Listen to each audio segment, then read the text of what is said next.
A bloodied man drags himself upright, only to face a winged figure glowing with divine power. The figure proclaims that God has vanished, blaming humanity for trading faith for wealth and forbidden science, chaining themselves in the process. Clutching his sword, the man demands justice, yet when his foe coats the blade with radiant energy, he still charges, shouting against the cruelty of such a world. His final strike ends in failure, as a huge explosion wipes him out. The scene abruptly shifts. This battle is nothing more than gameplay from Arcane Soul, the most popular fantasy game at the moment. Behind the defeated avatar is Kim Jun-soo, a 22-year-old student, furious as he curses the game for being rigged and paid to win. His rival mocks him, amused that a free player got this far, though bad luck sealed his loss, especially since the entire fight had been left on auto mode. That rival, known online as Rich Heavenly Demon Chan, smirks and ends the match, admitting he's never seen a non-paying player reach such a level. Outside the screen, Jun-soo causes a scene in public, yelling over the 10,000 hours he wasted on a game where money always trumps effort. After calming down, he sighs bitterly, realizing the only fool is himself. Yet habits die hard. Before returning to his studies, he opens the game for his daily missions. With little expectation, he uses the free gacha pull, already resigned to pulling another worthless warrior named Kim. When the roll ends, he stares in shock. A shining platinum chest pops up on his screen, and his heartbeat quickens. As the prize is revealed, he can't believe it. He's pulled the Heavenly Demon himself, an SSR unit and the strongest character in the whole game. He asks himself how this is even possible since the odds of getting that character from a free roll are close to zero. With so many zeros in the percentage, it's almost a joke. Overcome with joy, he jumps up and starts dancing right there in public, shouting that the game now deserves to win Game of the Year and that he has to start leveling up his new hero right away. The game explains that the best way to raise a character's level in Arcane Soul is by sacrificing other leveled up units for experience. Suddenly, Jun-soo doesn't feel jealous of the rich players anymore. He decides to use all the extra warrior Kims he's gathered over thousands of hours to feed his heavenly demon. On screen, those copies are consumed one after another, their strength flowing into his new champion. Smiling proudly, he says he can finally play the game like the big spenders do. Lost in his excitement, he forgets where he is and absent-mindedly steps straight into the road. He glances to the side and mutters, of course, as his phone slips from his hand. The scene feels strangely familiar. The next moment, he opens his eyes to find an unfamiliar ceiling above him. Confused, he wonders why he's in a hospital bed. His head aches before the memory hits him. He had walked into traffic like a fool and almost got run over. He curses himself for being so reckless. Just then, a woman steps into the room, calling him Warrior Kim and surprised to see he's awake. He frowns and asks what she means, but the woman only says she'll fetch the doctor before rushing out of the room. Jun-soo, confused by the strange name she used, glances at the clipboard by his bed. His eyes widen. It clearly lists his name as Warrior Kim. The report also states that he suffered a concussion and a dislocated joint from the accident. Letting out a heavy sigh, he thinks this must be some ridiculous mistake. Maybe, deep down, he feels guilty for sacrificing all those Warrior Kims in the game, but that still doesn't explain why the hospital would use that name. Trying to figure things out, he attempts to stand, only for a sharp wave of pain to shoot through his body, forcing him to scream loudly. A nurse hurries in, warning him not to move. Gritting his teeth, he asks why the pain is so unbearable. At that moment, the doctor walks in and explains that he was hit by a truck, and given the situation, he was lucky to escape with only minor injuries. Still bewildered, Jun-soo asks again what they're talking about. The doctor replies that more tests are needed, including an MRI and something called a magical vision test. His eyes widen at the word magical, and he wonders if he's hallucinating or still stuck in a dream. Meanwhile, at the reception desk, staff calculate the costs of his stay, including CT scans and other tests. When he hears the final total, 22.3 million won, about $16,000, his heart nearly stops. Outraged, he yells that he's only been there 4 days, so how could the bill be so outrageous? Calmly, the receptionist explains that since he doesn't have insurance, he must cover it all himself. Still confused, he says that everyone in Korea has national health insurance. The woman stares at him as if he's rambling nonsense and asks what he means, saying he doesn't have coverage from the Legion or the Magic Tower. A cold shiver runs through him at those words. Legion, Megacorp, Magic Tower, Sacred Order, names he knows all too well. Then it hits him. These are the four factions that rule Arcane Soul. A world abandoned by God. A place where arcane science thrived, monsters roamed freely, and humans altered their bodies to survive. His mind reels as the truth begins to sink in. He shakes his head in denial. No, this can't be real. This world is nothing but misery. Hours later, he's in a dark alley, screaming in frustration, asking why he ended up inside this game. His mind goes back to the joy he felt when he pulled the heavenly demon and went to sleep happy that night. But now, fate feels like a cruel joke. He didn't wake up as the main hero, he's just a tutorial character. Maybe this is punishment for sacrificing all those Warrior Kims. Eventually, he makes it to Warrior Kim's house and looks around with disappointment. The place is so tiny it's smaller than his own bathroom. He sighs deeply, realizing how pitiful this life is. Worn out, he drops onto the bed, his body aching, his pockets empty, unsure what to do next. Then a chilling thought strikes him. If this is really the world of Arcane Soul, disasters are coming, nuclear wars, dimensional rifts, even the return of ancient gods. When those events happen, this world will turn into true hell. One thing is clear, if he does nothing, he's going to die. Suddenly, his eyes fall on his hands, and an idea clicks in his mind. Without hesitation, he picks up a pen and raises it over his palm. Whispering that he needs to test this before it's too late, he hesitates for a moment, then gathers his courage and drives the pen into his hand. Pain rips through him as he screams and yanks the pen out, blood flowing from the wound.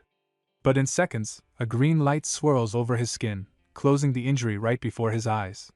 A smile spreads across his face. He knew it would work. He has unlocked a trait called Wound Recovery. At last, it all makes sense. The reason Warrior Kim had no base trait was because he was meant to learn and switch traits freely, making him the most flexible character in the game. For someone like Jun Soo, who always relied on strategy instead of rare pulls, Warrior Kim was the perfect fit. And now, he has become Warrior Kim. This means he can gain any trait as long as he works for it. As he watches, the wound on his hand closes completely, healing thanks to the new ability. Taking a steady breath, he reminds himself of the rules of Arcane Soul. If you're weak, broke, or unlucky, you die. But he refuses to end that way. He's spent 10,000 hours in this game. He knows every trick, every shortcut, even how to bend the system in his favor. The screen shows his global ranking, dropping from 115,000th place to the top 7,000, then climbing higher until he breaks into the triple digits and finally lands at rank 9. He's now among the absolute monsters, the top players in the world. He doesn't fully know what that rank means yet, but he's determined to find out. With a new plan in mind, he tells himself the goal is clear: make money. Walking with confidence, he enters a talent agency, muttering under his breath that with Warrior Kim's body, he's holding a free ticket straight to the top. At the player registration office, a staff member flips through Jun Soo's file, one eyebrow lifting. He asks if this is really Jun Soo's first visit to a recruitment center. Jun Soo nods and replies that he wants to sign up for work in the monopurification fields. The recruiter blinks in surprise at the request. Jun Soo explains silently to himself that he needs cash. Those gotcha pulls won't pay for themselves, and using his own body is the only way he can earn quickly. Leaning back in his chair with his feet propped up, the man sighs and gives him a curious look. They call it monopurification, he says, but does Jun Soo even know what clearing a dungeon actually means? The badge on his desk identifies him as Seonsu Choi, Director of Player Recruitment. Folding his arms, Jun Soo answers confidently that of course he knows. Choi chuckles dryly, pointing out how empty Jun Soo's resume is, and doubts his confidence. Jun Soo only rolls his eyes and insists he understands this world better than anyone. After all, it's the same game he spent years mastering. He explains that the monsters overrunning Arcane Soul came from mana itself. Clearing dungeons isn't just fighting beasts and grabbing loot. Staying too long in corrupted mana wears down a person's humanity until they change into something else entirely. That dangerous transformation is mutation, and it's why the job is deadly. Choi lets out a long breath and says he'll put Jun Soo on a team once enough recruits are gathered. Though Jun Soo thanks him, the man studies him with doubt and asks again if he's really certain about this path. Jun Soo answers firmly, without a pause. Shaking his head, Choi warns that plenty of men came chasing money and left as hollow shells. Jun Soo only laughs it off, joking that he'll walk out of here in better shape than the recruiter himself. The odd reply earns a frown, but Jun Soo just smiles, adding that surviving without spending a single coin has always been his strength. Soon after, he's introduced to his team leader. The man, Deer, greets him with arms crossed and a glare, asking if he's the rookie they've been sent. Jun-soo shrugs casually, saying he's only here because it's where he was placed. Suddenly, Deer yanks him by the collar, pulling him close and demanding to know if he thinks this place is a playground. His voice sharpens as he warns that if Jun-soo shows even the faintest sign of mutation, he'll cut him down without hesitation. Jun-soo doesn't flinch, answering calmly with a smirk that he'll remember that. He's used to veterans trying to scare newcomers, but what catches his interest is who this man really is, an RN character from the game. Right now, Deer's legs are still human, not yet awakened. Before the situation can heat up further, another man enters with a sigh, scolding Deer for bullying recruits when their numbers are already thin. This is Hedgehog, a veteran with 5 years of dungeon clearing under his belt. Deer clicks his tongue and mutters that he hopes the rookie doesn't become a burden, then calls the team to focus. They've got 4 hours to sweep through 5 sites, no time to waste. Watching him, Jun-soo thinks to himself that Deer is far harsher than the version he knew in the game. Hedgehog notices and claps him on the shoulder, telling him not to worry. Deer might act rough, but deep down, he's reliable. Jun-soo brushes off the warning with a careless nod, barely reacting. Their first assignment takes them to a junkyard dungeon, and the moment they step in, complaints rise about the awful stench. One worker groans that no matter how many times he comes here, he can't get used to the smell. Ignoring the grumbling, Deer swipes his access card and forces the dungeon open, revealing a filthy wasteland piled with trash and laced with leftover mana. With a stern voice, he orders everyone into position. Inside lurk contaminated slimes, weak monsters that thrive on garbage and magic residue. Jun-soo studies them calmly, thinking to himself that the real task lies in destroying the tiny mana core hidden in each body. Cutting them in half only makes them multiply. As the group engages, frustration quickly spreads when the workers realize finding the cores in all this muck won't be easy. Someone yells in exasperation, but Jun-soo steps forward, telling them to move aside. Before anyone can react, he charges with only a shovel in hand, leaping high as he warns that if things go wrong, they shouldn't blame him. With a sharp strike, he drives the blade straight into a slime's core, shattering it instantly. Gasps erupt around him. Hedgehog stares wide-eyed, realizing the newcomer is cutting them down at an unbelievable pace, while Deer watches silently, intrigued. Jun-soo grins, pleased with the challenge, and keeps pressing forward, smashing cores before the slimes can split apart. The most astonishing part is that he does it all with a simple shovel, not a weapon. Workers freeze in disbelief as he clears enemies with ease, until one blurts out if such a thing is even possible. Jun-soo only smiles with confidence and says it absolutely is. 2 days earlier, Jun-soo crawls across a playground, scanning the ground with sharp eyes as mothers and children watch in confusion. Muttering that it must be close, he grins when he spots a coin glinting in the dirt, scooping it up with triumph. A faint message flashes in his mind, declaring a new trait, Treasure Hunter. Laughing in excitement, he twirls with the coin raised high, ignoring the horrified mother shielding her child nearby. For him, this is the key trait every warrior needs. Later, the scene shifts to a far less glorious moment where he clutches a trash can, vomiting violently as his body trembles. Groaning that he might have gone too far, he admits he had thrown himself into filth resembling an old sewer room to earn another trait. Again the message appears, announcing contamination resistance. Wiping sweat and bile from his face, he gasps that this one was the toughest so far. He recalls the rules clearly, just like in the game, fulfilling the conditions means the trait becomes his. In his mind's menu, he notes that up to 6 traits can be equipped at once, allowing him to swap whenever needed. With Treasure Hunter active, the hidden mana cores of slimes glow in his vision, making it simple to pierce them even when they split into massive forms. Back in the present, a huge slime unleashes a spray of sticky muck at the team, and Deer yells for everyone not to let it touch them. Jun-soo moves through the slime field as if it's nothing, silently relieved that all the suffering was worth it. The resistance trait keeps his body safe, though he admits he never risked testing it with his tongue. Later, on the ride home, he slumps against the window, mumbling that even with traits backing him up, a full day's work still drains him. Hedgehog, smiling, thanks him for speeding up the job and says it was something else watching him fight, then asks if he hopes to awaken like Deer. Jun-soo chuckles, saying all he knows is how to swing a shovel from army days, which earns a low whistle. Their light talk fades when small horns push out of Hedgehog's head. Jun-soo scowls, warning that too much foul mana is twisting his body. He tells him to rest, but Hedgehog just laughs dryly and says better to turn into a monster than be hunted by debt collectors. 4 days later, when the long job finally ends, the crew collapses in exhaustion, some even retching from the strain. Junsu hurries to Hedgehog and scolds that he told him not to push it, but Deer claps his shoulder and says he didn't think he'd hold out this long, adding that he did well. A faint smile crosses Junsu's face. He knows it was only possible thanks to his traits, though he can't help noticing how easily Deer handles the fatigue. Suddenly, a scream rips through the air. Junsu whirls around to see Hedgehog wrapped in a black haze, his body twisting in unnatural ways. Deer bolts toward him, yelling for him to hang on, but Junsu already knows the truth: mutation has begun. In moments, Hedgehog's form bursts apart into raw energy, shaking the ground. Junsu stumbles back, muttering that things have turned deadly. Where his teammate once stood now looms a beast covered in sharp spines, foaming at the mouth and ruled by animal instinct. Junsu accepts instantly that the man he knew is gone, and if they don't end this monster, no one will walk away. His stomach sinks with the cruel fact: none of his traits are built for fighting, only cleanup. He has no time to plan, because the creature's first strike is already tearing toward him.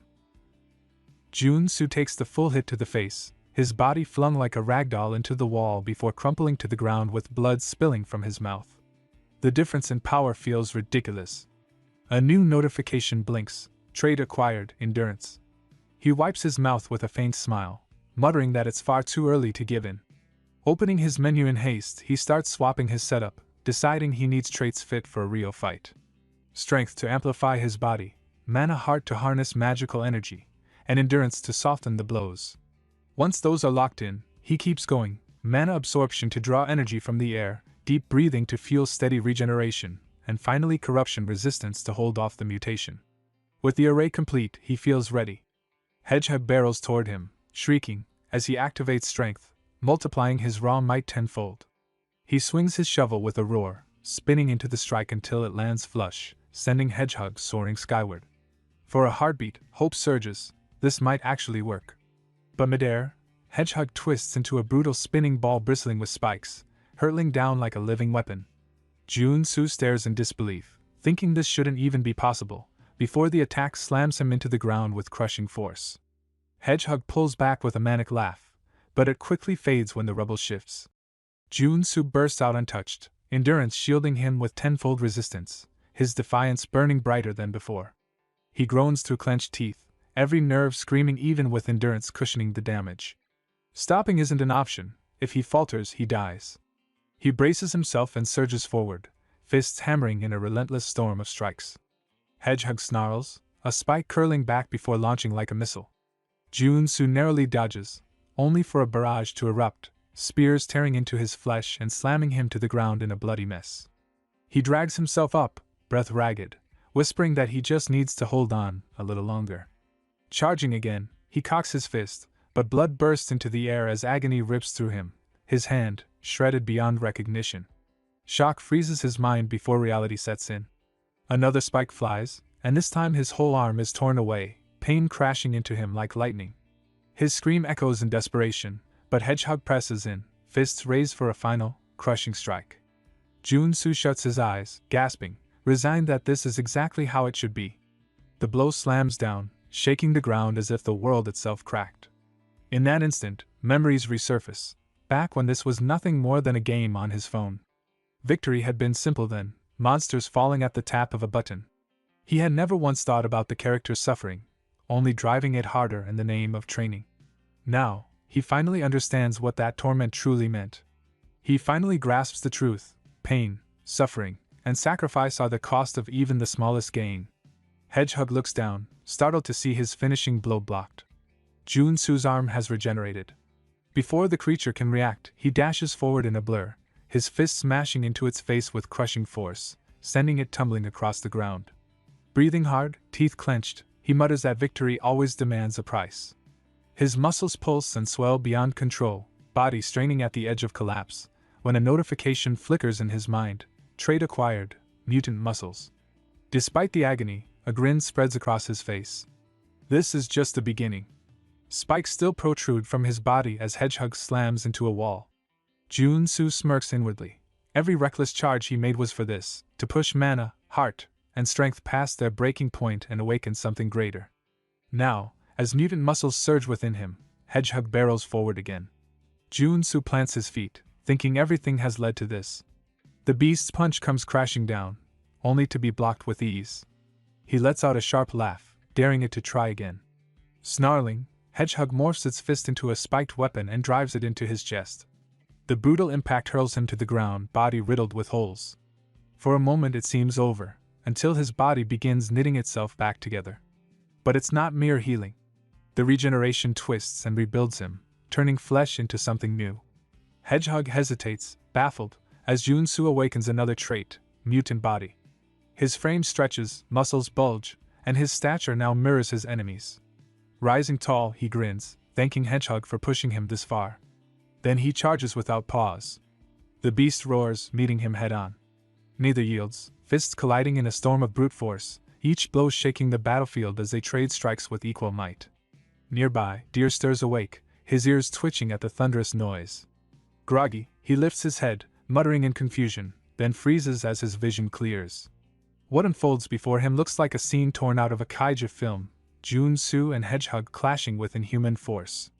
His eyes widen when he realizes the human in that battle is none other than Warrior Kim. A normal man fighting a mutant like this? It shouldn't even be possible. Both fighters launch punches at the same moment, the collision hurling them across the ground. Jun-Soo grits his teeth, chest heaving. Matching Hedgehog's size is one thing, but drawn out like this, the fight could tilt against him. Hedgehog roars, a scream that rattles the battlefield. Jun-Soo narrows his gaze, knowing this is dangerous, but makes a choice. He calls upon corruption resistance, then erases it entirely. Deer's jaw drops. Did he really just delete his own skill? Jun-Soo's body convulses as if tearing itself apart. His skin grows darker, muscles swell beyond control, and he wrestles desperately with his own mind, but the change has already taken hold. The monsterification begins. His body swells to a towering frame, skin deepening to a crimson hue. Then a guttural roar erupts, so primal it shakes the air itself, freezing Hedgehog where he stands. Fear creeps into the mutant for the first time. Above Jun-Soo's twisted maw, a glowing circle forms before bursting with raw energy. The blast slams into Hedgehog, flinging him far into the distance. Deer, trembling, can barely comprehend it. What was that? His eyes lift again, and dread grips him as a hulking, grotesque version of Jun-Soo stares down. A chill runs through his veins. Did he really become a mutant? How could such a thing happen? Yet to Jun-Soo, it is nothing but another step forward, another trait gained. Mutant Deer feels his throat tighten, his whole body urging him to run. Terrified, he begins crawling away, certain his end is near when Jun-Soo suddenly stretches out a hand toward him. Shutting his eyes, Deer braces for death, but instead of a strike he hears heavy coughing. Opening them, he sees Jun-Soo panting hard, his monstrous form gone, a human once more. Then Jun-Soo falls face first to the ground, whispering that he made it. It's explained that corruption resistance is the last shield. Once erased, the body fully mutates. The world believes no one can ever return from that, but Jun-Soo thought differently. He gambled that if he swapped corruption resistance with the mutant trait, while clinging to his sanity, he could change back. Even as his body tore itself apart and rebuilt in agony, he forced himself to endure until the shift was complete. The battle ends, the view widening to show cleanup crews moving in while Jun-Soo lies drained. Muttering that it felt like every bone and muscle had been broken, he vows never to repeat it. Forcing himself up, he staggers to Hedgehog's body just as a purple orb drifts from its mouth. Grabbing it, he sees it's a level 1 monocore. A crooked smile forms as he jokes that the pain was worth the profit, then even dances around saying clearing monsters pays well. Deer approaches, asking if he's alright and pressing about the transformation. Jun-Soo brushes it off, saying he just gambled on being able to turn back and got lucky. Deer calls it reckless, but Jun-Soo hands him a few level 0 monocores since he already has the stronger one, then says he wants fresh air and a break. Everyone is left stunned, both by his strength and by his generosity, but Deer eyes him warily. Later, back at Choi's place, Jun-Soo is showered with compliments. He frowns, wondering what's behind all the praise, until Choi explains they could have given him proper work earlier if they'd known he was superhuman. Jun-Soo finally grasps why all the praise is coming his way. In Arcane Soul, Anyone who awakens a skill tied to mana is considered a superhuman, and in this world, strength defines both power and status, making them the nobility. It's only natural that Choi assumes this since only superhumans can truly handle mutants. For Jun-soo, though, it's nothing more than a quirk of game design, as he can acquire traits freely. Choi slips a hand into his pocket, saying Jun-soo deserves payment for the cleanup. Outwardly calm but inwardly smirking, Jun-soo agrees, thinking it's fine to let him believe the superhuman act a bit longer. Choi then pulls out a massive stack of cash, explaining that since they cleared 5 regions, they get 20% of the fee, which equals 50 million won. Normally, Jun-soo's cut would be 5 million, but this time, he'll only deduct 5% from his share and even add a 12 million bonus. Jun-soo's grin nearly splits his face as his mood soars, leaving the room practically singing. Others notice his cheer, guessing he must have been well rewarded, and he casually confirms, acknowledging one of them as someone he'd worked with before. That man then reveals he's come to ask a favor, explaining that his wife is ill and wondering if Jun-soo could lend him money. Though apologetic for asking, he insists he's desperate. Jun-soo warns that helping strangers is dangerous since it could backfire, and life is already tough enough as it is. Still, seeing the man's pleading hand, he softens, pointing out he's older and shouldn't have to beg like this, then hands him a pile of level 0 monocores, saying it's not much but he couldn't ignore him. Later that night, the same man is laughing, mocking Jun-soo as a fool who gave away cores just from hearing a sob story. He brags to Deer that he even pretended to be poor, and could have gotten more if he'd claimed his son was sick too, bitterly adding that it's annoying Jun-soo was paid more than everyone else yet gave so little. Deer simply sighs, stating Jun-soo isn't actually a superhuman, and suggests maybe it's time someone taught him a lesson. The beggar leans in and asks if Deer has something in mind, and Deer replies with a sly smile that the fool probably has some odd skill up his sleeve. While Jun-soo keeps busy helping those in need, Deer coldly remarks that since they've uncovered his secret, it's the perfect chance to show him just how frightening the world can really be. The scene shifts to a fancy resort where Jun-soo is seen through a window enjoying a massage, murmuring that money truly is a blessing. He never thought he experienced something like this, and being inside the game feels far better than reality. As the masseuse presses hard on his arm, he admits he's spent 3 full days resting in the hotel but his body still aches. He realizes he'll have to be more careful with mutant-related traits from now on, since switching traits isn't as limitless as he once believed. His body changes with every trait, and the stronger the change, the harsher the side effects. Survival now means holding back on reckless use. Looking out the window, he spots a group near the pool and recognizes them as the Iron Fist Gang.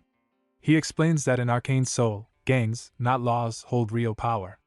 With monsters everywhere, people depend on superhumans to survive. He notes he's managed so far, but relying only on traits in such a world would be a mistake. A grin spreads across his face as he thinks that at the end of the day, it's all about stacking up on gear. Later, he visits a general goods store where a woman at the counter asks if he's selling. He says yes and shows some monster parts, but she eyes his shabby clothes and warns that they don't purchase level 0 monocores. He answers that he already knew about the low-value cores, then pulls a blue monocore from his bag, leaving her stunned. When she asks if it's a level 2 core, he confirms and tells her to check it carefully, remarking that her surprise is satisfying. He feels proud of himself, thinking all the effort at the hotel finally paid off. If he can sell this for a good price, then he's on the right track. He asks if she also sells weapons and armor, and she says yes before guiding him into the back. As he steps inside, he's amazed at the sight, muttering that it looks like she has practically everything stored here and that someone from the government should probably be keeping an eye on her. She tells him to relax, and he replies with a nod, growing excited as he thinks that now is the perfect moment to gear up. Stuffing weapons into his bag, he grins and says it finally feels like he's really playing Arcane Soul. Just then, a woman calls out to him. When he turns, she casually asks if he's a mercenary, saying she needs help. He denies being one and suggests she finds someone else, but she shows him some money and explains that the Iron Fist Gang frightened her while she's on a business trip. She asks if he could escort her safely to her lodging. He quickly realizes she's offering at least $500,000 for protection and wonders if he should accept, now that he's well armed.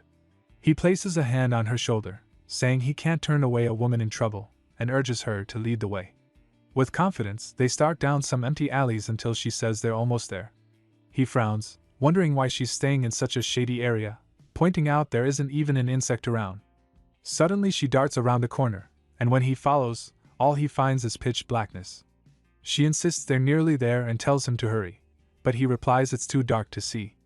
Then his eyes glow yellow as he activates the night vision trait, admitting he didn't expect this.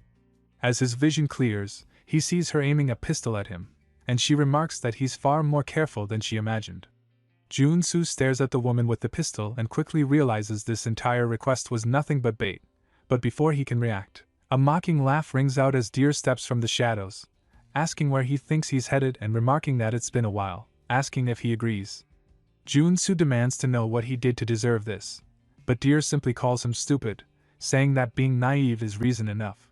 Weapon slipping from his grip, Jun-soo lunges at the woman to knock her down, but Deer scoffs, asking why he tried talking just to attempt running away. Ordering her to shoot, she pulls the trigger, and the bullet slams into Jun-soo's back, sending him tumbling down the stairs. Deer curses, saying she should have hit his leg instead of his chest, but she insists it's better than letting him escape. Deer mutters that he might actually be dead, though he looks fine enough, while the woman suggests his body could be valuable since he once turned mutant. The beggar pushes them to strip him of his gear, yet when Deer glances back, Jun-soo's body has vanished.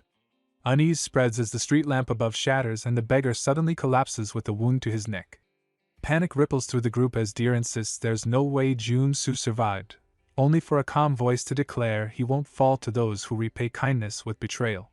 Hidden in the dark, Jun-soo reveals that slipping out of the shop with a bulletproof vest saved his life, and thanks to it, he awakened the trait of feigning death when shot. Deer whirls around, blind in the shadows, demanding to know where he is, but Jun-soo steps up behind him, whispering that he's right there. Reminding him that he spared him once, he snarls that now he'll take his life, slamming a crushing punch into Deer's face. Jun-soo's fist smashes across Deer's face, sending blood spraying as the man crashes to the ground, yet Deer springs right back up, wiping his mouth before swinging a kick. Jun-soo dodges, snapping that he should be thankful for ever being spared, asking if trying to kill the one who saved him makes any sense. As Deer staggers, Jun-soo orders him to bite the curb and raises his foot for the finishing blow, but the woman fires her gun, striking Jun-soo in the arm and rushing to check on Deer. Jun-soo mutters he was careless, realizing in Arcane Soul the true danger isn't mutants or monsters but people, and he had been too trusting. Determined not to repeat that mistake, he draws his weapon, blasting the pistol from her grip and shooting one of the men in the shoulder, forcing both down writhing in pain. A sudden clang echoes off the wall, and Jun-soo turns, intent on ending Deer before he can recover, only for Deer to lunge with a surprise strike. Caught off guard, Jun-soo barely blocks the kick but loses his weapon in the process. Then his eyes widen as Deer's legs twist and harden, revealing he has awakened as a level 1 superhuman. Jun-soo mutters that this game really is poorly designed, explaining that superhuman awakening is the base growth system for all playable characters, and even at the first level, one possesses enough power to rival a civilian armed with an assault rifle. Jun-soo slowly backs away to widen the gap as Deer growls that he'll kill him, forcing him to face a superhuman with nothing but his own body. In a blink, Deer vanishes from sight, leaving Jun-soo cursing under his breath as he searches. It's revealed that Deer holds two unique traits, stereoscopic movement and kick. The first lets him use his flexible legs to dash in any direction, and now he's running across the wall before springing high into the air. Jun-soo looks up and spots him diving down, building deadly momentum with his fall. He rolls aside just as the ground shatters, and Deer, annoyed that the strike missed, warns that this time he won't escape. The impact shakes the ground, and Deer grins, certain of victory, until Jun-soo calmly says he never planned on dodging. He blocks the blow with an extendable baton, sneering that a mutt like him doesn't know his place. Earlier, at a small shop, he had hesitated about whether a weapon would be worth it, since warriors grow stronger but can only wield arms effectively to a certain limit. In the end, he picked a close combat baton, and now it proves to be the perfect choice. Deer's leg trembles as Jun-soo shoves him back, then slams the baton down to knock him flat, unlocking a warrior class trait called Strike. Wasting no time, he chains attacks together, hammering downwards, cutting upward, and charging forward with relentless swings. Even a side strike is attempted, though it's uncertain if it grants him another trait. Deer keeps searching for an opening, and the instant he spots one, he drives a kick straight at Jun-soo. For a moment Jun-soo hesitates, torn between dodging or holding his ground, but after making it this far he refuses to back down. Clenching his teeth, he braces and slams his elbow into Deer's leg, ignoring the pain and telling himself he has to keep striking no matter what. The clash turns into a furious exchange of blows until he unlocks a new trait, Combo, and a smile spreads across his face. This is it. The strongest early build for a warrior comes from pairing strike with Combo. With his left hand he pounds punches while his right hand whips the baton, overwhelming Deer as if it were a cutscene. Gasping for mercy, Deer pleads for him to stop, but Jun-soo hurls the baton into his chest, the strike trait detonating on impact. Deer's strength drains away and he crumples to the ground. Crying out in triumph, Jun-soo declares he has slain an awakened one. But the victory is short-lived. His arms ignite with a burning sensation, as though the very air is scorching his skin. His body throbs in agony as a red aura spirals around him, and he gasps that something inside is about to burst. Certain he knows what's happening, he suddenly erupts in a blinding explosion, and when the light clears, golden energy coils around his fingers. Staring at his hands, he realizes that this is the day he uncovered the cruel truth of the arcane soul world. Iron Fist demands if Jun-soo even checked where he was before starting all this, and Jun-soo replies he was ambushed and couldn't just stand still without fighting back. Unlocking his weapon, Iron Fist says that makes him more dangerous than his own gang. Jun-soo stiffens, warning that fighting here will only lead to a pointless death, but Iron Fist presses the weapon to his chest, declaring he made a grave mistake and will now learn what happens when someone interferes with his territory. Jun-soo pauses, then sneers if that's the best he has, adding that he seems to have overlooked something. Grabbing the weapon, he places his own finger on the trigger and fires into his chest, claiming he isn't the kind who dies so easily. Iron Fist freezes in shock, calling him insane for shooting himself, but Jun-soo bursts out laughing, saying that was nothing and almost too easy. The truth emerges. He's acquired the regeneration trait. Iron Fist chuckles, intrigued by such an ability, while Jun-soo explains that regeneration is an evolved form of wound recovery, only attainable at level 1 superhuman. He warns that underestimating him would be their downfall. Realizing he needs to bluff, he gestures at the triple homicide behind him, declaring that he didn't survive by luck, and if anyone dares cross Warrior Kim, they'd better be ready for the consequences. Iron Fist bursts out laughing, asking if that's really his name, saying he likes the boldness but will let him off this time, though now he owes him a favor. Resting a hand on his shoulder, he hints that Jun-soo knows exactly what he means. Jun-soo answers that he'll keep it in mind, though he wonders if Iron Fist might have recognized him. Extending his hand, Iron Fist proposes that they could work together on a job next time. Looking at the offered hand, Jun-soo thinks he doesn't seem like the kind who would betray an ally, so making a connection here might not be a bad idea. He agrees to the deal, shaking hands and promising to see him again. The scene shifts to the superhuman tower in Jamsil, where Jun-soo admits he had no idea when first seeing it in the game, but now in reality, it feels massive and beyond anything he's ever witnessed. A woman greets him politely, thanking him for visiting and asking how she can help. Stunned by her beauty, he thinks she looks familiar, wondering if she's an NPC. She explains that if he's here for certification, he needs to use the machine that measures mana and trade circuits.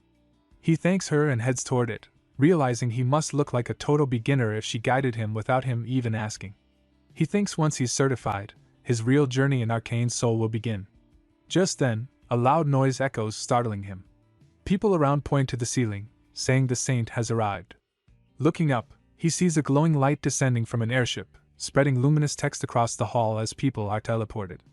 Shocked, he recognizes it as the Old Father's order and wonders why a boss monster would appear here, but then recalls that since this is still the tutorial stage, she is a saint, not yet a boss. As the truth slowly unfolds, it's revealed that the so-called order is nothing more than a cult masked as a religion, and the saint, admired by many, is in reality a deranged psychopath. While the crowd continues praising her, whispers spread that she must be here for her level-up renewal. She unleashes a crushing aura, golden light radiating in waves that force people to their knees. Jun-soo averts his gaze, muttering that her approach is far too showy and unbearably loud. As the machine begins scanning her mana, it absorbs her energy until the glow vanishes, leaving the hall in tense silence as everyone waits to see her results. The display reveals she is 27, a priestess of mana level 8 with a 6-layer circuit. Gasps ripple through the crowd. No one can believe she's only level 8. She smiles confidently as admirers marvel at her 6 possible traits, represented by the layered circuits. But Jun-soo sees it differently. Sweat beads on his forehead as he calculates that a level 8 superhuman is the equivalent of a walking aircraft carrier, a national weapon of war. He wonders bitterly why powerful women always turn out unhinged. Even if he tried warning the crowd, he knows they'd laugh, call him mad, or even stone him like it was some medieval trial. For now, he decides it's best to proceed with measuring his own mana. To avoid suspicion, he resolves to hide his full potential, lowering his traits to 3 instead of 6. Suddenly, the saint stiffens, her eyes narrowing as if she's sensed something. Her followers ask what happened, and she replies that something unusual has caught her attention. In a blink, she's standing right behind him, remarking that he carries an intriguing ability. Jun-soo curses under his breath, startled, then repeats her words in disbelief, asking if she truly noticed that he tampered with his traits. Kim freezes for a moment as the glowing window lingers, while the crowd whispers in confusion over why the saint would bother with someone so ordinary. She suddenly takes his hands, asking for his name, and he calmly replies that he is Warrior Kim, remarking inwardly that in arcane soul, a priest only asks a name when preparing for something deeper. Before he can finish the thought, she proclaims herself as the representative of the Old Father's order and begins baptizing him, declaring that the Old Father craves power like his and urging him to surrender and find peace in this cursed world. An enchantment mark begins etching across his arm as the onlookers glare with envy, envious that she, the Old Father's first daughter, has chosen to baptize him. Yet for Jun-soo, panic rises. He knows that accepting baptism means gaining the baptism trait, binding him to the order as one of their paladins. Worse still, he recalls that during the war with South Korea, the Old Father's order was crushed by a single figure, the celestial demon. As the rite continues, he abruptly tears his hand from hers, comparing it to being forced to invest in a stock destined to collapse. Dropping to one knee, he firmly refuses the baptism. Her eyes widen, shifting into a deranged glare as she insists he must not have understood her command. Though fatigued, he assures her he's serious. Controlling her rage, she masks it with composure, saying service is a right, whether accepted or denied, yet warns him that the Old Father has already marked him. Placing her hand on his shoulder, she reminds him that a powerful divine energy is already lodged within him, and if he cannot resist such a faint trace of power, his fragile freedom will crumble in the end. Suddenly a yellow flame engulfs him, and his screams echo across the crowd as people mutter in disbelief, wondering how anyone could reject baptism so boldly, questioning if he has no faith at all. The fire is divine fever, a punishment of endless burning agony for those who refuse, one of the most brutal debuffs in the game, stripping away any chance at normal life. The only cure is to submit at a temple, but though he had prepared for this outcome, the searing pain tears through him mercilessly, rolling his eyes back until he collapses unconscious. Cold water splashes across his face, dragging him back to awareness, and through the haze he sees the same woman leaning over him, her expression marked by genuine worry. He mutters that nobody dares help the afflicted for fear of sharing their curse, yet he's thankful she took the risk. Forcing himself upright, he insists he'll endure a little longer, folding into a lotus position as a system prompt grants him the trait divine resistance. The flames still consume him, but now he begins building a defense. He explains to himself that his refusal wasn't reckless. The fever scales with mana, and at level 1, his suffering is weaker than it could have been. The first solution is to gain traits, which he has, and the next is to concentrate mana inward. Whether by unlocking his potential or triggering mana absorption, the process tears at him, drawing new cries as the woman desperately pours more bottles of water over him, urging him on. The chilling relief spreads through his body, mixing against the inferno, and he realizes this clash of fire and water is the key. Fixating on both sensations, he forces balance within, and in that instant, time itself seems to halt. The agony and the cold fuse into harmony as his mana surges, extinguishing the fever's grasp. His eyes snap open, glowing as a radiant blue light bursts from his body, blinding the girl, and a notification declares a new trait, Mana Barrier. The flames can no longer touch him. He steadies himself with a small smile, calling this the basic level 1 skill every defender warrior should gain. The woman leans closer, asking if he's alright, and he assures her he is, thanks to her help. Around them, everyone stares in disbelief that he managed to endure the divine fever, doubting if such a thing is even possible. He knows it's not a complete victory, just a temporary barrier shielding him from the flames, but at least the burning agony has vanished, and the black fire cloaking him even makes his presence striking. When it's his turn to measure mana, he steps onto the magical device, charging it as the energy rises higher and higher. With a confident grin, he waits for the result, and the reading shocks everyone. Level 1, yet a 6-layer circuit. Voices rise in astonishment, calling it the birth of a super rookie, saying it explains why the holy figure showed interest in him. Joe and Sue remark that he's drawn dangerous attention, wanting to be an overpowered protagonist hidden in shadows. The woman congratulates him, saying she has never seen anyone start with 6 layers, and now his license can be issued. In another chamber, she lays the license before him, officially certifying him as superhuman. Tears of joy run down his face as he says his hard work has finally paid off. She offers to explain the privileges, but he cuts in, saying he already knows them by heart, surprising her as he lists them one by one. He admits with a sly smile that he's either a gaming addict or, more precisely, a doctor in superhumanology. He warns that he hates wasting time, and with people staring, he asks if there's a discreet way out. She chuckles, already prepared, and rises with a smile, motioning for him to follow. His cheeks warm as they walk together, cloaked by concealment. He thanks her sincerely for caring for him, and she says it was nothing since helping one another is natural. Just by wearing the cloak, he gains the stealth trait, making his abilities even more overwhelming. At the final passage, she points to the exit, explaining she can't go further due to tower rules. He bows deeply, saying her kindness is more than enough, and she wishes him a safe journey back. Watching her steps fade, he mutters that he never thought such kindness could be found in Arcane's soul. Her beauty strikes him too, and he vows to repay her one day when he grows stronger. Curious, he glances at the card she gave him and freezes in shock. The name reads Soren Beak. His disbelief grows as he realizes she's one of the 3 strongest SSR-class warriors in the game, a berserker known for her fierce and intimidating image. He frowns, remembering that familiar face, never imagining she once carried herself with such calm grace, and wonders what path changed her into the person he once knew. He swings his blade through a slime, cutting it apart, then mutters that being a superhuman isn't cool at all. For the past week he's been stuck wiping out these weak monsters and he feels like he's about to collapse from exhaustion.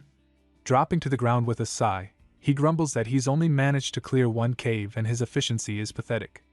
It's all because he built his traits around sustaining the mana barrier instead of specializing in monster cleanup, and now the debuff won't even let him handle other jobs. What he really needs is nectar, a rare potion that could erase the divine fever, but it's far too expensive, making this endless grind feel pointless.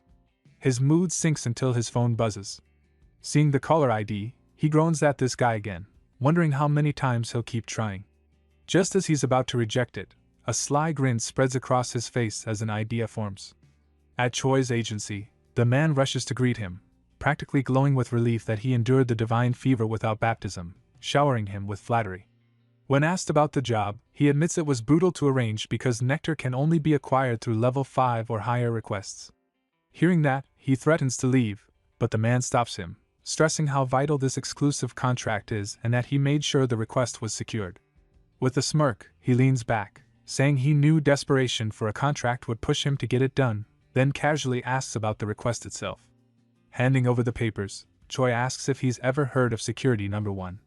He shakes his head, guessing it might be a security firm. The reply clarifies that it's a top 10 private military company, founded by a married couple with martial arts bloodlines, their base unshakable. He frowns, asking what such a powerhouse could possibly be missing, and the answer comes with wait. The problem is their son, already past 20 yet still without a single awakening. Jun-soo looks surprised that despite both parents being martial arts elites, their son still hasn't awakened. Choi explains the rumor, that the boy has already built up level 8 mana yet can't awaken, which makes no sense. Their condition was simply for a warrior-type superhuman level 1 or higher, so it matches perfectly. With a sly smile, Jun-soo says he'll meet them immediately.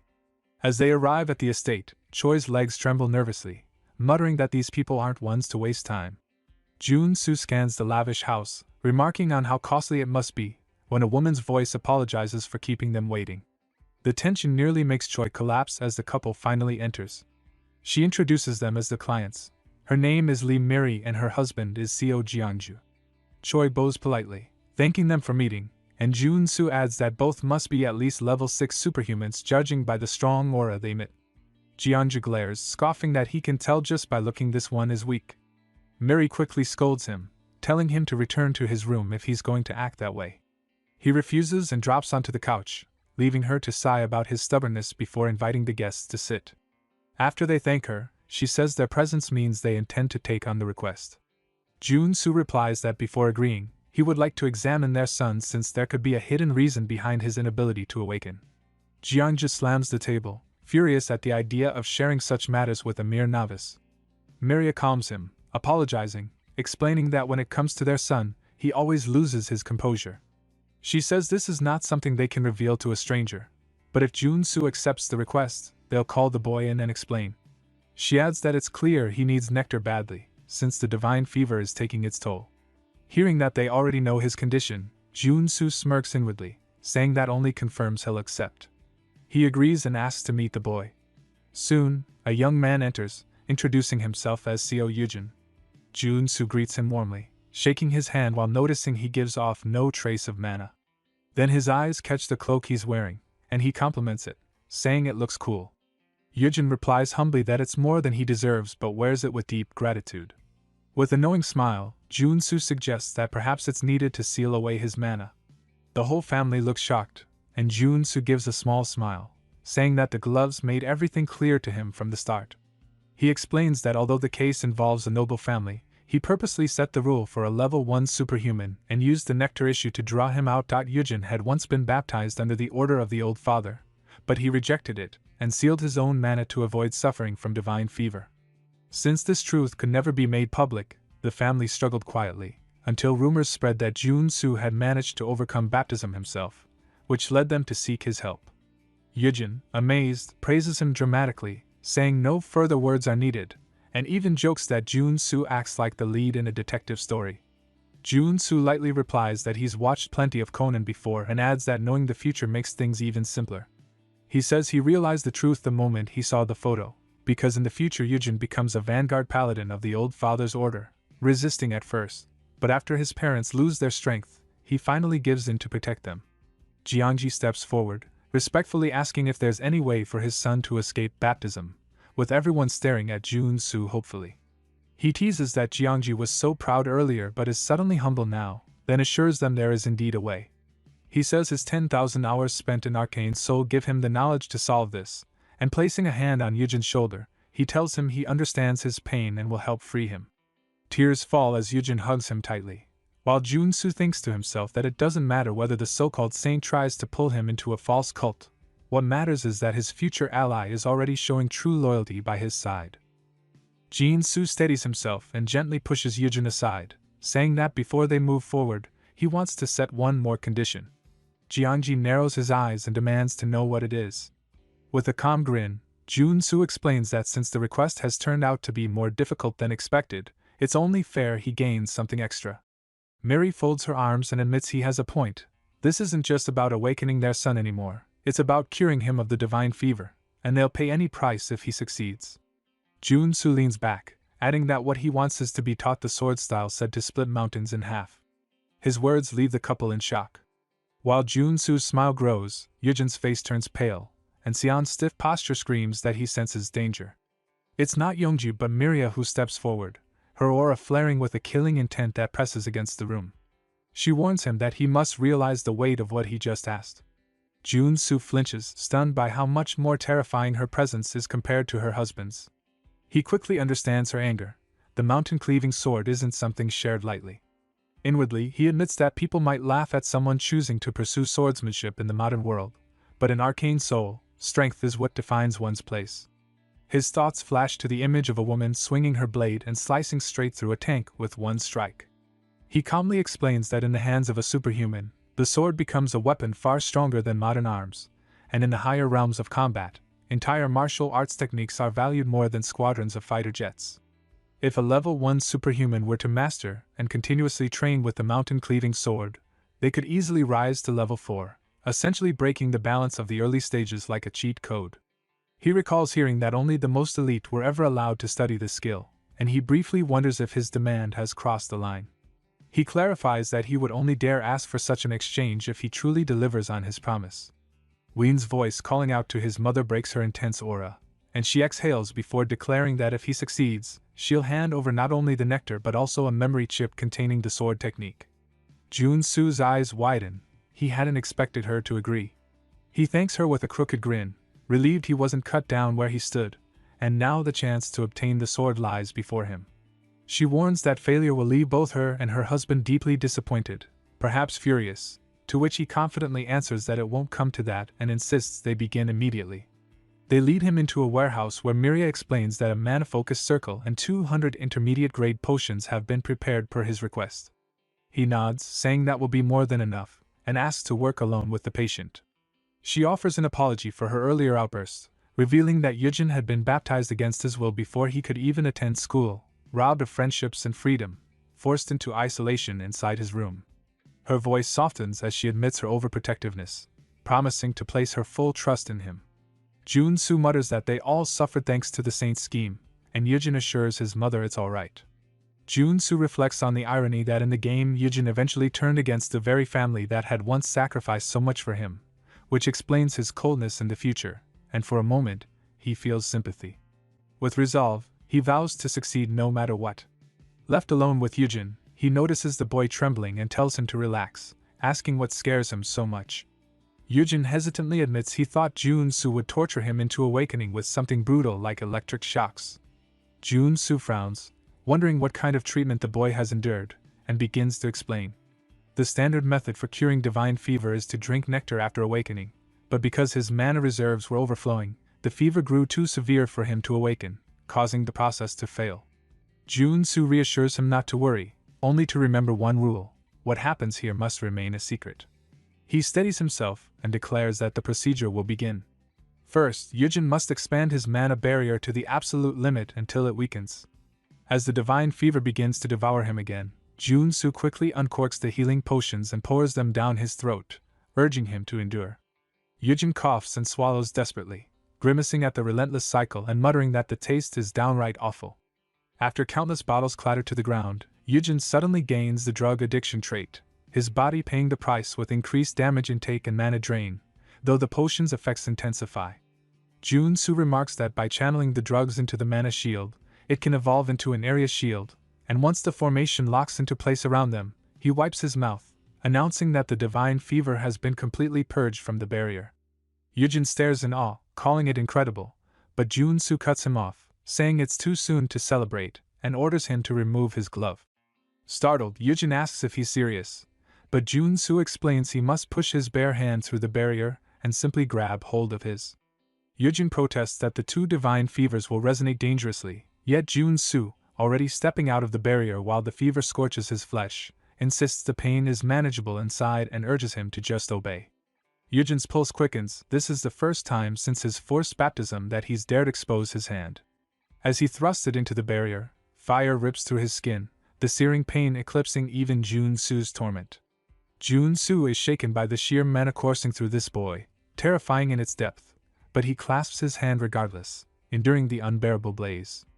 Agony tears through him, worse than his baptism, bones feeling like they're shattering from within. He bites down hard, forcing himself to stay conscious, until a notification chimes and relief finally comes. He yanks himself and Yujin back into the barrier, both collapsing onto the floor. Gasping for air, Jun-su sees that he's still gripping Yujin's arm when the boy suddenly manifests the damage absorption trait, granting him the power to take on harm meant for others. Jun-su, drenched in sweat, declares it a success, while Yujin stares at his unloved hand in disbelief, marveling that the pain is actually tolerable. Jun-su reveals that everything unfolded exactly as he planned. Between the barrier and the shared trait, he siphoned off a portion of Yujin's fever, leaving the boy's condition dramatically weakened. Now, he says, only the final stage remains. Jun-su hands Yujin a wooden sword, telling him there's no stopping now and that he must strike until his awakening comes. Yujin nods, saying it's time to put his lifelong training in swordsmanship to use, then swiftly takes a stance and charges forward. His blow lands against Jun-su's forearms, forcing him to block with armor, yet Yujin darts past him with frightening speed. Jun-su freezes as he notices the iron guards on his arms snapping under the pressure of nothing but a wooden blade, proof that things are about to turn dire.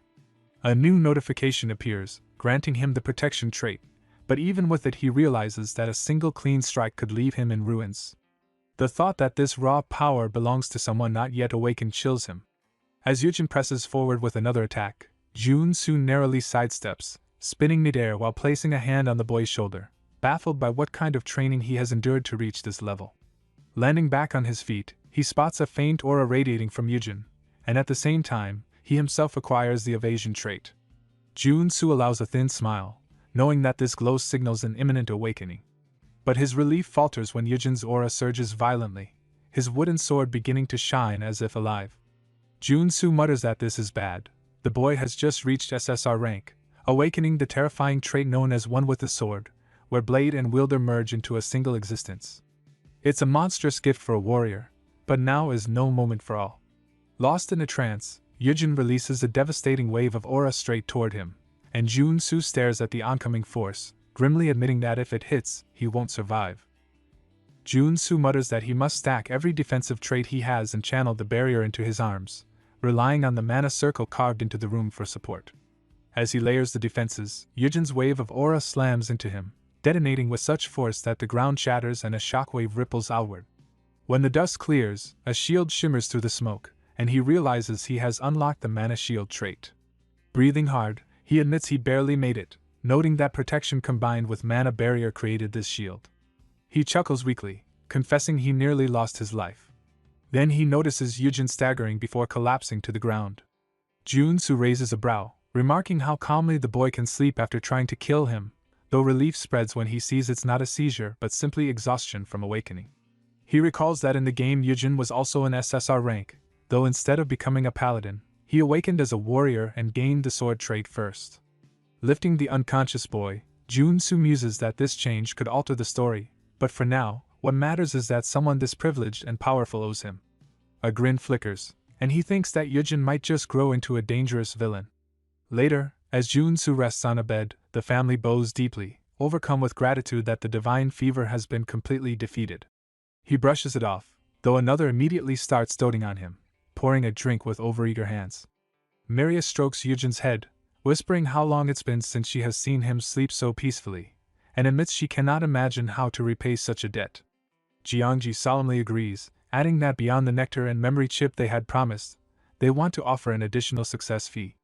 When one mentions a sum of 1 billion won, Jun-soo nearly chokes in shock before forcing a grin, joking that it would break his heart to turn down such an offer. Jun-soo can barely contain his excitement at the thought of 1 billion won, though he hides it behind a calm smile. Later that night, as he and his companion head back, Choi remarks that today was nothing short of a lottery win. He admires the reward, agreeing it looks impressive. When asked if he will drink the nectar immediately, Jun-soo replies that he will, since he must eventually consume it anyway, and he plans to rest for a while. His companion understands, noting that Jun-soo wants to avoid drawing the attention of the order or others who might covet the rewards. Still, he regrets that drinking it unrefined means losing the chance to massively boost his mana. Jun-soo admits it's true. Had he refined it, his superhuman level would have soared even higher instead of being spent curing divine fever. At a hotel, as Jun-soo steps out, his companion offers to find the necessary equipment to refine the nectar and advises him to hold onto it for now. Jun-soo agrees outwardly but inwardly dismisses the idea, ripping the label and deciding to drink it immediately. The world of arcane soul has taught him its cruelty, and trust is a luxury he can't afford. With traits like mana absorption and potion dependency, he knows he can maximize its effects. As the liquid burns through him, he drops the bottle, writhing in agony as if every muscle is being torn apart and rebuilt. He forces his focus, feeling the overwhelming mana surge within, and his eyes blaze yellow as a radiant beam bursts through the window. He has reached level 2, though the divine fever still lingers. Even so, he's elated. This is one of the strongest Tier 1 traits, and with it combined with the mountain sword, he can now focus on training without worry. Just then, his phone rings. Annoyed, he ignores it at first, but as it keeps buzzing, he finally answers, snapping about the constant calls. On closer inspection, he finds hidden words embedded in the text. It warns him to run from the Dagger Gang. Realization strikes. This isn't betrayal. If his ally wanted to deceive him, he would have stalled by phone. The hidden message means he was caught. Likely, the information slipped while his companion was preparing refining equipment. Guilt tugs at him, but he shakes it off, arcane soul is merciless, and everyone must fend for themselves. Meanwhile, we see Sansa screaming in pain, bound to a chair and surrounded by 3 men who sneer that he's a tough one. Despite hours of interrogation, he has revealed nothing about the rookie. He declares firmly that he signed a contract in trust and won't betray it no matter what. One captor sighs, saying he didn't want to go this far but has no choice. Gripping an axe, he asks mockingly if Sansa prefers to lose his left hand or right. With no answer, the man laughs darkly, deciding he'll just take the right. But before the axe falls, an explosion erupts behind them, shaking the building. Startled, they turn as a man drags himself forward, crying out that a lunatic is attacking. He wasn't lying. As a barrage of rockets tears into their base, a figure declares they've made a grave mistake. In this brutal world, someone who keeps their word cannot be left to suffer alone. With a grim grin, he fires again, announcing that this blast will be their lesson. The war has only just begun. Explosions rattle the walls as armed men flood out of the hideout, scanning frantically for the shooter. Jun-Soo watches with a smirk, calling them cockroaches spilling from a nest. Though the building looks ordinary, he knows it well. This is the Dagger Gang's lair, a dungeon he's cleared countless times, almost to the point of boredom. With 6 buildings making up the hideout, and the whole setup flagged as a tutorial mission, he's confident he can finish it blindfolded. Crouching low, he launches from the rooftop, grinning that he's about to speedrun the place. In an alley below, patrolmen grumble about Iron Fist being the only maniacs who dare attack them, swearing they'll wipe them out once caught. One of them hears a noise from a dumpster and edges closer, urged to check carefully. As he peers inside, Jun-Soo bursts out of the shadows, seizing his face and slamming him hard into a wall. He laughs, mocking the man for not recognizing him even up close, boasting that nothing beats feigned death and stealth for infiltration. With the guards distracted outside, he slips into the main building through a hidden staircase concealed beneath a dumpster. Gliding through the corridors, he notes their obsession with hostages and recalls the boss's office sits on the 5th floor, meaning he must press on quietly. Suddenly, the intercom blares a warning: an intruder has breached the base, and all members must rally at the lobby. Standing at a door, he weighs his options. The lobby is the fastest way up via the central staircase, but the gang has fortified it for crossfire. Despite knowing he'll walk straight into their guns, he grins and steps through. Chaos explodes as he whips out a Gatling gun and mows down the front line, bullets shredding everything in sight. Those in the rear rally and return fire, but Jun-Soo tosses a grenade into their midst, retreating with a laugh that stealth was never really his thing. Gripping a bundle of explosives, he hurls 8 more into the room, shutting the door as screams erupt, then fade into silence. When he steps back out, corpses litter the floor, though he keeps his guard up. Sure enough, a survivor staggers upright, screaming his death.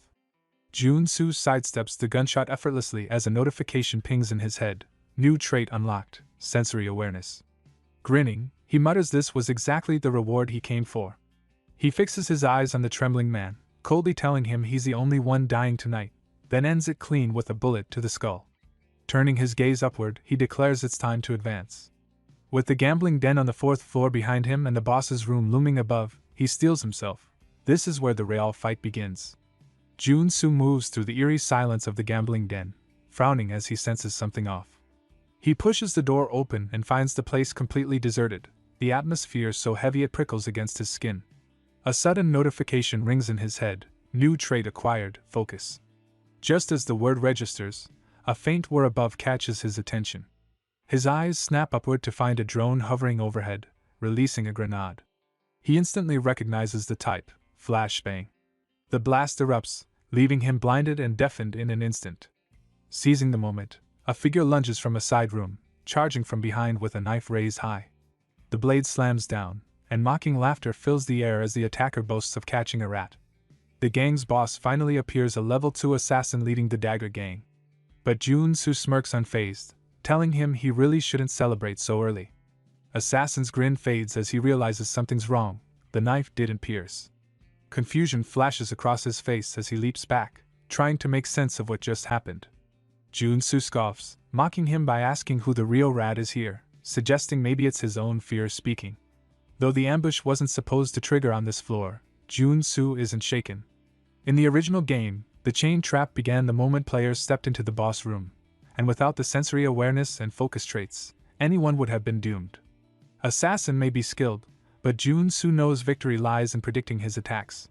When the assassin demands to know how his strike was blocked, Jun-soo just smiles, saying it's the bare minimum required to survive. Without hesitation, assassin draws his blade, his eyes narrowing as he warns Jun-soo that he'll regret ever making him the target. Jun-soo strikes with speed, but the assassin ducks away just in time. In the blink of an eye, he vanishes and reappears behind Jun-soo, mocking how slow he seems. The assassin throws a dagger straight at him, and Jun-soo, noticing the motion, spins his sword to deflect it cleanly in midair. He immediately recognizes the dagger's enchantment, poisoned, deadly with the slightest contact. The longer this fight drags, the worse the outcome could be.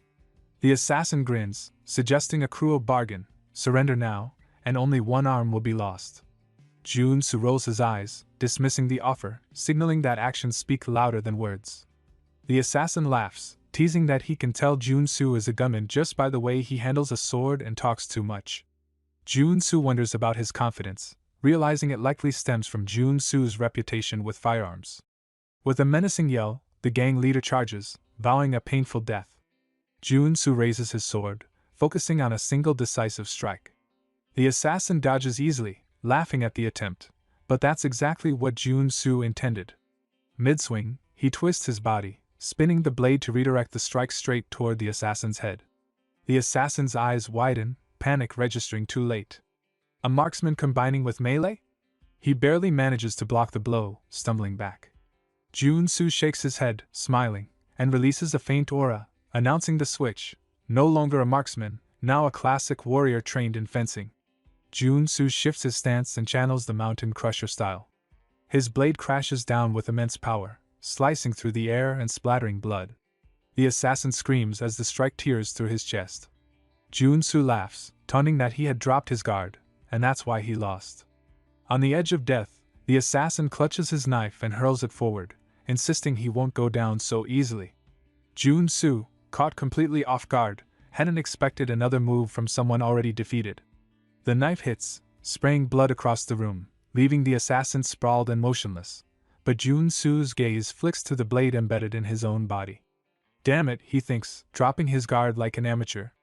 The poison spreads rapidly through his veins. Wasting no time, he reshuffles his traits to counter the toxin, enduring the intense pain.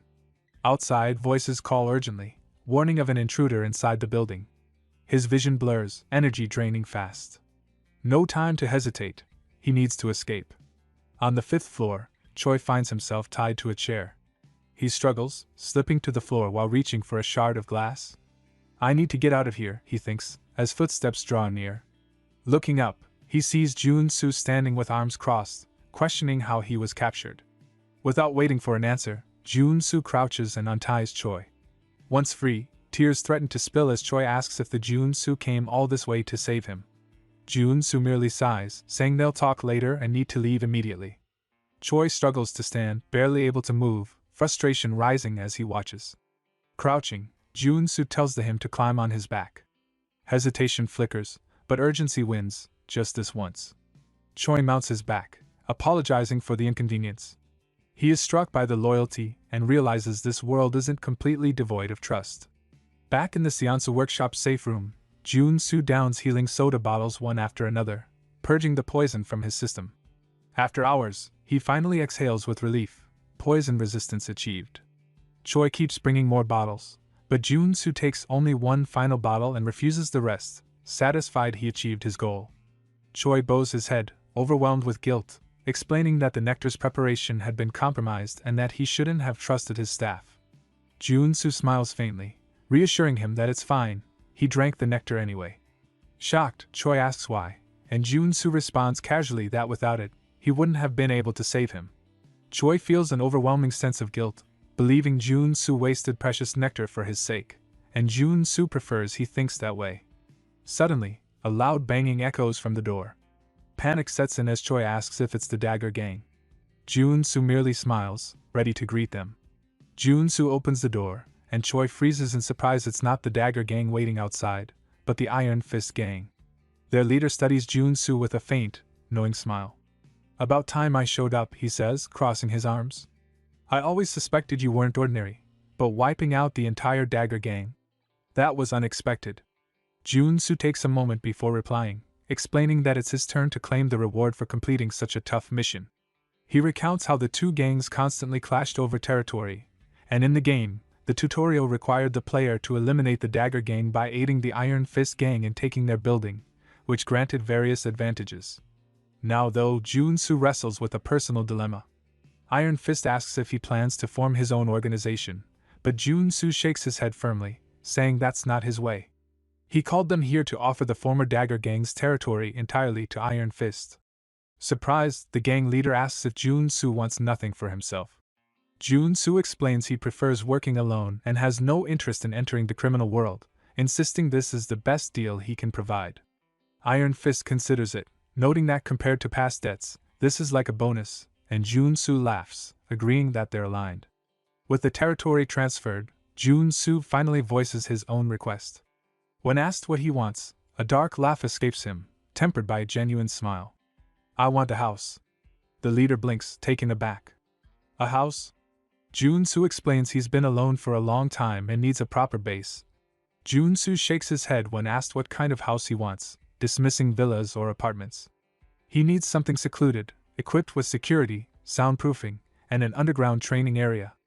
Iron Fist considers it, listing a few options, and finally mentions a house on the outskirts of Jeonabong Slope. Jun-soo hides his excitement behind a calm expression, but inside he's thrilled. This is the first base a player gets in Arcane Soul. Arriving at the house, he can hardly contain himself, laughing at how much better it is than he imagined. Memories flash back to when he first fell into Arcane Soul, struggling to even cover a 20 million hospital bill. Now, with this house and income from the city's largest security company, he could pay off a year of bills effortlessly. Yet, he knows this is no time to relax. The story moves forward, and enemies like the Saints still threaten the city. Grabbing his pickaxe, he heads to the underground training room, tapping along the walls until he finds the right spot. With determined swings, he breaks through, confident his instincts won't fail him. The digging is deeper than expected, but he presses on until he hits a water source. Drinking from it, he feels a rush of revitalization, his body warming and energy returning. This is a mana spring, capable of fully restoring HP and removing most debuffs, a rare treasure conveniently located in his new house. Wasting no time, he prepares a bath, appreciating the physical effort here compared to the simple click in the game. Feeling the flow of energy through him, he grips his blade, knowing this house is perfect for training. With full recovery always available, there's no reason not to push himself to the absolute limit. 2 weeks pass, and during that entire time, he remains secluded in the training room. By now, he can summon the Black Flame at will while wielding the Mountain Breaker sword. Raising his blade, he executes the first move, Mountain Crusher, flowing seamlessly into the second stage, Mountain Divider, and finishing with Mountain Piercer, driving the sword forward with perfect precision. He's not only mastered the technique but has also learned to merge it with the Black Flame. Alongside this, new skills have been acquired: Crushing Strike, Single Point, Meditation, Mana Stabilization, and Fire Resistance. He leans back, exhaling with satisfaction. With the training goals complete, only one challenge remains: the Mana Cultivation technique. Unlike ordinary skills, it can't be gained through practice alone. Had he refined the nectar correctly, he would have reached level 3, but at level 2, residual mana still lingers in his body. To fully absorb the nectar's mana in advance, this technique is essential, and it comes with a staggering cost of tens of billions. Yet he knows where a copy exists without spending that fortune. Making his way to an antique shop, the shopkeeper regards him with a puzzled expression. "Are you certain you want this? It's been untouched for over a decade." Memories flood back of when he played Arcane Soul and uncovered the secret. He might be the only person who knows the technique is hidden here. He strolls toward the market where the shop resides, thinking casually, time to level up. But upon arrival, something feels off. The shop's door is locked, encased in a pulsing blue mana barrier. Touching it, he senses the energy hum, a mana seal firmly blocking entry. Scanning the surrounding market, bustling with shops in the game, he sees them all closed except for this one, leaving the barriered store isolated. In real life, it's completely unlike the game. This anomaly makes him narrow his eyes, a chill running down his spine. The world of Arcane Soul isn't quite as he once knew it. Jun-soo notices one store still illuminated in the deserted market and walks over, asking the man inside if business has been rough. The shopkeeper shakes his head, saying it's obvious just by looking. He's constantly fending off thugs, making it impossible for customers to come. Jun-soo mentions he thought only the Iron Fist gang was active, but the man corrects him, explaining that after the Dagger Gang's destruction, multiple groups have been clashing non-stop. The Iron Fist Gang, the Venom Gang, and the Naked Gang. No one sane would risk stepping into that chaos. Now Jun-soo understands why every other market is closed. In the original story, the Iron Fist Gang eliminated the Dagger Gang and controlled the territory, including the market. But now, having defeated the Dagger Gang himself, Jun-soo has unintentionally turned the area into a battleground for other gangs.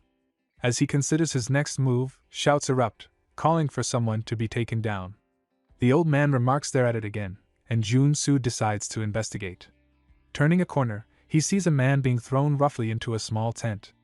A woman steps forward, reminding the Iron Fist Gang member that they're trespassing in Venom Gang territory, flipping him off as she orders him back to his own turf. That's when Steel Scorpion, the Venom Gang's sub-boss, makes his presence known. The Iron Fist member bleeds from the mouth, stunned, when a refined, commanding voice cuts through the chaos, asking what all the commotion is about. All eyes turn to see Captain Underpants arriving with his allies. Scorpion immediately yells that the perverts have shown up.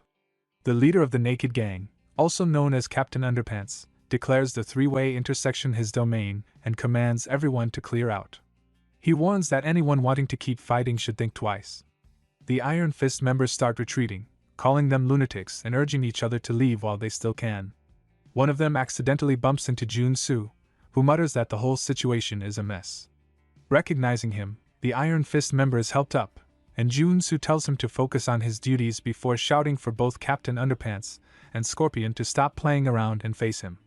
The rescued man questions his actions, and Jun-soo calmly explains he's here to help restore order, establishing a clear hierarchy for the market.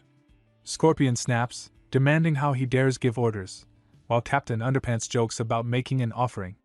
Jun-soo clarifies that fighting at full strength would likely win but cause needless damage to the merchants, so he's decided to demonstrate his true power from the very start.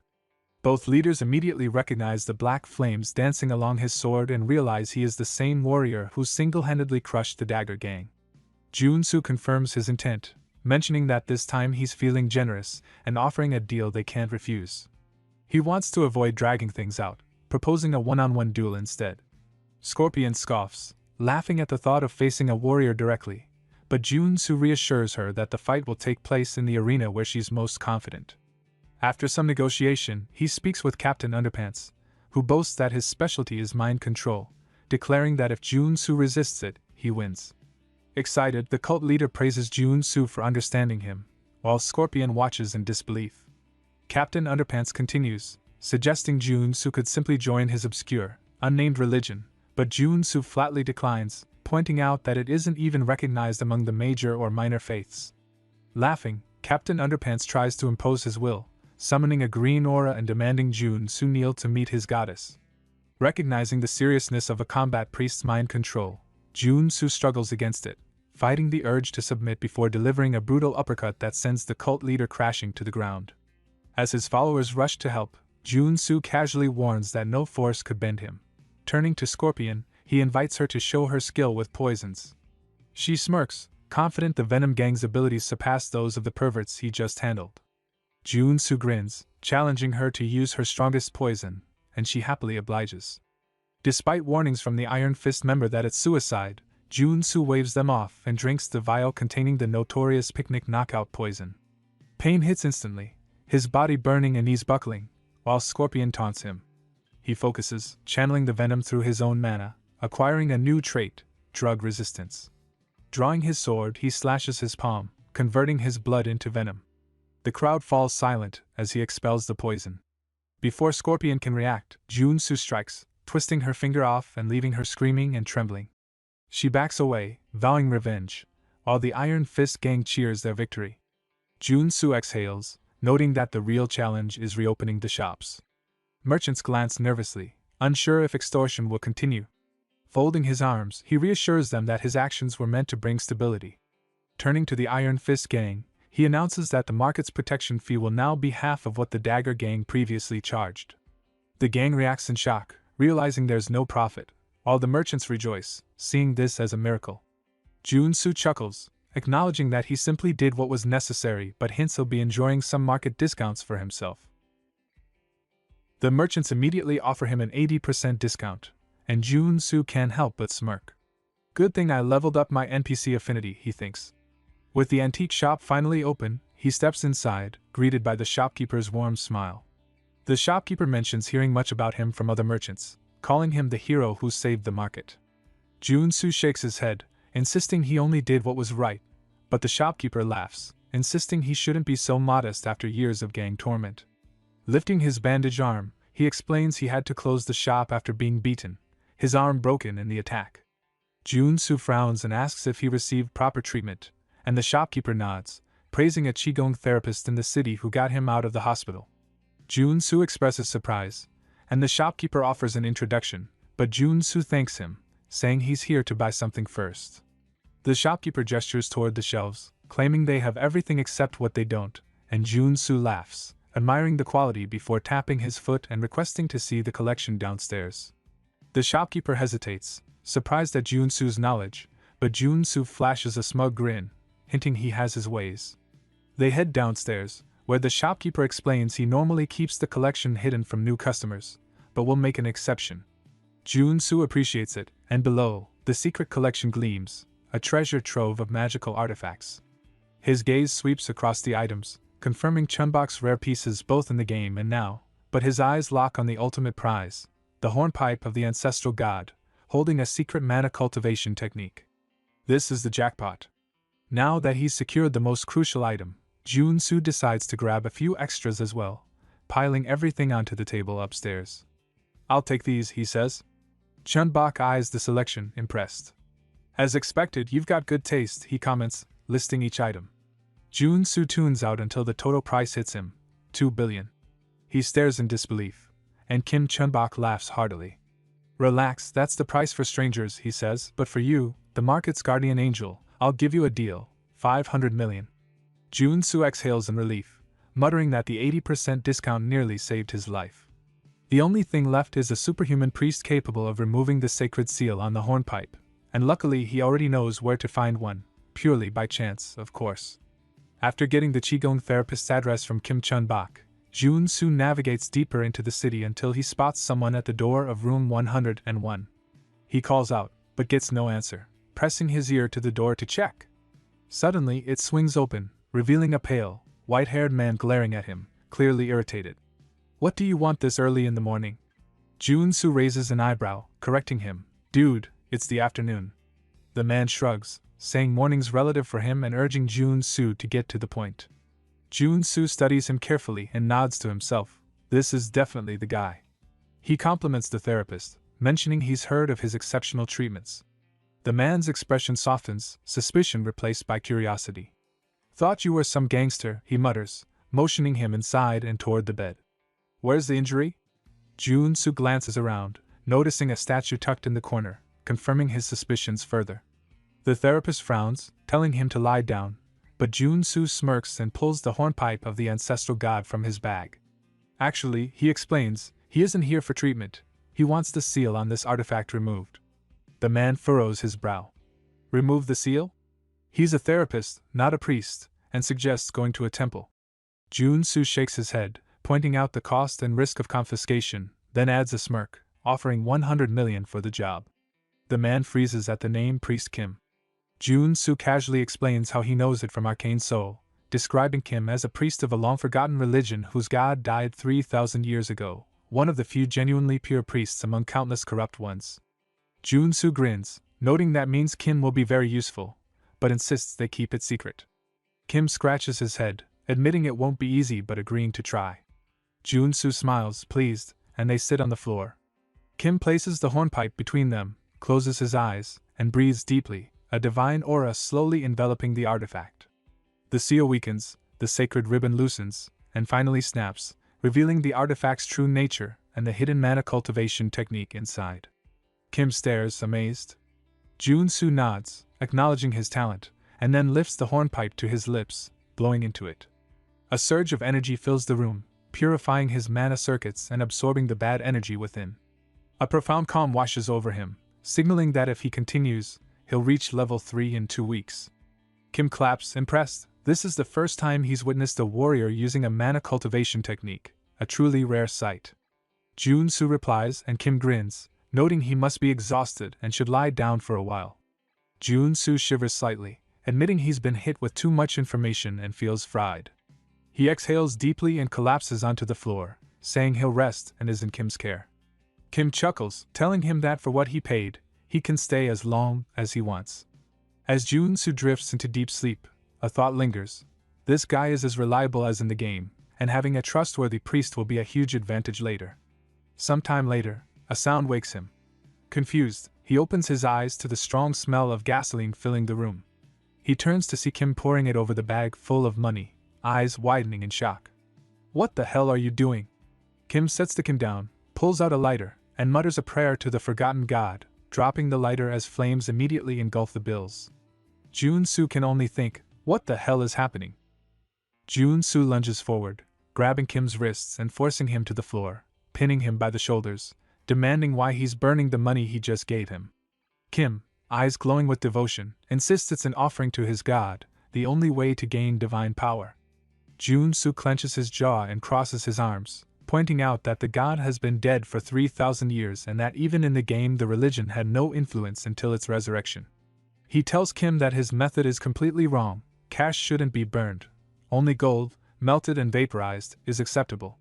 Kim glares, outraged, calling him a heretic, but Jun-soo shrugs, saying maybe only someone who truly understands the process would know that. Kim scoffs, claiming the order has practiced the ritual for thousands of years, but Jun-soo smirks, asking why the god is still dead. The point hits hard, leaving Kim speechless. Jun-soo stands, dusts himself off, and notes that melting gold is complicated these days, but he has another solution. Kim narrows his eyes, suspicious, asking what solution Jun-soo has in mind. Jun-soo grins and reminds him that he helped him obtain his cultivation technique, so now it's his turn to help. The scene cuts to a pot filled with shimmering golden liquid. Kim hesitates, warning that they probably shouldn't be doing this here. Jun-soo pushes a bowl toward him, insisting he drink it. He explains that Kim's divine power will increase drastically, but he must focus and sense whether his god is responding. Kim bites his lip, muttering that Jun-soo won't stop nagging, and downs the liquid in one go. Jun-soo smiles, watching as Kim trembles, his chest burning, hair stiffening, and divine energy surging through him. Jun-soo crosses his arms and asks how he feels. Kim's eyes widen in shock, exclaiming that this is real and far better than burning millions in cash. Jun-soo nods, telling him his growth will skyrocket if he sticks to this method. Kim wags his tail excitedly, unsure how to repay him, then remembers and pulls a necklace from his robes, handing it over. Jun-soo inspects it, a sacred artifact with healing abilities. Kim smiles, saying his god will be pleased to see Jun-soo with it. Jun-soo holds the necklace, thinking it's even more profitable than expected, especially since Kim's order provided incredible quests in the game. He suddenly grabs Kim's hands, looking him in the eyes, and asks to pray together. Kim blinks, confused, and asks why. Jun-soo grins, saying it's his way of repaying him. And just like that, Jun-soo had effectively captured Priest Kim. A week later, the room was filled with bottles of shimmering golden liquid. Kim pleaded desperately, saying he couldn't drink any more or he'd turn into gold. Jun-soo crossed his arms, insisting he keep drinking until he became Midas himself. Kim trembled, claiming he would die from mana poisoning. Jun-soo's eyes gleamed like an anime protagonist as he reassured him it wouldn't happen. Kim swallowed hard as Jun-soo picked up another bottle, tilted his face, and poured the entire contents into his mouth, telling him to just pray. Kim thrashed in protest, but Jun-soo only smiled and added that each of the 4 tutorial characters had unique traits. He noted that while Warrior Kim would turn completely white, Priest Kim was immune to mana poisoning, allowing his growth rate to skyrocket. As the bottle emptied, Kim felt awful, but his divine power suddenly exploded, forming a glowing circle so intense it blinded Jun-soo. Kim had reached level 3, realizing he could now begin preparing to become an apostle. Jun-soo laughed, saying at this pace he'd be ready soon and had accumulated more than enough divine experience. He added thoughtfully that now Kim needed to call a regional assembly to gain official recognition as a bishop. Kim nodded, grateful, acknowledging his 2 bishops and the rapid growth thanks to Jun-soo's help, promising he would never forget the debt. Jun-soo waved off the thanks, saying he just liked helping people, while silently betting Kim would want to repay him for life, giving him access to the artifacts in Kim's God's vault. Kim took a deep breath and asked Jun-soo to be his bodyguard for the regional assembly, worried about going alone since another bishop would also be present. Jun-soo smiled and agreed. With Kim's growth complete, the mission line was ready to begin. The next day, the church was still under reconstruction, and the faithful surrounded Kim, congratulating him on reaching level 3. Kim thanked them politely while Jun-soo looked on, disappointed at how small the gathering was. A man entered, looked around, and scoffed at the sight. The other bishop finally appeared, glaring at Kim and demanding to know who had given him permission to organize an assembly. Kim took a deep breath and explained that every priest in the order could call one, but the bishop only smiled coldly, saying that only applied to regular priests. The bishop leaned forward, his expression dark. Apostates were a different matter entirely. Kim frowned. He hadn't renounced his faith and didn't understand what the bishop meant. The bishop smirked, noting Kim had reached level 3 in just 3 months, impossible by normal means. The implication hit him. He must have betrayed his brothers for stronger divine power. Kim's eyes widened in disbelief, insisting he had only found an efficient method. The bishop waved his hand, summoning soldiers to capture him. Before they could act, Jun-soo stepped forward, warning them not to intimidate the boy. The soldiers turned, demanding to know who he was. Jun-soo laughed, declaring himself Kim's bodyguard. The bishop narrowed his eyes, claiming outsiders had no place in the order's matters. Jun-soo crossed his arms, smiling, dismissing the logic, and Kim added that drinking gold to level up wasn't a crime. The bishop erupted in fury, calling it heresy and raised a hand, summoning a fireball to purge Kim. The explosion filled the room, but when the dust settled, Jun-soo stood protectively in front of Kim, his mana shield glowing. He scowled at the attack, calling it true blasphemy. The bishop sputtered, asking why his magic was blocked. Jun-soo teased, questioning why he would attack a potential apostle. The bishop insisted a heretic could never ascend, leaving Kim confused. Jun-soo pulled something from his pocket, telling him to eat it and pray. The bishop tried to intervene again, threatening to burn them both, but Jun-soo only smiled, confident that Kim's awakening would prove him an apostle. A golden aura filled the room as Kim knelt, eyes shining, and began to pray. The bishop's fear was evident as Jun-soo crossed his arms, scolding him for being mentally delayed and envious of Kim. Jun-soo's grip tightened on his blade, knowing the key for Kim to awaken was consuming a golden relic from another order. The bishop's eyes widened as a golden halo formed above Kim's head. Jun-soo raised his blade, his gaze cold and sharp, ready to teach the blasphemer a lesson as the true apostle emerged. Jun-soo turned his gaze to Kim, a sly smile on his face, and said he wanted to ask something of his god. He asked how to punish someone who killed a bishop out of envy, and tried to frame his own son as a heretic to cover it. The bishop went pale, shocked that Jun-soo knew. Kim, hearing his god's voice, lifted his head and replied with unwavering certainty that the only answer was to kill him. Jun-soo swung his blade toward the bishop's neck, stopping just a hair's breadth away, smiling as he said he could not refuse a divine order. The bishop trembled, begging for mercy, but Jun-soo drew the blade across his throat. Blood sprayed, and the body crumpled to the ground. The church fell silent, the air thick with shock. Someone had died in the house of their god. Jun-soo's expression remained indifferent, remarking that the problem had been solved before the bishop could do any more harm.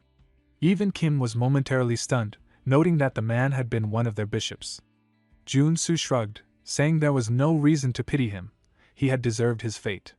Jun-soo turned his gaze to Kim and asked what his god commanded.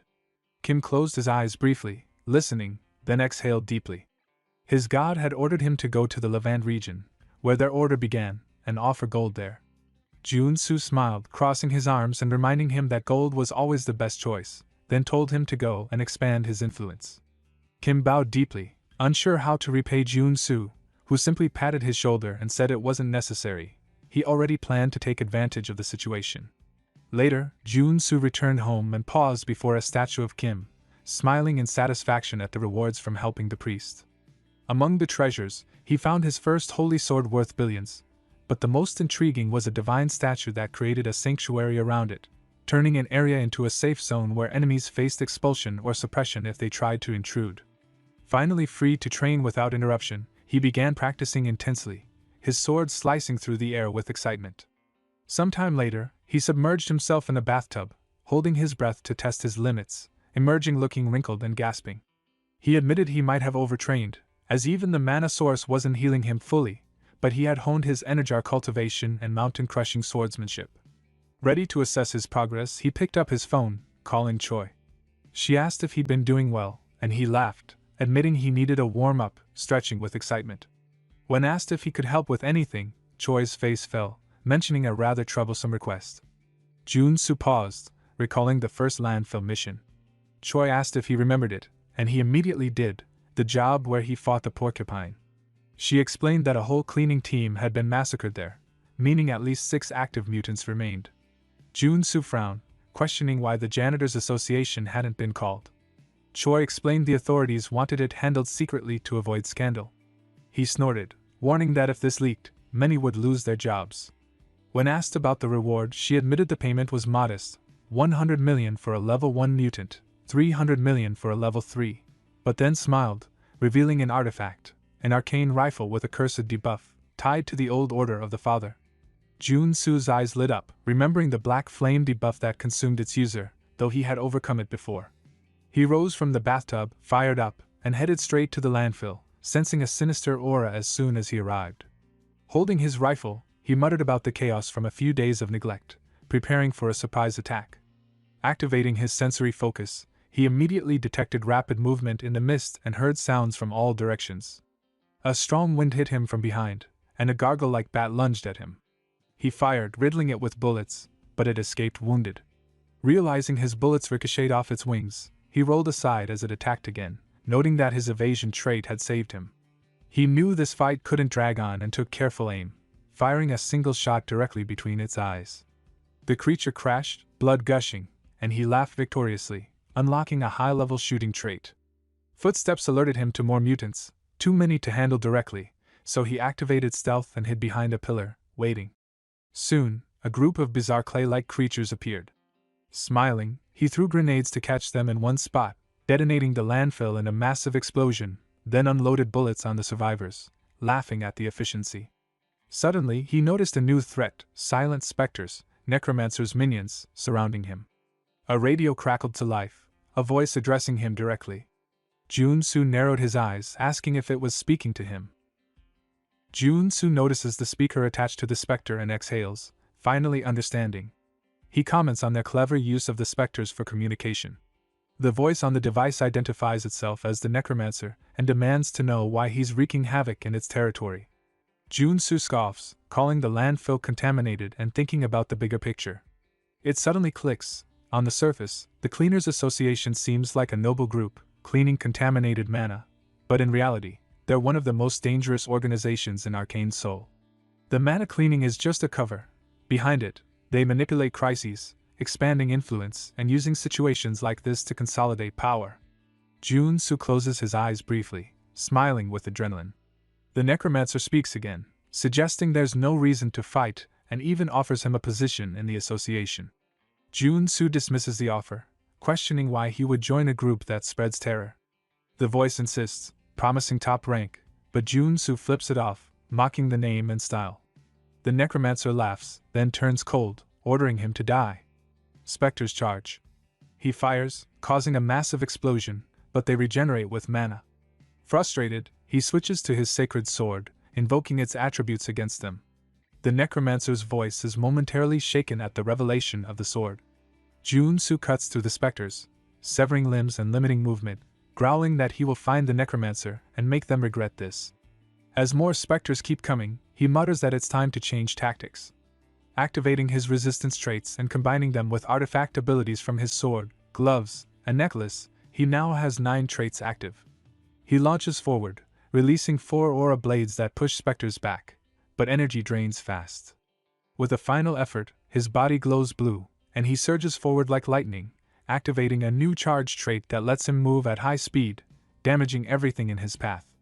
He grins, thrilled by the unexpected ability. Jun-soo rockets through the specters, already planning his next move. He bends, leaps, and unlocks a new trait, jump. Laughing at the simplicity of it, he realizes combining charge and jump makes attacks and escapes effortless. Descending at high speed, he taunts the remaining enemies, leaping and charging like a human projectile across the battlefield. Eventually, exhaustion takes over. Most specters are destroyed, but his body is pushed to the limit.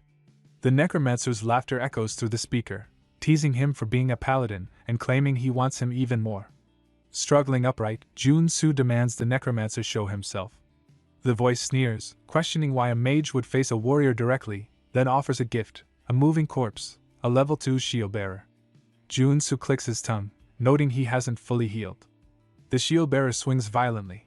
He narrowly dodges, but a purple arrow laced with dark mana strikes his back. Spinning, he searches for the source and hears the necromancer taunt, hinting at turning him into a death knight. Recalling Arcane Soul's rule about necromancers, Jun-Soo feints an attack in the air but dives beneath the undead shield, spotting the culprit on a balcony. Activating charge, he dodges the shield bearer and rockets toward the necromancer, drawing his sacred sword. Karen, the necromancer and a rank or director of the Cleaners Association, smirks, underestimating him. Spectral purple hands erupt from Karen's back, restraining Jun-Soo as magical arrows and electrical blasts rain down. Trapped, Jun-Soo grins and summons a massive black fireball, his ultimate move. Karen is startled, questioning his effort. Jun-Soo explains he never intended a quick fight, hinting that equipping the right traits amplifies ultimate attacks. Karen shoots the black flame, but Jun-Soo aligns sword, magic, and physical power, manifesting a supreme technique, the blade that cuts through all. He brings his sword down, a golden burst slicing the black flame in half. Light floods the battlefield as Karen trembles, powerless, as the golden cut splits him in two. The black flame explodes, and the shockwave throws Jun-Soo back. He crashes to the ground, gasping, almost dead, but a relieved smile spreads across his face. He won. Karen, the dungeon boss, is defeated. Normally, defeating this boss at level 2 requires a full group, and even at level 3, winning alone with basic traits and gear is impossible. Years of experience made it possible. Now it's time for loot, all for himself. Cut to Choi's office. Choi waves at him, admiration clear. Jun-Soo shrugs, pretending it was nothing. She lightly touches his shoulder, making him wince. He warns her, joking about where he got hurt. Everyone else stares in disbelief, struggling to process that he did it all alone. Jun-Soo pauses, scanning the room. When I entered the landfill, something went wrong, different from what you asked. He slams Karen's equipment onto the table, pieces of mana gear used to create specters, clearly belonging to Karen and the Association of Cleaners. Silence falls. He confirms it wasn't an accident, it was planned. Anger flares as the man at the table slams his fist, fuming over past fees, conflicts, and now the extreme act of turning innocents into mutants. Jun-Soo crosses his arms, cold. They never liked you from the start. If you want, I can make the next section even punchier, keeping the same detail but making it feel like a high-speed battle aftermath narration. Do you want me to do that? Jun-Soo studies the man's reaction. Did he really not know? Then it clicks. Players only learn the association's truth after this mission. The man lowers his head, ashamed, apologizing for putting him in danger. Jun-Soo shrugs, saying he just did what was needed to take out the bad guys, smirking. The man nods, placing 2 boxes on the table as promised rewards. Jun-Soo frowns. Why 2? One holds the arcane pistol. The other is a bonus for surviving the dangerous mission. Opening it, his eyes widen. Sacred water. Essential, expensive, and now free. The man warns them to stay safe, explaining the evidence will be used to formally accuse the association. Jun-Soo clicks his tongue, realizing retaliation is inevitable. The man confirms, but says justice can't be ignored. Jun-Soo smiles confidently. He'll survive. That night, he drives through the city with Choi. He suggests lying low, the association won't forget. Jun-Soo shakes his head. Hiding won't help. After the landfill mission, the game triggers a chain of quests. A clash is unavoidable. He just killed one of their directors. He looks out the window, thoughtful, noting the association's quest splits into 2 paths. Doing nothing risks the president attacking their home with superhumans, while the route he prefers is dangerous but manageable. He turns to Choi. Ever heard of Jianyubon? He stiffens. A restricted area south, with a massive poppy plantation, and if caught, death is certain. Jun-Soo smiles sideways. Exactly. And that place belongs to the Association of Janitor. Choi's eyes widen. Poppies? Jun-Soo shakes his head. It's not about poppies. The place is for body modifications and human trafficking. They're just a luxury crime syndicate. Choi stares in disbelief. Jun-soo nods. That's why he plans to strike first. Choi jerks the wheel, nearly crashing, demanding he repeat that. Jun-soo ignores him, pulling out a phone with a list of claymores, EMP bombs, and other costly, dangerous items. Choi blinks stunned. Where did you get all this, and how much will it cost? Jun-soo smirks. Money is for amateurs. These came from cleaning the landfill. Choi inspects the gear, impressed. But even so, he warns, the association's president is level 4, executives level 3. Jun-soo leans back, confident. Who said he's fighting alone? For now, just gather the supplies. 2 nights later, at the Jeon-Abong farm hideout, shadows move in the dark. Guards patrol, oblivious to Jun-soo sneaking behind them. He presses a cloth to one guard's face. The body goes limp. Another turns, bam, a shot to the chest drops him instantly. Jun-soo deactivates stealth, cracks his neck, smiling at the thrill of infiltration. He grabs his communicator, but a man crashes into the wall, face deformed. Iron Fist appears, thanking him and reporting underground controls secured. He surveys the lab, disgusted by the body modifications and trafficking. Jun-soo nods. That's why they need to end this. Iron Fist inspects the workshop. Jun-soo promises to help strengthen his men once it's theirs. Iron Fist hesitates. Taking on the association could have consequences. Jun-soo laughs, lighting a flame between his fingers. This farm is their main income, but security is weaker than elsewhere. Perfect place to start dismantling the association. Next morning, at the association tower, a man burst into the president's office, panting. The Jeon-Abong was attacked by the man who killed Karen. The president clenches his fists, smashing his desk in fury. A screen flashes his name, Park Dae-up, president of the Association of Cleaners. His assistant trembles, holding out a phone. On the screen, a brazen selfie of Jun-soo appears, the Jeon-Abong blazing behind him. The president grits his teeth, fury twisting his eyes, and crushes the phone in one hand. He vows to turn the warrior Kim to ashes. Sometime later, the poppy farm lies in ruins, replaced by a battalion from the association. Soldiers scan the wreckage stunned. That warrior Kim is insane.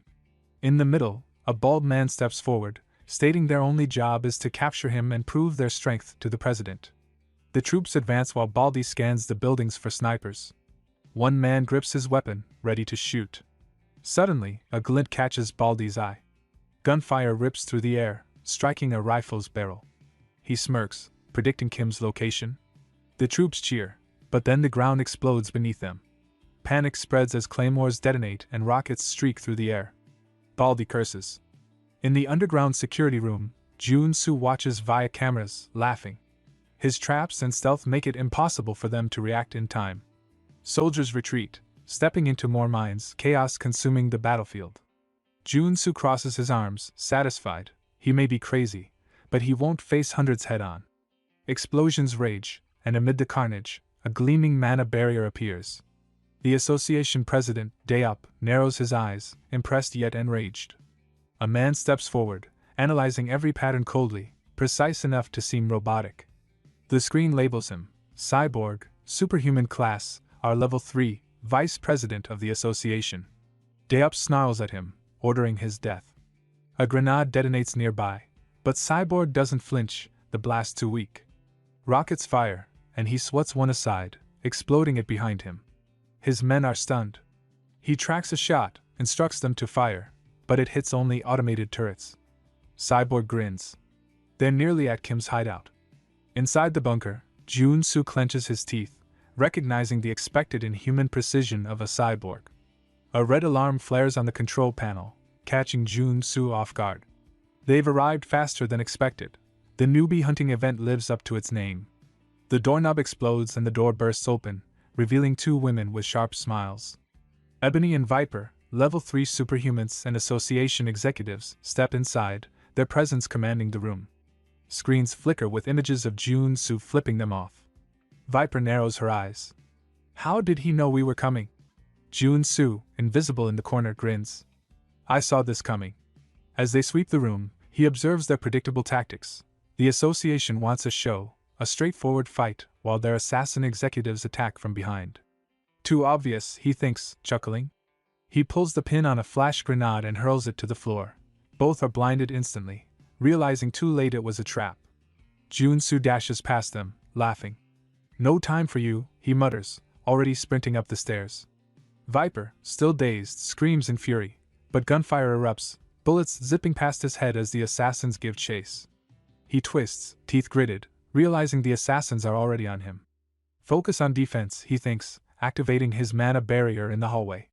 Bullets slam against it, yet a sharp crack runs through the shield. Junsu smirks defiantly. Shoot all you want, I'll block everything. Ebony steps forward, smirking. Bang! A bullet pierces the barrier, and shards scatter across the corridor. Stumbling back, Junsu struggles to recover as Ebony's gun still smokes. How'd that taste?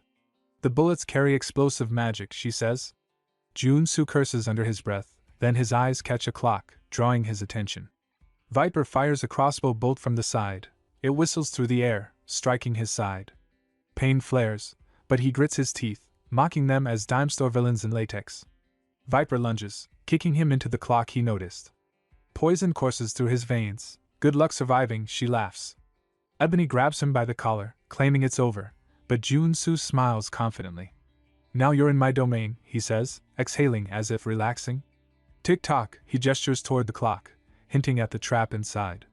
Channeling mana into his feet, he rockets down the corridor, mind racing. Ebony and Viper are stronger than Karen. A direct fight would be risky, so he played weak, luring them toward the clock. Inside, he planted white phosphorus munitions worth over $1 billion. Pressing the detonator, he smirks. Boom! The explosion engulfs the corridor. Ebony and Viper's weapons fly from their hands, eyes wide in horror, realizing too late they've walked into his trap. After the explosion, Junsu laughs, having taken out the executives, but more reinforcements are already coming. He quickly activates all his healing abilities, knowing the guy with the machine could appear anytime. Suddenly, a group of cybernetic men approach. Speak of the devil, he mutters. One snarls, vowing to modify him until he begs for death. Junsu smirks, mocking their mechanical enhancements, and warning it's a waste of time talking. The enemy extends a metallic claw, others raise weapons. Junsu grins at their self-modifications and presses a red button. Sparks fly, an electrical surge paralyzes them. Without hesitation, he opens fire, EMPs and rifles tearing through the stunned robotic men, his best tools against the machines, cutting them down mercilessly. One enemy still stands. The real Robocop, Junsu mutters, eyeing the unfazed warrior. Damn, how much did you dump into that body? EMPs don't even touch you. The cybernetic fighter growls, dragging his blade across the floor, charging with lethal intent. Junsu narrowly dodges, losing a gun in the process. Keep dodging forever, the enemy taunts, fight like a man, or better, like a machine. Damn, he's fast, Junsu thinks, slashing at his midsection, but iron plates cover everything except his human eyes. What a joke, the enemy laughs, that sword is pathetic. With a burst from foot thrusters, he lunges, kicks Junsu into a concrete wall, blood spraying, mana shielding him from further damage.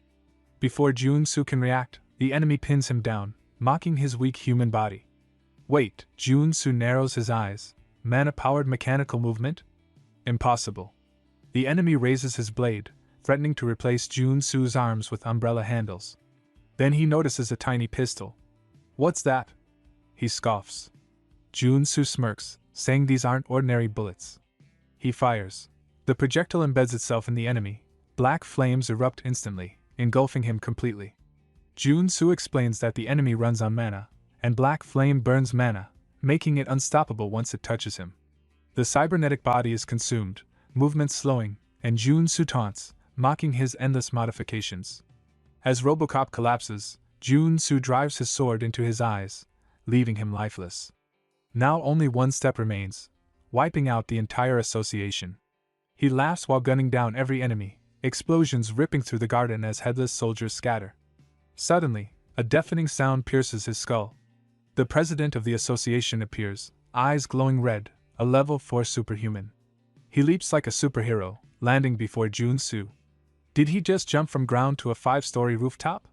The president sneers, relishing punishing Junsu for interfering. Junsu tries to draw his sword but is thrown back. Only his defensive abilities save him from death. Switching to offense, he attacks, but the president dodges easily. Jun-soo fires black flame rounds, but the president blocks with a barrier, nullifying his strongest abilities. He lands a rapid punch barrage, sending Jun-soo to the ground. The gap is clear: the president, SR rank, overwhelming stats, Warrior Kim, a weak NPC. The president taunts, but Jun-soo wipes blood from his mouth, revealing he took out Ebony and Viper with white phosphorus rounds.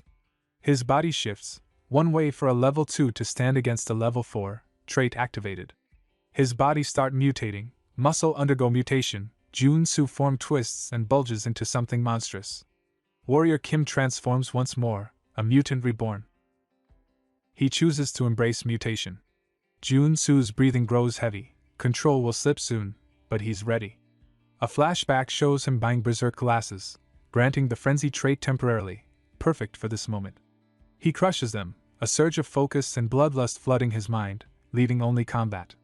Jun-soo unleashes a relentless flurry of punches. The president blocks, eyes narrowing, unaware of the new ability. One thing is certain: this fight just got far more dangerous. The president activates Rage, instantly boosting his stats. Both charge, fists colliding in a brutal, high-speed exchange. Jun-soo grins, this won't be enough to stop me. He lands a hard jab to the president's face, blood spraying as the impact pushes him back.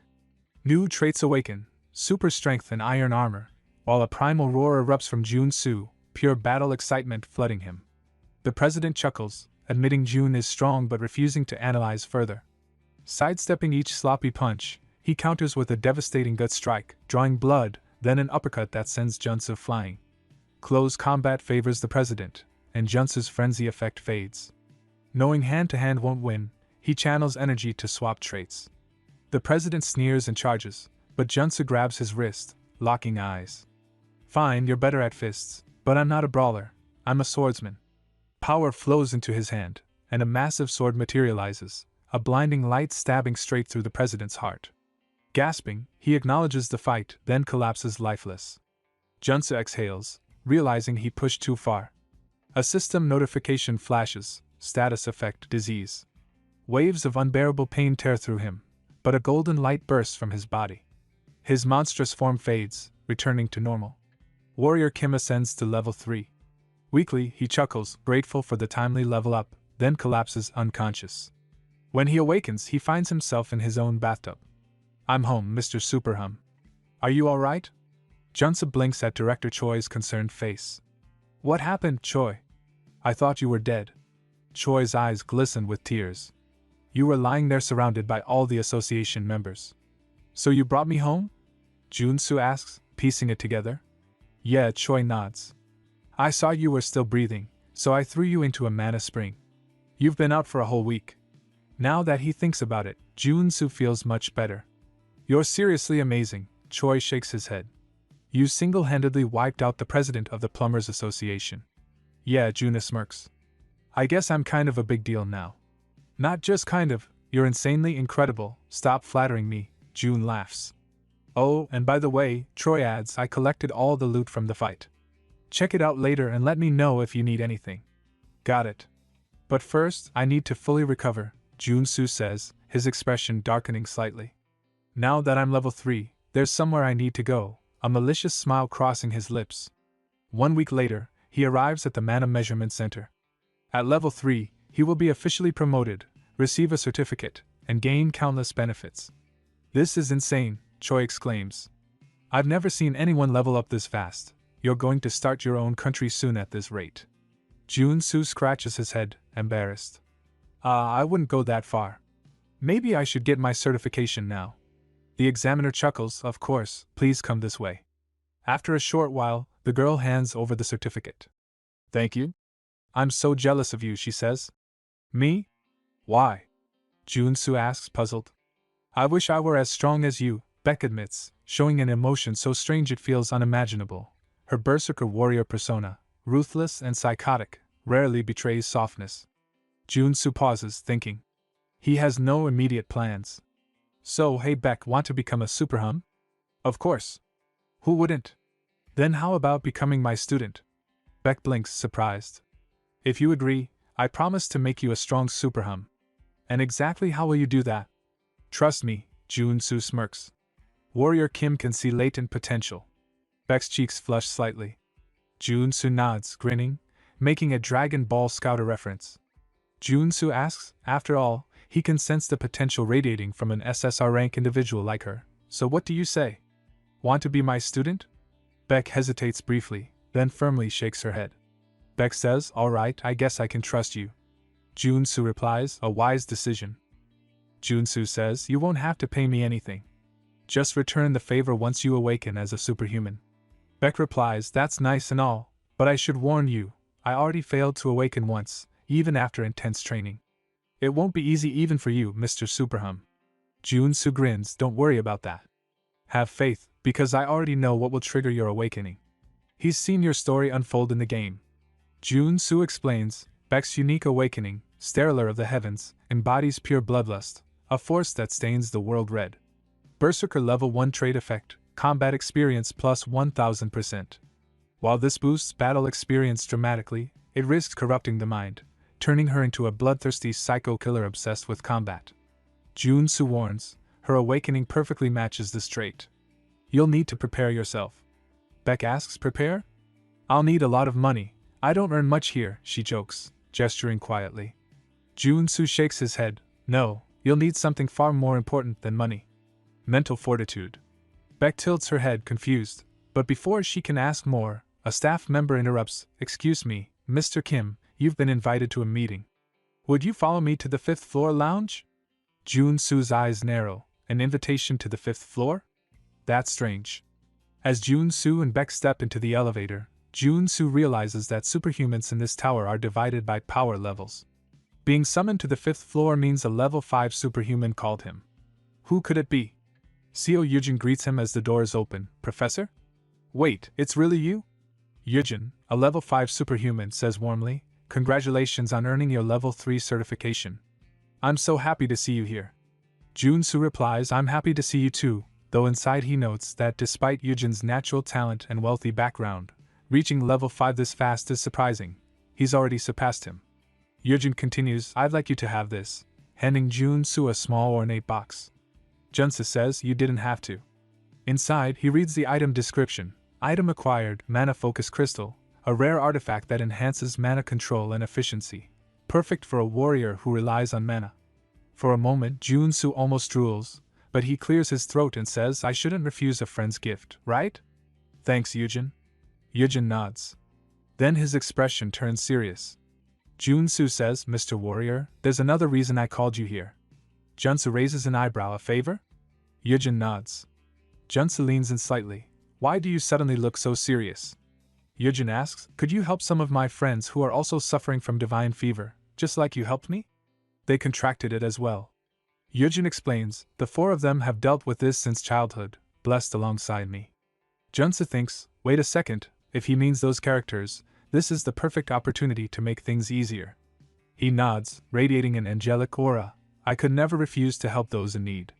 Yujin replies, thank you so much, Sir Warrior, for your generosity, but before we begin treatment, I'd like to meet them first. Junsa says, of course, I'll arrange a meeting right away. The next day, Junsa walks with the girl he promised to help. She freezes after smashing through a wall. I can't believe there's a hidden space in this mall. Junsa grins, see? I told you. This is where you'll awaken. You have no idea how much effort it took to get us here. She wrinkles her nose. Are we really training in a place this dirty? Junsa stretches a hand, of course, it'll be fun. He explains, characters with the star that kills the sky trait can't awaken normally. They must be pushed to the edge, forced into life or death situations. This dungeon is undiscovered, but it's exactly where Bexarin awakens in the future. Her voice trembles as she hugs her arms. Sir Warrior, it's so dark and smells awful. Junsa senses her fear. Suddenly, a zombie lunges at her. She barely dodges, her glasses fall off. Junsa tosses a sword down. Training starts now. She protests, excuse me? Junsa snaps, kill it yourself. What? Fight for your life. That's the only way you'll awaken. She shouts, what nonsense is that? The zombie attacks again. Get away from me, you monster! She swings instinctively, cutting it clean in half with one devastating strike. Junsa's eyes widen, what the hell? That single slash had insane power. Beck, maybe she's even more gifted than I expected. As she stands, sword trembling, a red aura pulses from her body. Beck shouts, very well, you started strong, but that's cruel. You can't just make me fight with no warning. Junsa replies, but you gave it your all, didn't you? She hesitates, sadness in her eyes. Even without awakening, she fights like a sky-destroying Star Trek character. The moment battle starts, she transforms completely, like a different person entirely. Junsa claps as Bayak pierces the zombie with her sword. Well done, off to a good start. She shouts, you're so mean, you can't just tell me to fight without warning. He points at the zombie, but you did fine, right? She says yes, though her nerves show. He thinks, as expected from one of the top 3 warriors in the game, even without awakening, she fights like a character with a heaven-slaying star trait. Once she steps into battle, she asks, do I really have to fight myself? He says yes, but don't worry, I won't let you die, at least not yet. She shouts, what? That doesn't sound reassuring at all. He chuckles, and they move forward, taking on every zombie in their path. He asks, you did take some superhuman lessons before, did you learn swordsmanship? She replies, no, I never took any sword lessons, but you said I had talent, right? He grits his teeth, thinking, and I had to endure all kinds of hell just to earn a single trait. Too OP.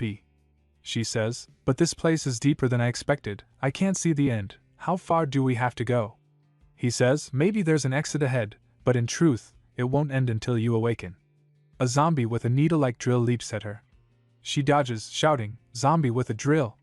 He thinks, drill zombies were tricky in the game too, maybe I should help.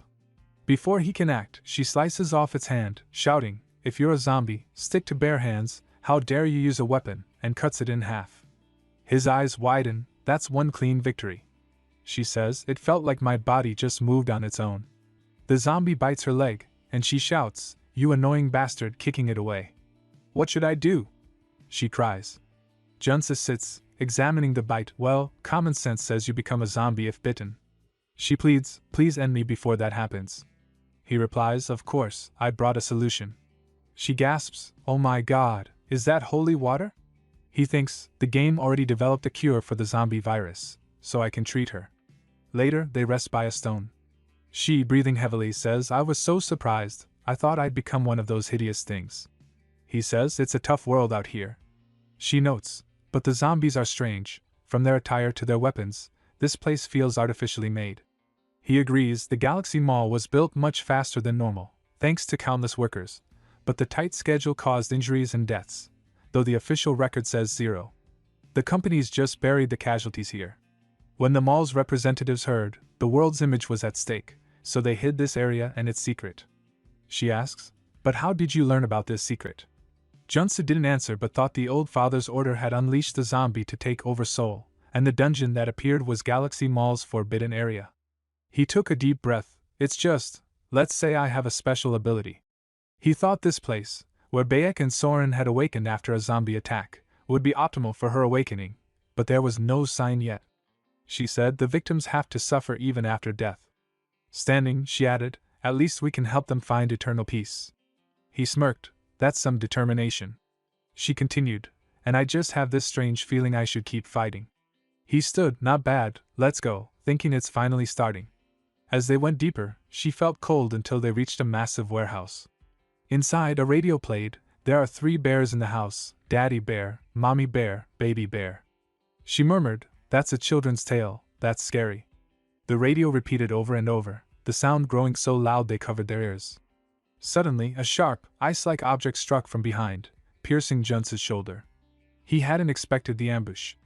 Before them floated a conjugated ghost boss, a level 3 mutant of Galaxy Mall's forbidden area, a gaseous, disgusting mass. Junsa clenched his arm, you need to get out of here, you can't handle this yet. Beck began to reply, but before she could speak, a multi-bodied monster hurled icy spikes at them. Dodging the attacks, Junsa shouted in pain, then noticed a glowing light on the monster's abdomen. The light expanded, firing toward him. He tried to block the solid ice, but the force pushed him back, pinning him to the wall. Beck shouted, what should I do? He said, you need to run. She cried, how can I leave you here? One of us has to survive, he said. Tears streaming, she said, I can't do that. He called her name, the reason I was so certain about your talent is because you are the heaven-slaying star. Her eyes widened. He continued, trust yourself, and you will awaken. That ends my lesson. The creature floated above, striking with countless icy spikes toward them. She closed her eyes, thinking, trust me, how could I? Then something strange happened. The ice shards shattered. Junsu noticed it was Beck herself, completely frozen. She said, okay, I will trust myself and you, Mr. Warrior, so don't give up. Turning, her body radiated a golden aura. She had awakened. With one motion, she shattered the ice around Junsu. She exclaimed, what is this power? I really awakened. As her focus shifted to her power, another monster attack came from behind. Junsu handled it. Now that you're awakened, time to end this act. She asked, what do you mean? He said, the heaven-slaying star awakening requires a battle that risks your life and the mental strength to prevail. She realized, did you put yourself in danger just to awaken me? He pushed a sword forward. You've done a great job, now it's time to fight. Heaven-slaying star Beck Soren. The monster roared, and Bayek noted its anger. Junsu reassured her, saying she'd be fine as long as she dodged before it hit, swinging his sword and adding, see, not too hard. She turned and realized she was completely frozen. He asked if she was alright, thinking even awakened at level 1, she couldn't do everything perfectly yet. She admitted to getting hurt but shrugged it off. He smirked, noting everyone gets a starting trait upon awakening. She gained Indomitable, boosting resistance to abnormal statuses. She marveled that before awakening, every fight felt life-threatening. Junsu reflected on her OP growth and his own ability to see opponent traits. She admitted she wasn't much help yet. He told her not to worry and introduced Heaven-slaying star training. The monster launched frozen spikes. Both dodged. Beck earned rush, impressing him with her rapid battle growth. She felt light, eager to keep fighting. Massive frozen pillars came. Junsu leaped to intercept, telling her to hold on. She used leap to evade. The pillars struck the wall, causing a huge blast. He praised her. She felt like flying, and he wondered if she'd surpass him soon. She asked what to do next. They pressed forward as the monster kept attacking, dodging every strike with Bike's help. She shouted for more attacks, activating Accelerate and Breakthrough. Junsu noted her gaining even more traits. Her talent was exceptional. Deciding to finish it, he leaped, yellow aura glowing, and slashed the monster, causing a massive roar and blast. Beck praised him. He downplayed it. Spotting a phone, he explained it was the monster's mana core. She asked how a smartphone could work as a core. He said ghost-type monsters often use objects tied to lingering resentment. This one belonged to a worker who cherished his daughter, and his death possessed the phone. She hoped he could rest in peace, he assured her. The core glowed yellow, forming 2 frozen crystals, one black and one blue. Holding the crystals, he said they were called crystals and could be used to obtain powerful equipment, thinking it was an incredible reward for defeating the Galaxy Mall dungeon boss. Suddenly, a gust shook the mall as if an earthquake hit. She asked what was happening. He said the forbidden area was collapsing. She asked what to do. He told her to use the movement skills she just learned. He shouted for her to run if she didn't want to die, and they dashed at lightning speed. She struggled to keep up. He urged her to go faster. Fear flared in her eyes, which turned red, and she shouted that she couldn't die after everything. Her awakening surged as she ran faster than Junsu, using leap to clear obstacles. She spotted the portal and called to him. He clenched his teeth, realizing he couldn't help further. She still needed her final trait to become one of the strongest units. As she leaped, stones struck her, and she fell with bruised hands, declaring she wouldn't give up and would shine no matter what. And with that, she gained a new trait, Runaway Train, moving so fast that Junsu muttered, I can't even see her anymore. Stones tumbled around her, and he clenched his teeth, fearing she had failed. But she made it, embracing him tightly, leaving him blushing. They stepped through the portal and emerged in the center of the crowd, where a screen announced, Trait Narrows Cape grants a second chance at life, only on the brink of death. Whispers spread among the people, wondering where they had appeared from. Junsu smiled, thinking yes, I knew you could do it. They had obtained the Narrows Cape trait, completing all 3 of Beak and Soren's main traits. But she had completely fainted, unable to speak. He called, Are you fine? Can you stand? She murmured, Yes, I'm fine. He frowned, What do you mean you're fine? Your face is all red. She hugged him tighter, saying, That's because Mr. Warrior let me stay like this for a bit. Could you hold me a little longer? Clinging to him, she whispered, Mr. Warrior, let me stay like this a bit longer. Later, noticing her torn clothes, she said she needed a moment to fix them. Once done, she smiled and thanked him, and he replied, "You're welcome," thinking she surprised him. She stood up, noting it had been a close call, but they made it out. He observed her smiling face, realizing she had changed from the game, perhaps because she had awakened differently, surviving where she once perished. He said, "All right, let's get out of this mall," holding a crystal for her. She asked its value. He confirmed it was worth billions and told her to grow faster with it. She hesitated, saying it was too much, but he reassured her, "Just repay me later," thinking there was a reason he spent so many resources on her. He explained the Mars sword technique was one of the top 3 sword techniques, and the arcane soul trait allowed rapid growth, but only Beck could use it, so the only way to learn it was via a memory chip. She thanked him, and he pointed to the crystal, telling her not to forget it, thinking he wanted to see her learn that technique. Later, exhausted, he was about to collapse when Yujin's car arrived, offering a lift. Junsu thought the world of arcane soldiers wouldn't leave him alone. Yujin mentioned they had scheduled a meeting with the armor maester, and though Junsu groaned inwardly, he knew skipping it wasn't an option. Yujin explained this master could craft level 7 armor, astonishing Junsu, who shouted in excitement. Upon arrival, full guards lined the area in welcome. Junsu, stunned, asked if it was real, and Yujin marveled at the house of such a great craftsman. Junsu asked if Yujin knew which religion the craftsman followed. Yujin replied, "Religion? Why now?" Junsu realized he probably didn't know, thinking of the suffering under the old father's order. This was Jachel's house, a devoted craftsman of the order, and despite Junsu refusing baptism, he still agreed to craft armor. Suddenly, a guard demanded Junsu's hand for identification. He resisted, thinking, "What the hell?" Their hands burned as Junsu snapped, "Satisfied?" The guard glared, and Yujin protested, "We have a reservation." Jachel arrived in a wheelchair, commanding them to stop, and bowing, the guard acknowledged him. Jachel praised Junsu for refusing baptism and awakening the back flame, calling him a distinguished host. Junsu twisted his hand, asking, "Is this how you treat me?" Jachel replied with, "Forgive me, the light and savior recognized by the saints." Junsu muttered, "What nonsense." Jachel then invited them inside to discuss equipment. Rows of armor filled the room as Jachel explained each type, but Junsu, deep in thought, pointed to one and said he'd take it. Jachel shouted in disbelief, "That's impossible." Junsu insisted, "I like this style." Jachel frowned, "It's very hard to infuse magic for holy armor like this." Junsu replied, "I don't need holy armor, just imbue it with giant and extreme." He realized the order was trying to trap him.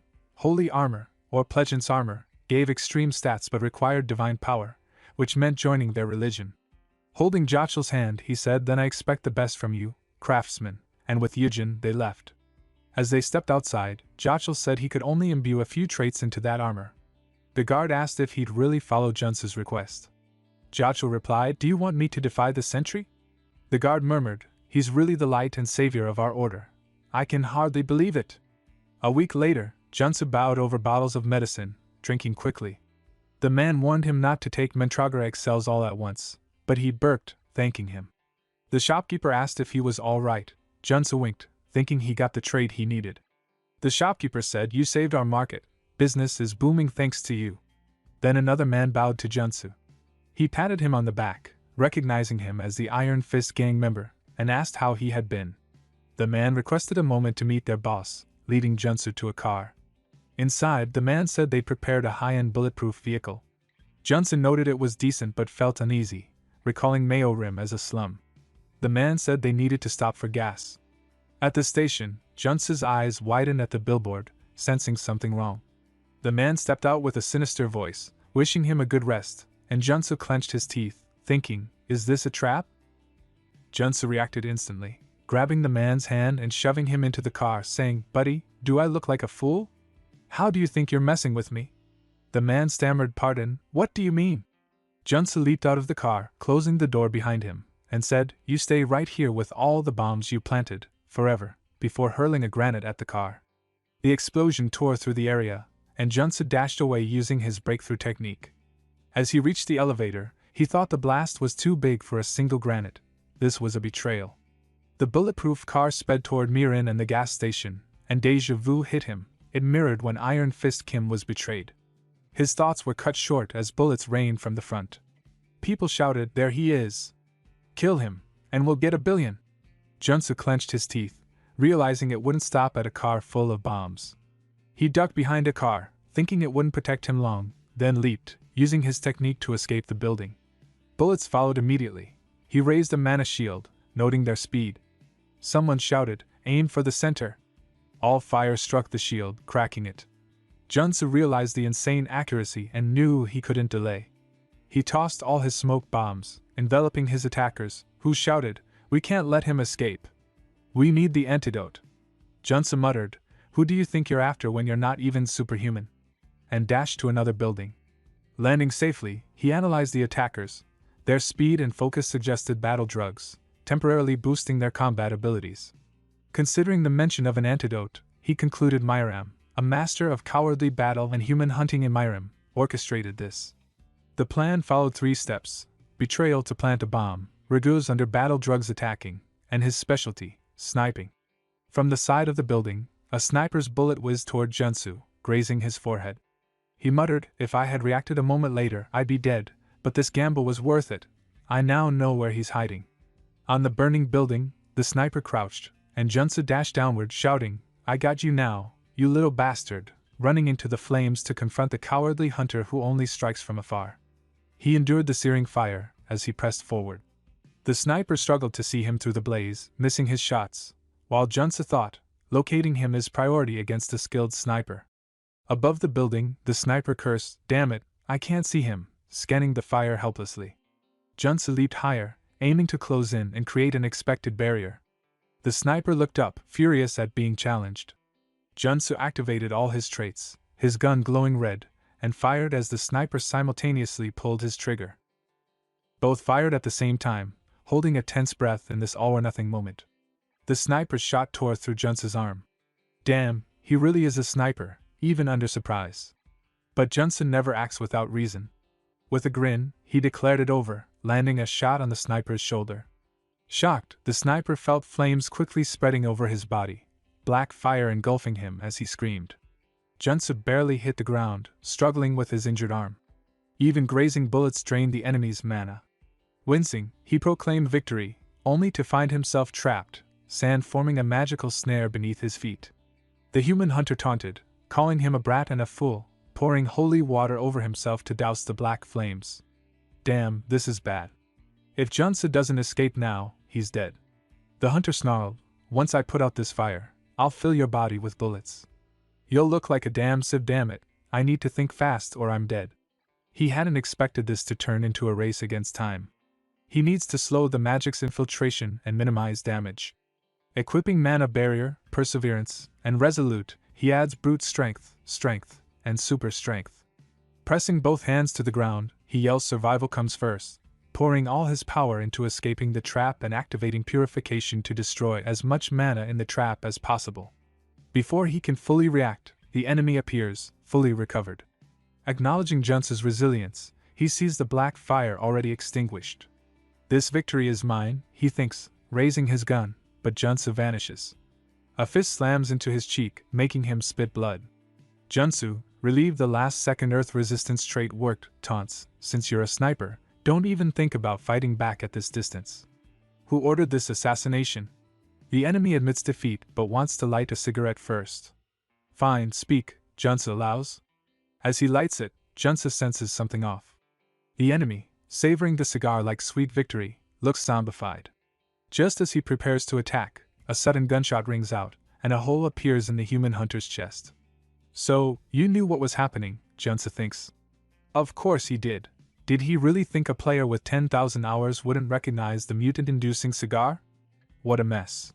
In the end, he had to be put down. It was unexpected. The hunter, usually cunning but surrendering after defeat, fought to the very end, transforming into a mutant. Not that it matters, survival is what counts. Searching his clothes, Junsu finds a flash drive and smirks. Let's see who's behind this. The next day, the news reports Miram in chaos. A gang shootout, gas station explosion, dozens dead. The president doesn't believe Junsu was involved and asks how he survived. That's a long story. Suddenly, the door is kicked open, and the Iron Fist gang president throws a body in. Both are startled. The leader apologizes for failing to control his subordinates, but explains it was a lower-ranking member, desperate for money after losing in illegal gambling. The betrayal's motive is clear, and Junsu accepts the apology. The president shows the flash drive Junsu retrieved. It belonged to the superhuman who tried to kill him. Junsu plugs it into a computer. He has a license, after all, and discovers the human hunter had killed at least 20 superhumans. Checking the most recent job requests, he sees the last bounty, 20 billion. Even Junsu is stunned. The client? The Ascendant Group or a major corporation? As the name appears, recognition hits him, son of A, __. The paladin who had gripped his hand tightly before. Things just got a lot more complicated. It was that bastard, the guard Junsu had seen at Juko's house. Choi asks why the rich kid would try to kill him. Junsu says he might have a suspicion and asks Choi to pull up the Ascendant Security family tree. Choi agrees and quickly brings it up. Just as Junsu suspected, he begins to piece things together. Ascendant Security, a private military company under the Ascendant Group, one of Arcane Soul's top 5 corporations, is headed by a powerful family. Lee Jae-ol, the eldest son, was originally first in line to inherit the company. After receiving the baptism of the order from his father and becoming a paladin, however, he was pushed to the very bottom of the inheritance line. Now, his only path is to succeed as a paladin. Meanwhile, the saint has been obsessed with Junsu, calling him the light and the savior. Perhaps out of jealousy or fury at losing the saint's attention, Lee Jae-ol may be taking revenge. Watching Junsu surpass the baptism and rise in prominence seems to have driven him mad, enough to order an assassination. The president is outraged, shocked that he would target Junsu out of his own inferiority, and shouts that he must be taught a lesson.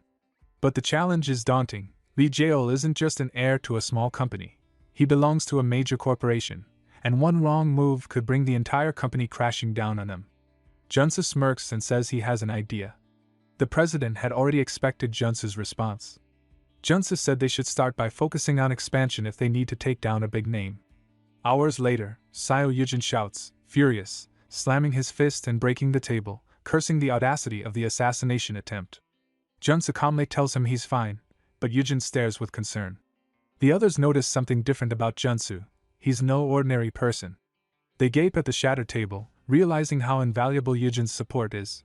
Not only is he incredibly rich, he's a level 5 superhuman who won't let this go. The thought of retaliation crosses their minds, imagining the cost of hiring someone against the eldest son of Ascendant Security. But Junsu interrupts, ready with a plan. Jansu interrupts, saying he has an idea.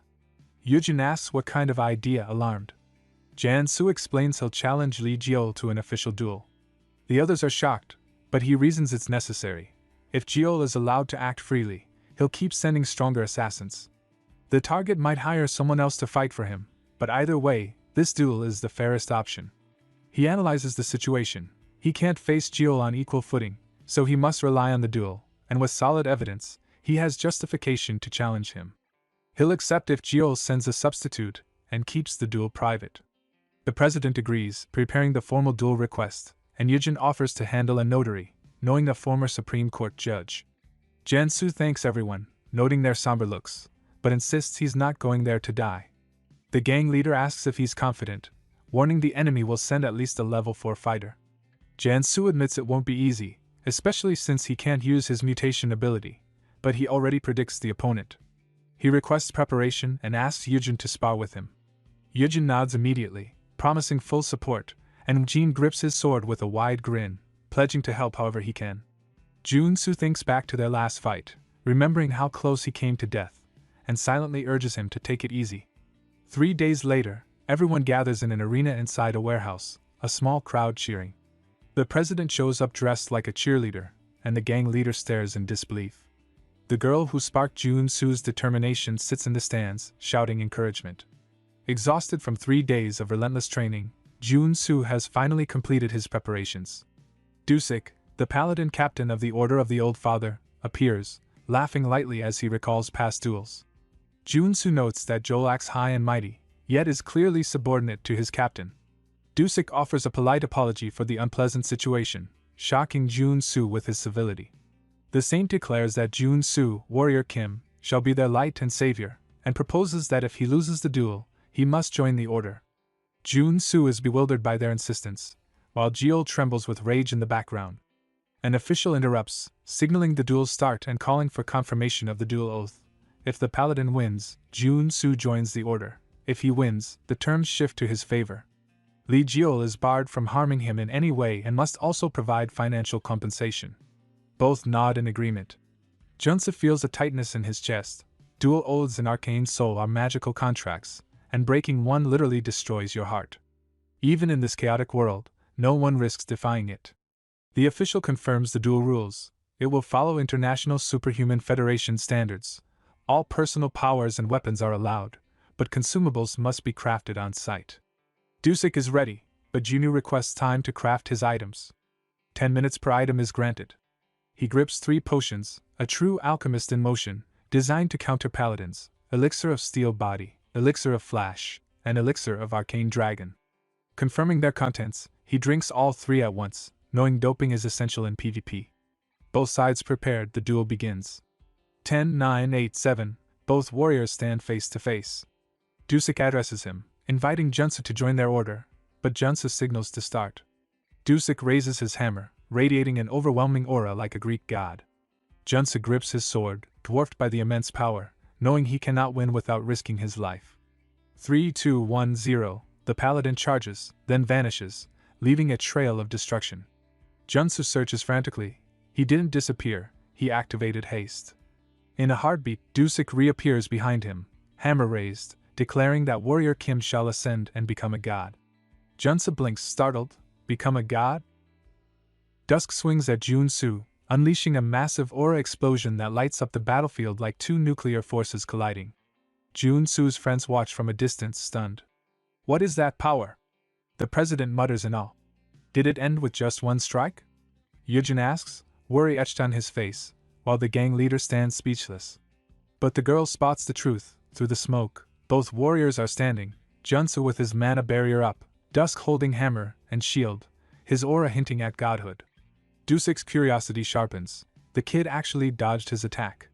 Jun-Soo had sprinted from the start, a high-level surprise tactic, then quickly activated every defensive trait: area shield, mana defense, protect, inner cultivation technique, and mana heart. Even so, Dusk's strike was strong enough to shatter the triple-layered defense. Dusik now understands why the saint values him so highly. Stop the praise and explain. First light and savior, now a god. It's exactly as it sounds. You, warrior Kim, are the hope of our order, the one who will save us from the coming judgment day. Jinu struggles to grasp it.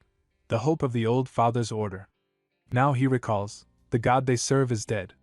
In the story, years later, the saint revives her god, triggering a massive boss battle with the city-wrecking octopus. So, savior really means the vessel of God. Dusik confirms with a sly grin, noble sacrifice, sacred devotion. These insane bastards. They've planned to sacrifice Junsu all along. Your body and soul will join the old father and his avatar because you will lose and join our order, Dusik shouts, radiating pure hostility. Yeah, go to hell, you bastard, Junsu mutters as he charges, activating his sprinting trait and striking Dusik with his sword. He's not fast enough. Dusik blocks easily with his shield, yet the blow sends Junsu flying, eyes wide in shock.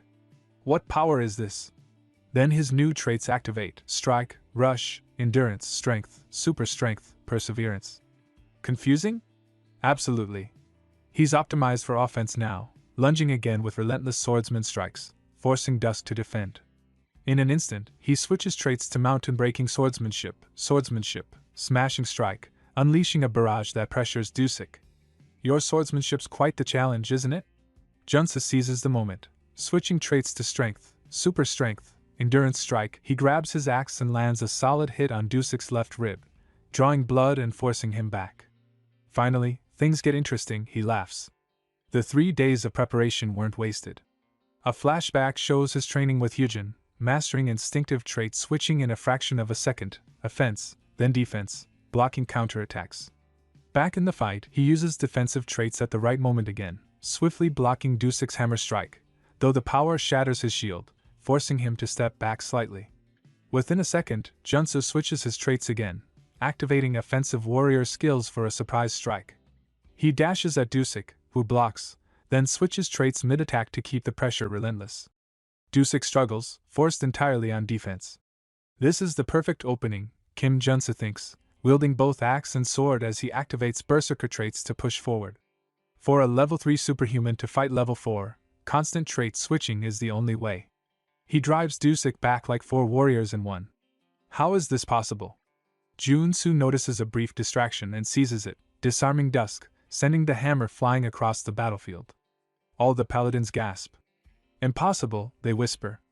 Even Dusik is shocked, glaring at Junsu, realizing Junsu might actually win, but he won't be sacrificed. He grips his shield, aura surging. Dusik channels power into his shield, warning Kim this next strike could be lethal. With a sudden motion, he hurls it like a spinning blade. Junsu raises his shield, but it shatters instantly, sending him flying across the arena. The power just skyrocketed. Was Dusik really holding back all this time? Before Kim Junsu can recover, Dusk appears and delivers a devastating punch straight to his stomach. How dare you mock our order, he growls.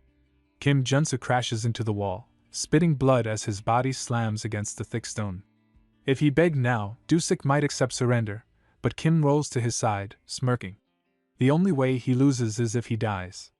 Both charge into a full frontal clash, either yielding. Kim Junsu strikes, Dusik blocks, then deliberately takes a few hits to land a clean shield blow on Junsu's shoulder, cutting deep. Pain nearly overwhelms him, but he counters instantly, driving his axe into Dusik's rib. Dusik retaliates with a powerful kick, sending Kim flying again. They lock eyes, battered and exhausted, at their absolute limit. Dusik declares it's time to end this meaningless fight. He raises his shield, praying to his lord as a massive storm swirls above. Dark clouds churn, and the arena trembles like a raging sea.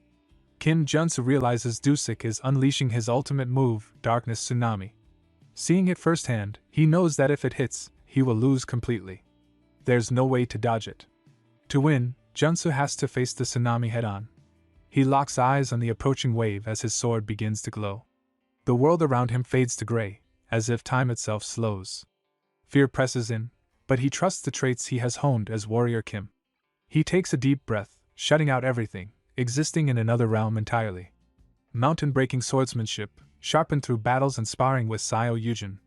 Einherjar cultivation, honed through years of practice. Mana heart grown alongside him. Rush born of sheer willpower. And finally, the ultimate trait, capable of cutting through anything. A surge of divine power crashes over him. He trusts in his abilities, in the time and dedication poured into them. A brilliant 4-pointed star flashes as Junsu lunges headfirst into the tsunami. The arena explodes in blinding light. Friends gasp, bewildered. When it fades, Kim kneels, gasping, bloodied and battered, while Dusik remains standing, or so it seems. Suddenly, the truth is revealed. A massive hole gapes through Dusik's chest. Kim's overwhelming power pierced the ultimate ability, shattering the shield and tearing through his body. All that remains is Dusik, lifeless and hollow. The announcement is made. The judge raises Kim Warrior's arm, declaring him the winner. His friends rush toward him as the arena, now scarred from the battle, comes into view. Junsu smiles, proud he defeated a higher-level superhuman without using the mutation trait. He really is the best, the professor remarks. Almost inhuman, their girl adds, beaming with joy. The president, tears streaming, says he knew Kim could defeat that paladin. The gang leader nods, amazed at what Kim accomplished. Suddenly, someone shouts, "Son of a bitch." It's Joe, gripping his axe and aiming at Junsu. "Die now, cheater," he yells. But Yujin reacts instantly, shielding his master. A punch lands with a blue explosion, sending Joe crashing meters away near the other paladins. "How dare you challenge the outcome of Dusik's defeat?" Yujin's voice thunders, his stance fierce, rage flashing across his face. Yujin warns Li Joel not to forget the magical pact both fighters agreed to. Acting recklessly could make his heart explode. Kim Warrior feels the crushing weight of magic pressing down, making it nearly impossible to breathe. The paladins shout that the Order of the Old Father will seek revenge, accusing Kim of killing Dusik. Junsu interrupts firmly, declaring that Jiol is the true culprit. Though an enemy, Dusik had fought honorably to the end, a captain protecting his battalion, only to fall because of Joel's selfish assassination plot. Joel, crying, admits the truth, realizing Dusik died defending his reputation. The paladins lift Joel and retreat, leaving vengeance behind. The next day at Choi Workforce, the president calls, ecstatic over hiring Kim, the superhuman who defeated the captain of the Order of the Old Father. He quickly ends the call as Jun-soo enters, relieved that Master Craftsman Choi crafted his armor perfectly with giant and extreme traits. Jun-soo presents a gift from the president, a handcrafted luxury training suit with self-cleaning and regeneration magic. Kim tries it on, impressed, and Jun-soo jokes he almost looks like a model. Then Jun-soo brings up work, explaining that since Kim's work history is short, some question their contract. He offers Kim the perfect role at the Sun Magic Tower to study his black flame for research. Kim, familiar with the rewards of the tower, accepts. Jun-soo, grinning, leads him to the designated location where magic and science combine, welcoming superhuman warrior Kim to the fascinating sight. The man introduces himself as Park Hyangju, a young senior researcher and level 5 mage, explaining that Jun-soo is here to let them study his black flame. Jun-soo expects an ordinary test but is led to a capsule surrounded by cables and computers. Asked to step inside, he hears the robotic voice announce ultra-precision measurement. Suddenly, data about his traits appears on the screen, revealing all his secrets. Furious, he smashes the machine, insisting the contract only required a black flame demonstration. The assistant is slapped by an older man, Yu Myan-sik, chief researcher and level 6 mage, who exposes Park's plan to sell Kim's information. Park apologizes and is exiled. Yum-yang reassures Kim, apologizing for the incident, and upgrades his membership, granting access to commercial and training facilities. Exploring the tower, Jun-soo encounters a floating golden orb that shocks him with lightning. Enduring the pain with his perseverance and traits, he gains electric resistance, the ultimate resistance for all 6 attributes. Just as he's about to be fried alive, the lights turn red and a robotic voice announces the system is now manual. Someone has tampered with the settings. The golden orbs gather massive energy and unleash it in a concentrated electrical blast aimed at Kim. Shocked, he shouts in protest, "Hey, calm down! What the hell is this?" Jun-soo receives the enormous concentrated surge of energy, and Hyangja laughs, mocking him for interfering with his business and declaring, "Now die."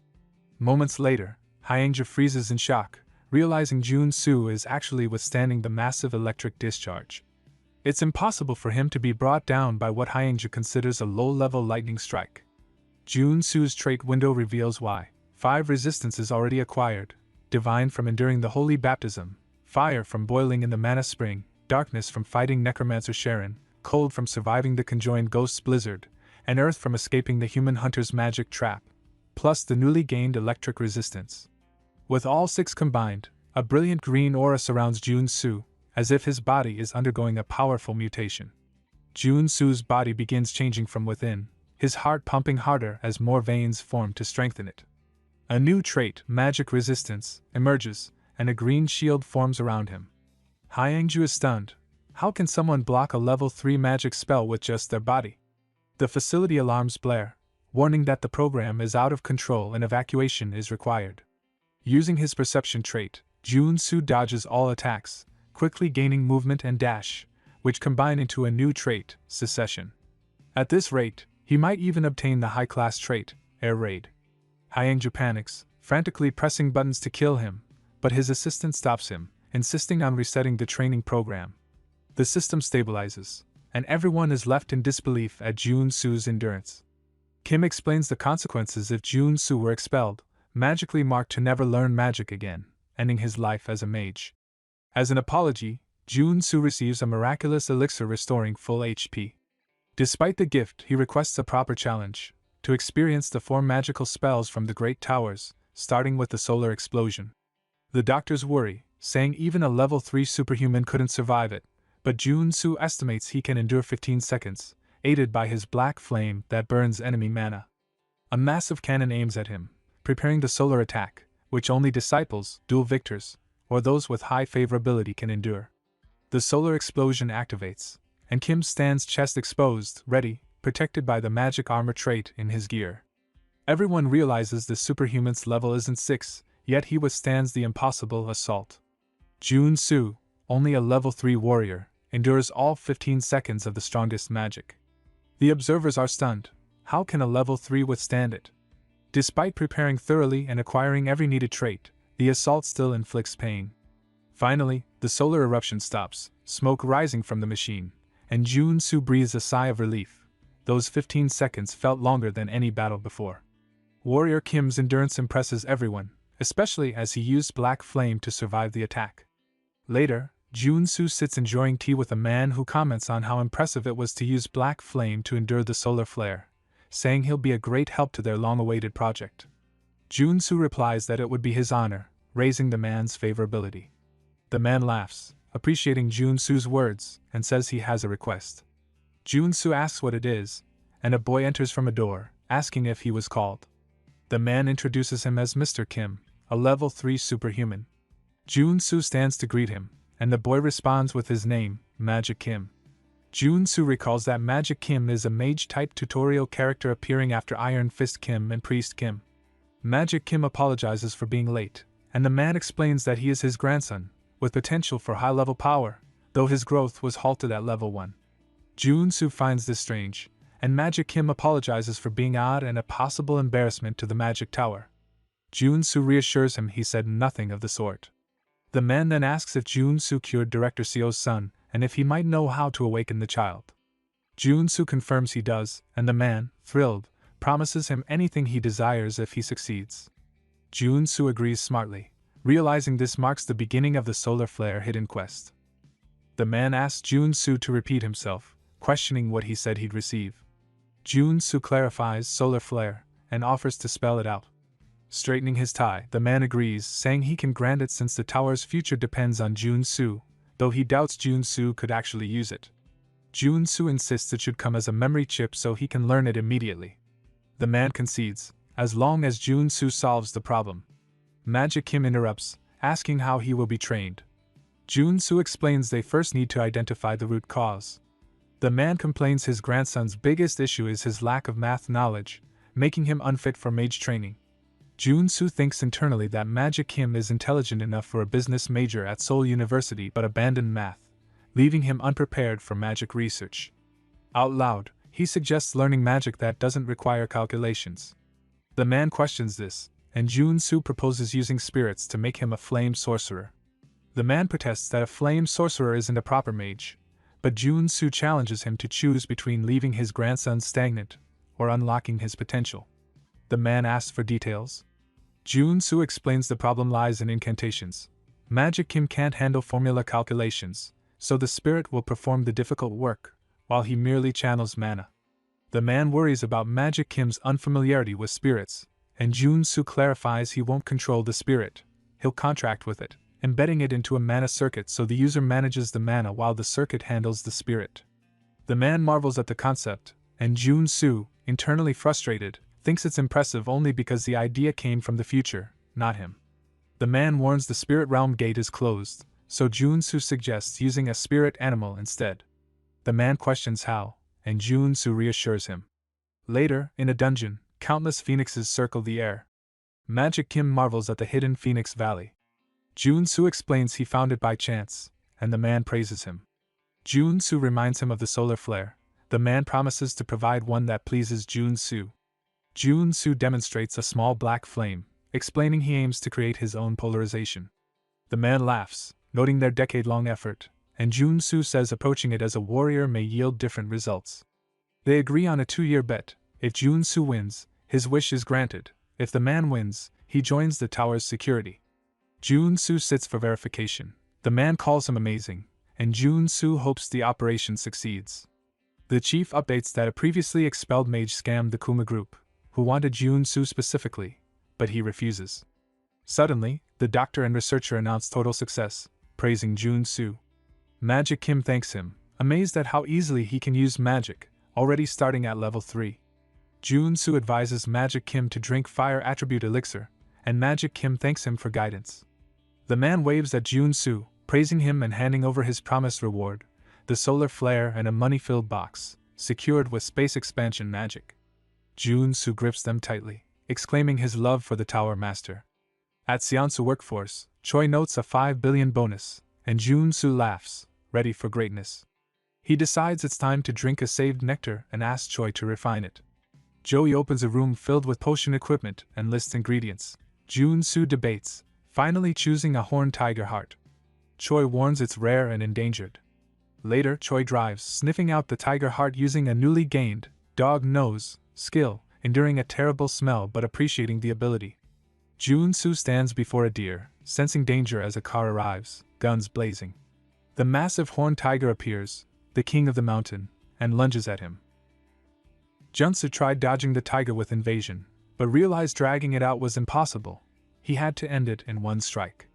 Trusting his instincts, he readied himself as the tiger leapt again. Using all his traits, he struck, but the tiger dodged easily, forcing him to land hard on the ground. The tiger charged again, and Junsu fired a black flame bullet. The tiger roared in pain, yet remained standing. Junsu shouted that if the bullet wasn't enough, he'd go for close combat and dashed at the king of the mountain. The massive tiger, over 1.5 tons, accelerated perfectly, its infamous precision intact. Just as it hit the ground, seemingly still, Junsu lunged from behind, but the tiger sprang up, forcing him to repeatedly clash with its fangs. Junsu said you can't dodge this one, then leaped and slashed the tiger in half. Later, at the monster exchange, people were taking photos of the body. Jinsu showed a transparent box holding the heart, saying it's the king's heart. Everyone was amazed. He thought he handled it himself, avoiding a contractor and gaining a trail in the process. I only need a heart, he said, the rest can be sold. People started bidding, 1 billion, 2.5 billion, which made him happy. Then a girl shouted 5 billion. Jinsu confirmed, 5 billion it is. She said she'd deposit right away. He gave his account number. She asked if he hunted the king alone. Yeah, he replied, lucky. She shook her head, saying hunting isn't luck, it's skill, and handed him her business card from the Hunter Association. She looked familiar. 2 days later, Jinsu held the potion, noting the nectar's color and remembered Choi's words. He used the king's heart to prevent side effects. Trusting Choi's skill, Jinsu gulped the nectar, feeling his body heat up. A screen appeared, body revolving, hormones shifting, adrenaline rising, efficiency improving. Mana circuits resurrected, stats soared.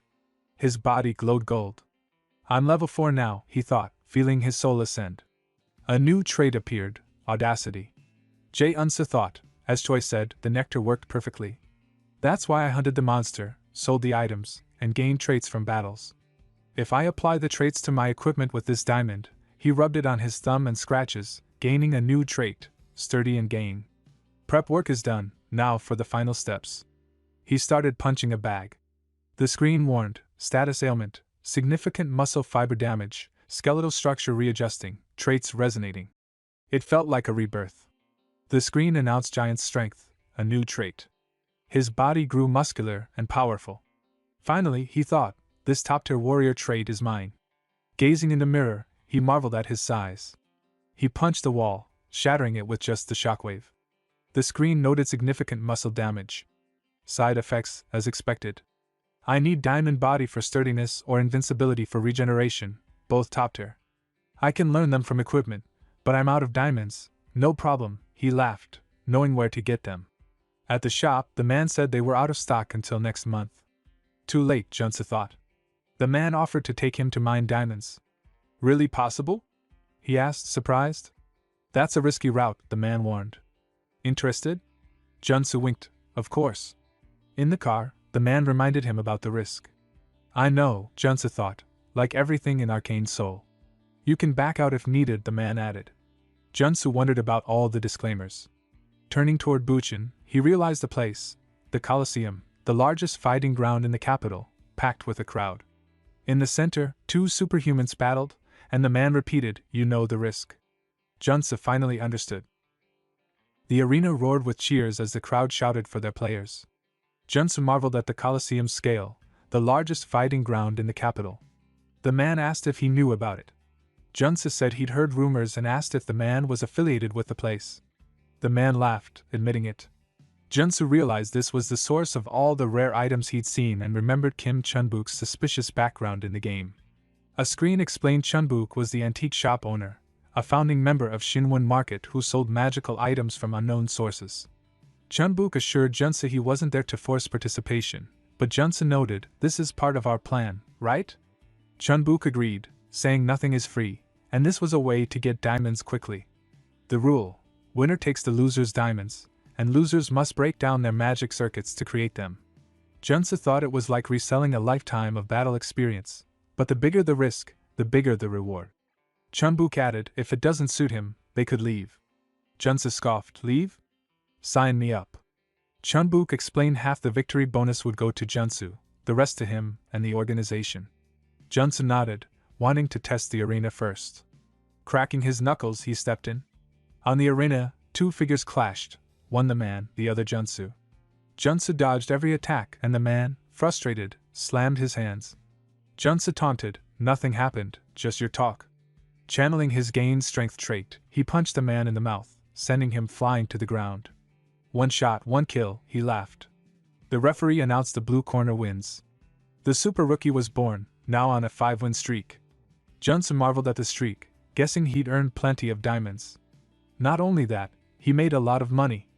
Chunbuk asked what he'd do with it. Junsu said he'd get better items. Chunbuk commented on his focus, and Junsu affirmed, "Strength defines one's ability in Arcane Soul. He would never live like a loser in this world." Chunbuk said, "It seems you just received a challenge from a level 4 superhuman, the Destroyer King, rank 1st place. This might be very difficult, you don't have to accept it."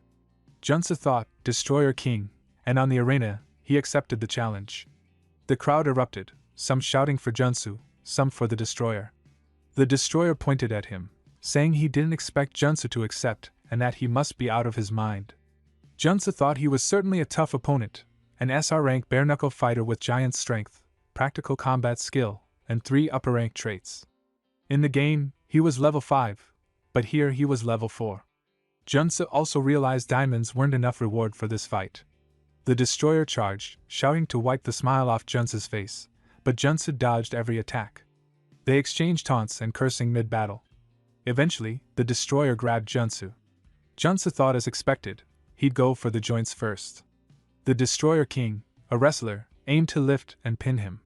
But Junsu activated giant strength, super strength, and strength, timing counter-strike perfectly. As the Destroyer lifted him, Junsu twisted back and landed an elbow into the stomach, making the opponent vomit blood.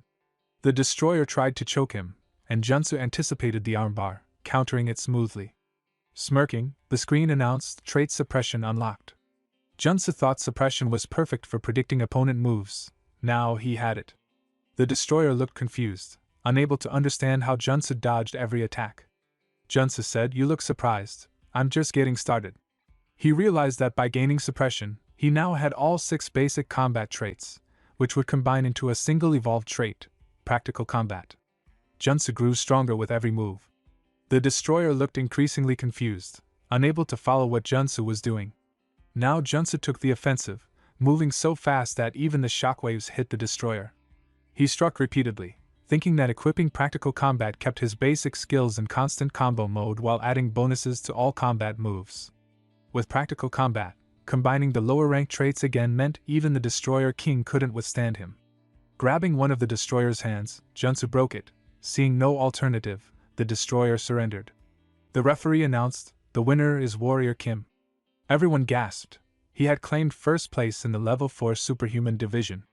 Cheers erupted, and they dubbed him Warrior King. Junsu thought, what an embarrassing name.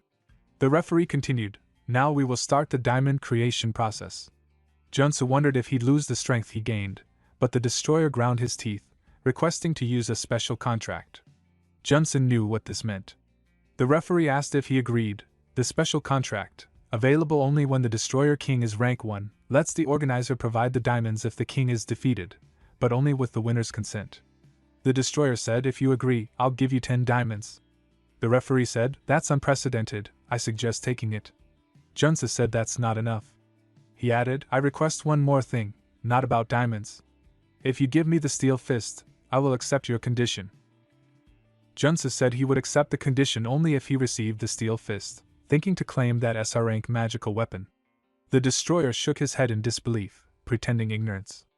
Junsu thought it was too late to act surprised. He had already seen the look on his face, and insisted he would accept nothing less than 10 diamonds and the steel fist.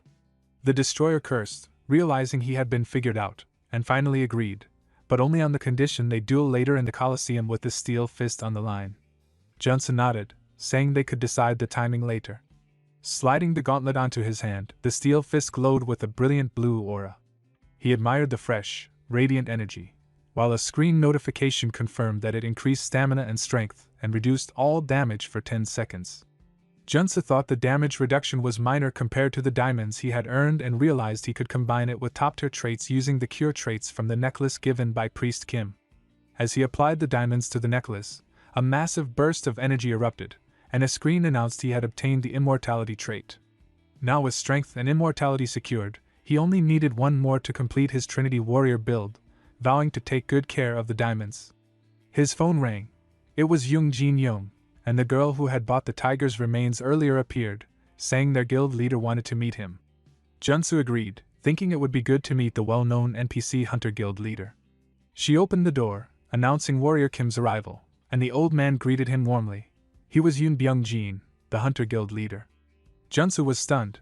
This wasn't just a guild leader. It was the boss of an assassin organization. Shaking his hand, he said it was an honor, and Yoon laughed, claiming the honor was his. Junsu recalled vague lore about Yoon being ousted from the Hunter Guild long ago. Suddenly, the door burst open, and a fat man rushed in, apologizing for being late. Yoon asked about the dispatch, and the man, Director Kang, laughed, saying he had come as soon as he heard the Slayer of the Mountain King had arrived. Junsu immediately recognized him from the game as the guild leader Kang. He thought of the united competition, realizing it was today. Kang shook hands with Junsu, introducing himself warmly, but Junsu quickly replied that he could never dare address him so casually, thinking Kang seemed to enjoy making jokes. When Kang mentioned the Hunter Guild, Junsu hesitated, admitting he needed time to think. Privately, he considered that becoming a full member for free sounded appealing, yet his caution lingered because of the guild leader.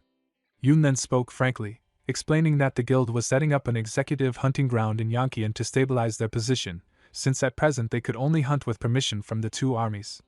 If that permission were revoked, the guild risked dissolution, so their aim was to secure territory where they alone could hunt. He stressed they needed someone like Superhuman Kim to make it possible. Junsu thought it sounded reasonable, but Kang suddenly interrupted, saying that was not their true goal, because Yoon wanted the guild to be recognized as an army and eventually build a military kingdom in Yongkyeon. Surprised, Junsu asked if something that ambitious was even possible, considering the two generals already held enormous influence due to their military history. Yoon insisted it could be done if Junsu lent them his strength, even promising him the guild leader position in the future. Junsu thought to himself that Yoon's eyes burned with overflowing ambition. Kang then told him not to worry about such things for now and to simply join, promising to take care of him. The girl interrupted, challenging them by asking if they thought she could not handle matters like this, and tension filled the room. Junsu glanced at her, then at Yoon, thinking the man was vicious and unpredictable, and it would be troublesome if something happened to Director Kang, who was known to hand out valuable quests in the future. Kang suddenly shouted that if Junsu joined, he would gain tax benefits and be able to enjoy hunting at the united competition that day. Junsu, deciding to protect Kang, agreed and said he would join. Later, while a car rumbled over the distorted road, Kang drove with Junsu in the passenger seat, saying he now owed him a favor. He admitted he had rushed over earlier because he worried the guild leader would get close to him first, and said it was fortunate they could ride together now. But Kang rambled on endlessly, which irritated Junsu until he changed the subject, asking why Kang opposed the executive hunting ground. Kang explained it was because of the Yongkyeon Party, a faction loyal to the guild leader who cared more about politics than hunting.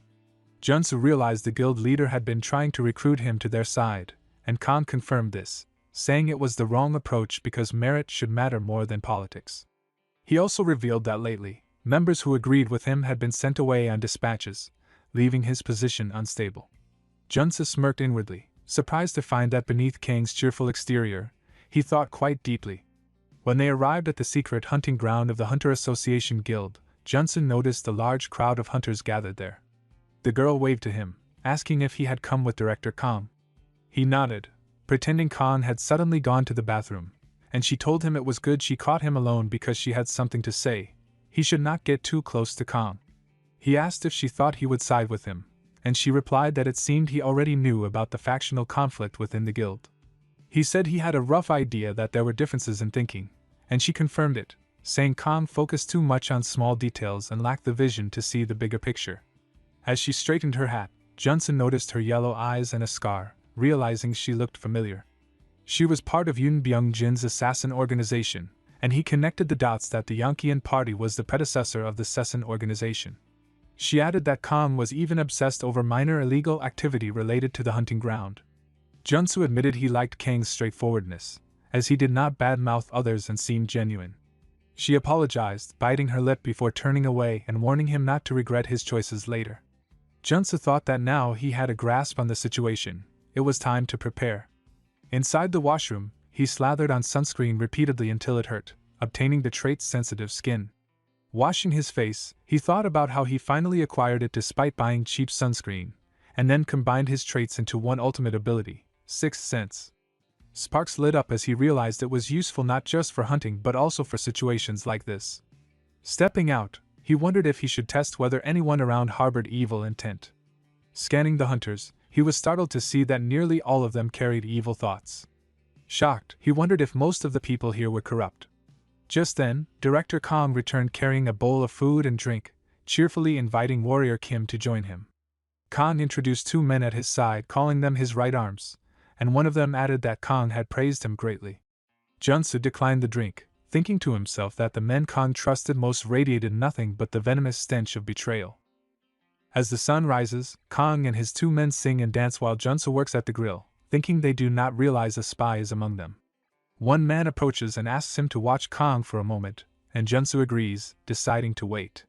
Kang comes over and asks if he is enjoying the party, and Junsu forces a laugh, choosing not to mention the traitor yet. When the drinks arrive, the man offers to mix Kang's favorite ratio, but Junsu interrupts, telling him to sip it first. Startled, the man refuses, showing his guilt. Junsu accuses him of poisoning the drink, and Kang demands an explanation. Junsu presses the man to prove it by drinking, but he angrily throws the glass and shouts that Kang betrayed him first, claiming he blocked his promotion. Kang denies it, but before more can be said, Junsu smashes the man's knee, twists his arm, and holds a sword to his neck. He asks if Kang wants to finish it himself. Kang, face set, takes an axe and beheads the traitor, blood splattering as he mutters that he always knew the man was greedy but never thought he would go this far. The car speeds down the road, and Junsu urges they escape quickly before revenge comes for the spy's death. Kang curses Yoon Byung-jin, realizing he sent his men away to set him up. A truck appears beside them, and Yoon points a gun at Kang, accusing him of decapitating Manager Choi. Junsu reacts instantly, slamming the accelerator as bullets fly, while Kang roars at her betrayal and fires a rocket that misses. Kang grabs the wheel for him as Junsu leans out, activating his traits to read movement and fire with deadly precision, blasting the enemy's tire and sending their car crashing. Odd shouts follow, calling him a monster shooter, but Yoon rams their car with her truck. Junsu narrowly avoids disaster, pushing harder on the gas until his speed makes passengers sick. Finally, they reach their destination. Kang introduces Junsu as a level 4 superhuman with the Hunter Association, and questions rise about what happened outside. Cars surround them, and Yoon steps out, demanding they leave weapons behind. A guard warns that any disruption here is a challenge to the Corps commander's authority. Junsu agrees to comply, but Yoon protests, calling them murderers. The guard refuses, stating hunting ground disputes are not their concern, then narrows his eyes and draws his sword, asking if she means to challenge the Eastern Army commander's authority. Faced with that, Yoon is left speechless. Yoon mocks Kang for running like a rat, and asks if he hired a racer. Kang laughs it off, saying it was thanks to Hunter Kim, skilled in both driving and shooting, even joking that if he had a daughter, he'd let him marry him. Junsu shudders at the thought of being this man's son-in-law. Yoon's temporizes, insisting Junsu should not side with Kang and demanding Kang come over to avoid bloodshed. Kang snaps back, reminding him this isn't his territory. Suddenly, a powerful voice silences the crowd as Gu Young-woon, level 7 warrior and Eastern Army Division commander, arrives. Everyone bows, and Yoon quickly apologizes, claiming it was just a conversation. Junsu recognizes him instantly as one of the 4 division commanders. Gu thunders that hunters can fight all they want outside, but not here, declaring this place is no playground. His gaze then fixes on Junsu, and he announces he will mediate the dispute on behalf of the Eastern Army. Shock ripples through the crowd, with protests that this is Hunter Association business. But Gu declares it an order from heaven, clearly implying the Corps commander's will. He decrees that at noon tomorrow, an honor duel will be held before City Hall, where only one representative from each side may fight. Junsu wonders why the commander is staring straight at him, and Gu adds that the loser must offer their head, warning that refusal will bring condemnation. Kong asked if he was sure about the duel. Junsa told him not to worry, saying this test was planned from the start. He declared out loud that they could evaluate him all they wanted. Yun smirked that it was a shame Junsa didn't join them. Junsa replied he had no interest in working with the dirty lot. Yun laughed and promised to kill him. His nails sharpened, his teeth grew, and red aura spread as onlookers gasped, calling him a vampire. Junsa thought he had already known and prepared countermeasures. The night before, Kong handed him diamonds while Park asked if they'd really help. Junsa told him to wait and see. He forged a diamond body trait, merging it with giant strength and immortality, calling it the Eternity build. Back in the present, Yun lunged, but Junsa blocked with ease. Yun snarled that a mere level 4 shouldn't be able to stop him. Junsa answered that monsters couldn't kill him. With a strike, he sent Yun crashing back. Stunned, Yun asked if he had faked his level. Junsa thought this was the synergy of 3 overpowered traits, giving him strength beyond his rank. His body loomed like a mutant as he swung again, breaking Yun's steel claws. Yun's eyes widened, then he transformed further, body twisting into a monstrous form. Gasps echoed as he revealed a secondary awakening, the mutant trait, a dangerous power that risked his mind but could wipe out a whole party of level 4s. Junsa thinks that subduing it before it reaches full growth is the top priority. Yun suddenly transforms, his body twisted into a beastly form with long spider-like legs sprouting from his back, and he charges straight at him. Junsa realizes that if Yun withstands the black flame long enough to finish his growth, he could very well reach level 7. Yun's leg slashes into Junsa's abdomen, sending him flying back, and the shock makes him realize just how much stronger Yun has become. Yun tells him it's a shame to kill such a gifted warrior, then launches at him with full force. A massive blast follows, engulfing the battlefield in dust. Out of the haze, Junsa emerges, his body enlarged and mutated, fists encased in steel gauntlets that reduce all damage for 10 seconds. Yun stares in disbelief, saying he should be dead against his awakened power. Junsa admits inwardly that it's true. If not for the black flames slowing his growth, he would have lost. He calls out that Yun's fun ends here, and with his opponent's growth stopped, only one option remains: kill it before completion. Declaring goodbye to the horrid monster, he slashes his sword down with such force that the pressure and shockwave tear through the air. Yun shouts in terror as lightning engulfs him, the explosion throwing up dust until only ashes remain of his body. Manager Choi, stunned, praises Junsa, saying he actually defeated a level 5 vampire, a sight he can hardly believe even with his own eyes. Junsa replies it was a close fight. The crowd begins praising him, though the association members simmer in frustration, especially Hunter Yun, who grows furious. Junsa turns to Kong, asking what he plans to do about the association.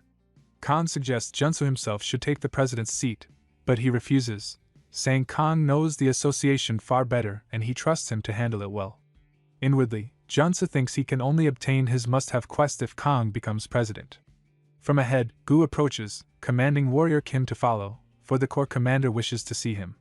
Junsa thinks to himself, as expected, you were watching me, Kyujigum.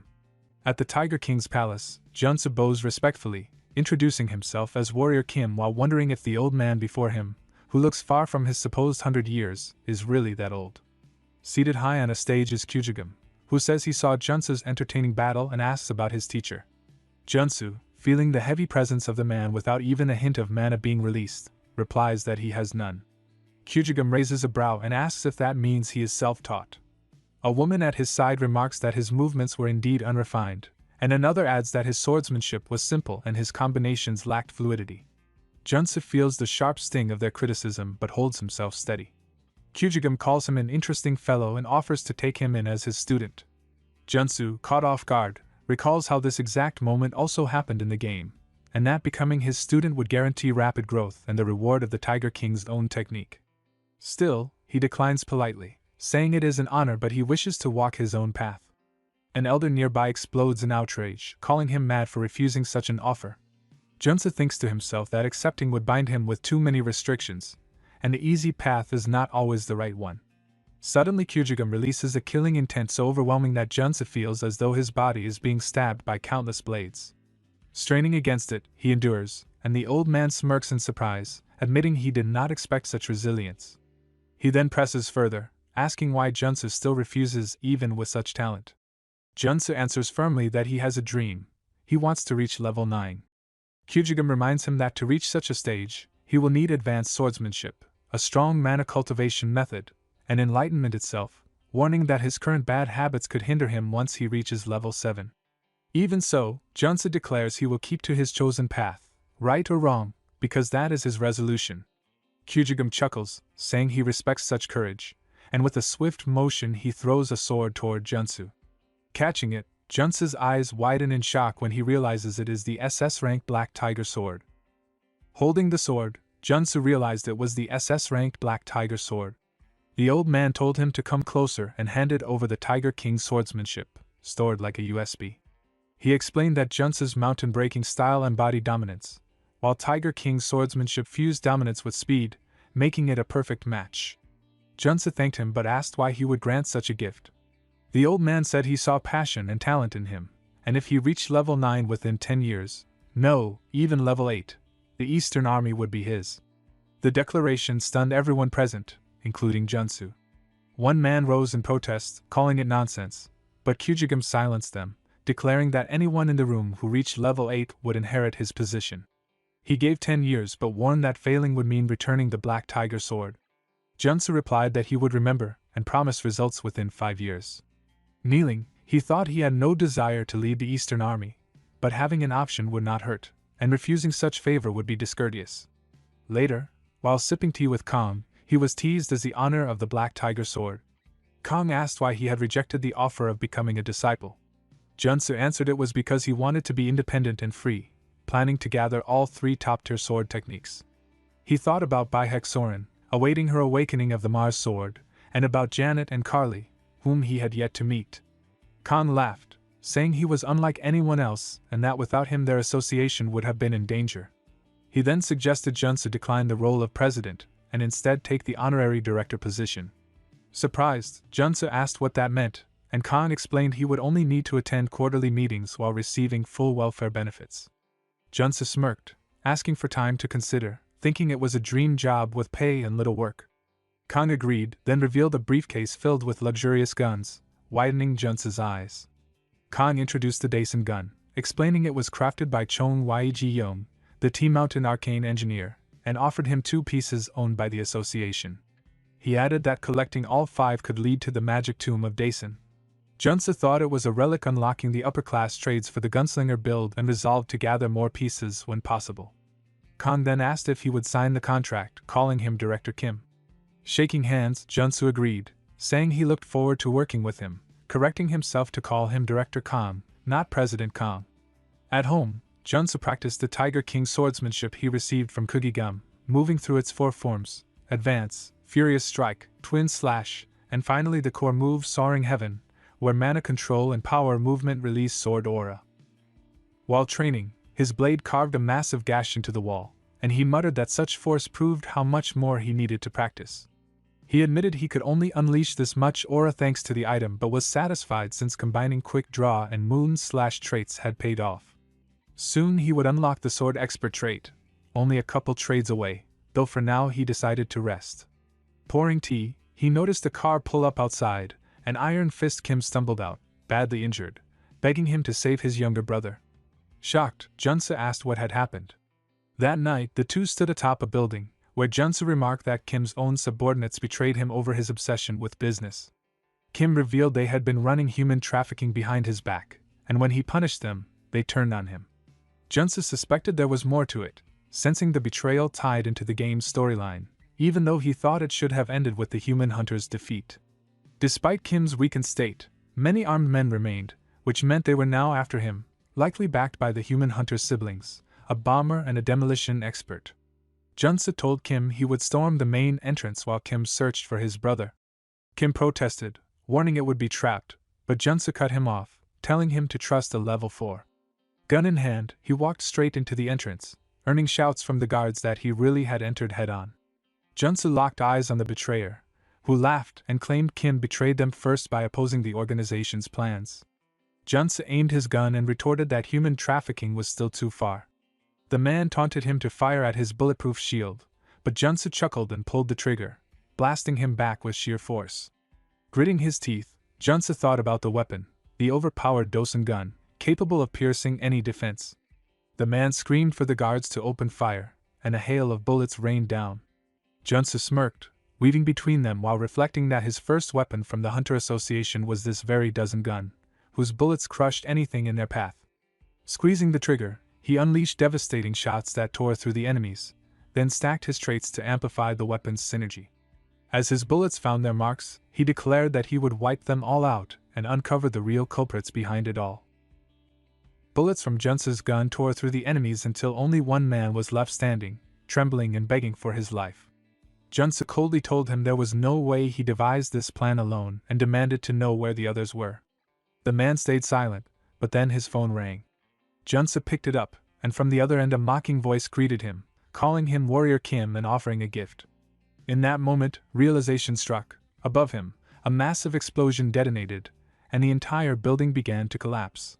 Junsu dashed repeatedly with his traits, narrowly escaping the falling debris, cursing that those lunatics had turned the whole structure into a trap. Determined to discipline them, he activated his skill and a red light formed, guiding him toward the attacker's location. Sprinting forward, he thought they could hide all they wanted, but his trait allowed him to track them even with his eyes shut. Suddenly, another missile streaked toward him, but he dodged at the last second and dashed again. He muttered that if this was how they wanted to play, then he would end their grudge today. Using his equipment trait, he noted how it felt almost like playing an FPS game, standing atop a building and locking onto the men hiding inside another structure.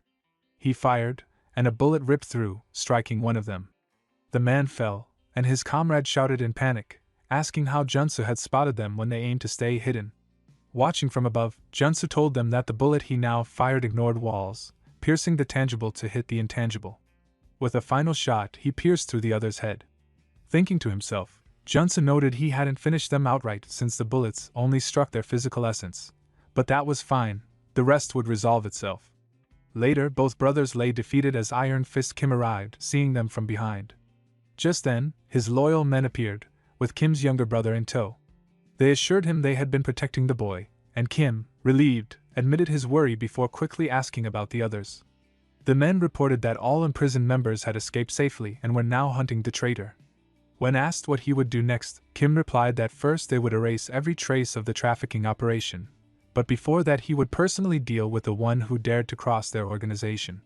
Junsu stood on the ground muttering that Iron Fist Kim was taking longer than expected, when Kim finally arrived, dropping to his knees and begging to be taught how to grow stronger.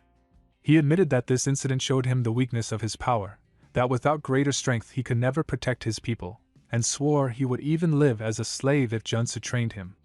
Junsu thought that instead of a servant, a proper reward would be more useful, though with the right method Kim could indeed become a stronger reinforced soldier. Kim insisted they seal it with a magical oath and pledged his allegiance, to which Junsu agreed but warned that training would be brutal, beginning tomorrow. Kim expressed his gratitude repeatedly. Later, as they walked together, Kim revealed the place ahead was the body modification facility seized from the Janitor Association. Junsu confirmed it was also where the traitors continued their trafficking, and Kim admitted he had once ordered it to be used for reinforcement experiments. Realizing Junsu had brought him here to be modified, Kim asked nervously if it was safe. Junsu replied that this facility was ideal for creating enhanced soldiers and explained he would undergo both biological mutation and prosthetic insertion at once. Kim clenched his fists, worried about mana overload, but Junsu told him not to worry as long as the mutation factor and prosthetic component were balanced. Inside, Kim entered a capsule while Junsu worked at a terminal, noting that the materials were fewer than expected but enough for a level 3 reinforced soldier. He planned a hybrid method, both standard and unorthodox, then warned Kim that the process would be painful. Kim declared he was ready, and with a click, energy surged through the capsule, flooding into Kim's body as machinery sliced into him, replacing his arm and altering his form. Junsu reflected that Kim's new combat style, an arcane soldier with a prosthetic arm for close combat and a submachine gun for mid-range, made him a versatile all-rounder. Instead of limiting him to one specialty, Junsu chose adaptability, leaving room for future evolution. At last, he embedded a mana core at the base of Kim's neck, its energy searing through his bloodstream as Kim screamed in agony. Junsu thought with satisfaction that it was a complete success, then asked how it felt to be reborn, revealing Kim's body now transformed into a towering werewolf. The screen displayed the message that the werewolf mutation factor was drawing mana into the prosthetic, enabling mutation, a necessary step for the rapid growth of a reinforced soldier. Junsu told Kim that if he kept enhancing, reaching his goal would be no problem. Overwhelmed, Kim thanked him and asked what the Iron Fist gang should do now. Junsu suggested expanding their influence across Gawanak-gu, thinking he needed a gang to maintain order and keep watch on the poison and naked gangs. Kim repeated the name of the district, realizing with his newfound power it was actually possible. Just then, guards rushed in, calling for their boss. Shocked at his appearance, they asked what had happened, and Kim explained he had upgraded himself through body modification before asking what brought them. One guard reported they had discovered the human trafficking site used by trader Ko Jumbum and also found signs of a bio-experiment, but it was impossible to approach because a young witch was firing lasers. The word instantly caught Junsu's attention, raising his suspicion that the witch was tied to a dangerous experiment, but before he could finish the thought, the ground shook and explosions ripped through the building. Kim pointed to a carriage, saying it was the witch's doing, and warned that the whole structure might collapse if they delayed. Junsu realized that with such overwhelming power, it could only be Janet, one of the three most powerful warrior units. If Byac Soren was a heaven-slaying star, then Janet was a natural-born force, ranked among the most overpowered units in existence. But her reckless use of such an ability meant she was already close to collapsing from mana exhaustion, instinctively unleashing attacks just to protect herself. From within the cage, she lashed out at them, forcing Kim and Junsu to dodge. Kim cursed that they would never get close at this rate, but they pressed forward anyway. As Junsu advanced, a direct strike blasted toward him, but when the dust cleared, he stood at the front of the cage, having crushed through the prison bars while grimacing that it hurt more than expected. Inside, Janet appeared drained and frail, yet she still extended her hand to fire another blast. The explosion shook the place again, and Kim shouted in panic, asking if Junsu was all right. When the smoke settled, Junsu was holding the exhausted girl in his arms, remarking he nearly got burned alive but had managed to calm her with a potion. He ordered that they leave quickly before its effect wore off. Kim asked if he should send guards to take her to a hospital, but Junsu refused, saying he would take responsibility and bring her to his own place to heal her himself. At home, a girl stepped inside and greeted Junsu, who noted she had already reached level 3. She smiled, saying she knew he would notice, and asked what kind of training he wanted by calling her here. He explained that things were a bit complicated since his second disciple candidate was sick, revealing Janet slumped on the sofa in a fragile state. He remarked on what the child must have endured, then said she could not yet control her power, but he intended to take her as a disciple and awaken her true talent, asking the girl to help as a senior. She agreed without hesitation, saying that if this was what being a senior meant, she would gladly do it. Days later, BK and Junsu were sparring against Janet's unconscious strikes, her hand glowing as she lashed out even in her sleep. BK asked how much longer they had to deflect attacks, since it had already been a week. Junsu replied her mana should be replenished soon and that she would regain consciousness any moment. The attack ceased, and Janet slowly opened her eyes, asking where she was. BK rushed to her side, relieved, and asked if she was hurt. Janet said she felt fine but wanted to know where she was and why. BK explained that the man before her had rescued and healed her. Janet rose and thanked Junsu, introducing herself. He replied it was good to see her healthy, then asked how she ended up in that place. Janet told him her parents died while escaping the Iliang magic tower, and she was captured. Hearing this, Junsu thought it matched the game's story. He then offered her a place to stay and asked her to become his disciple. Though hesitant, he encouraged her, saying she could avenge her parents if she trained to become a superhuman under him. She worried she had nothing to repay, but he told her she could repay once she was strong. Overcome, Janet released a huge aura and begged him to make her a superhuman, vowing to repay in the future. He smirked, welcoming her, secretly thinking she was the key to learning one of the 3 most overpowered swordsmanship skills. But in her excitement, Janet unleashed a blast that forced him to dodge, and she quickly apologized. He told her they would begin by practicing mana control. When asked if she knew what her energy meant, she guessed it was like sword aura. He confirmed and explained it was a rare trait similar to the heaven-slaying star, but she needed to strengthen her body to withstand it, since a small vessel would always overflow. Janet asked if she could really build such strength, and he assured her he would teach her everything, inwardly resolving to use the transmission system to forge her into a diamond body, which hardened both body and mind, exactly what she needed after her suffering. When she asked where to start, he told her to eat as much as possible since training would be brutal. She devoured food like someone starved from birth. 2 weeks later, outdoors, BK and Janet sparred fiercely while Junsu watched, amazed that they had advanced so far in such a short time.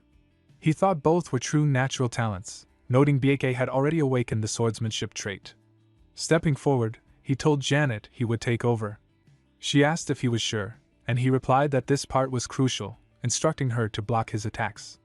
He launched strikes while she shielded and dodged skillfully, again and again, until her movements forced him back. Feeling her precision at last, he smirked, recognizing that she had gained full control of her trait. SSR Janet.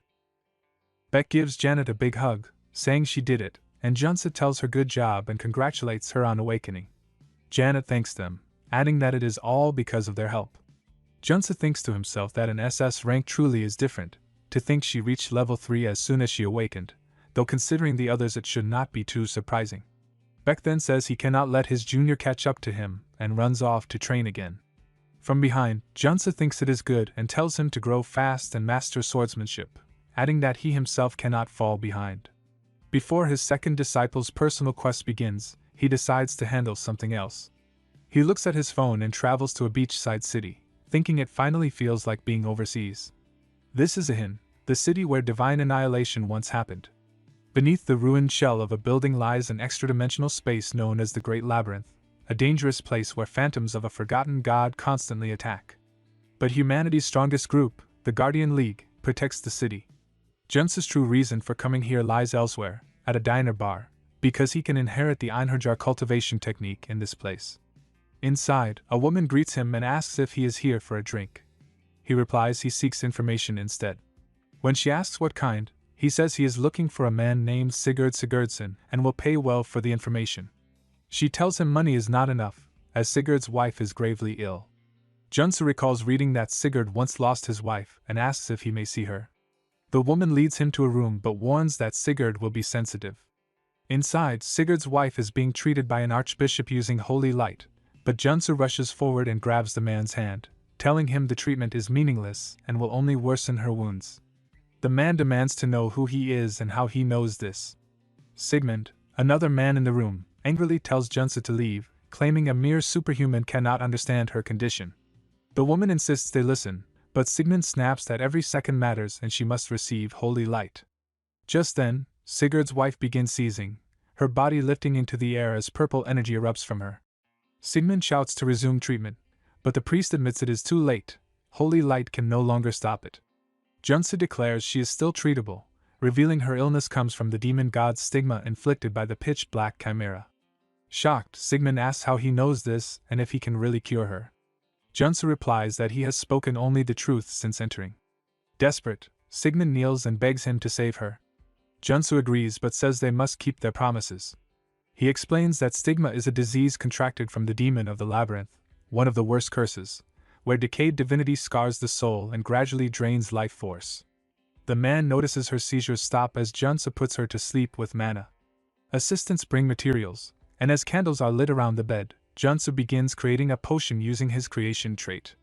The woman nervously asks if this treatment can really cure her, and Junsu answers that he only hopes she can overcome it, since the debuff is not easily removed. He recalls that in the game, pouring healing only strengthens the corruption, so to overcome stigma one must summon the hidden sprout causing it. Her body rises again, wrapped in purple energy, and man cries out that she is turning into a demon, questioning the treatment. Holding a cross, Junsu assures them it is going well, for a demon must be faced directly. He strikes the cross against her abdomen, releasing a huge burst of energy. For a moment she transforms into a demon with wings, but then the wings fade and she collapses to the ground.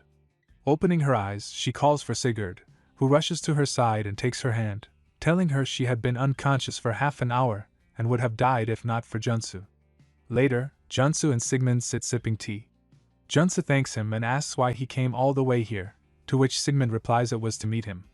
He explains that his ancestor, Sigurd, was the most famous mortal hero in Norse mythology, and the Sigurd cultivation technique, passed down through his bloodline, is a superior trait of the Einherjar technique.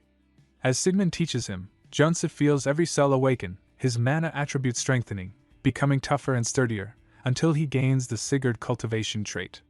Smirking, he notes that his total mana has increased by over 30%, and with this growth, Learning more swordsmanship will be no problem. Soon after, a priest arrives to report that Sigmund's wife's treatment is complete.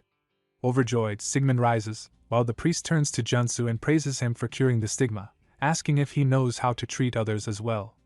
Junsu replies he knows a few, and the priest eagerly asks if he could teach them, promising payment.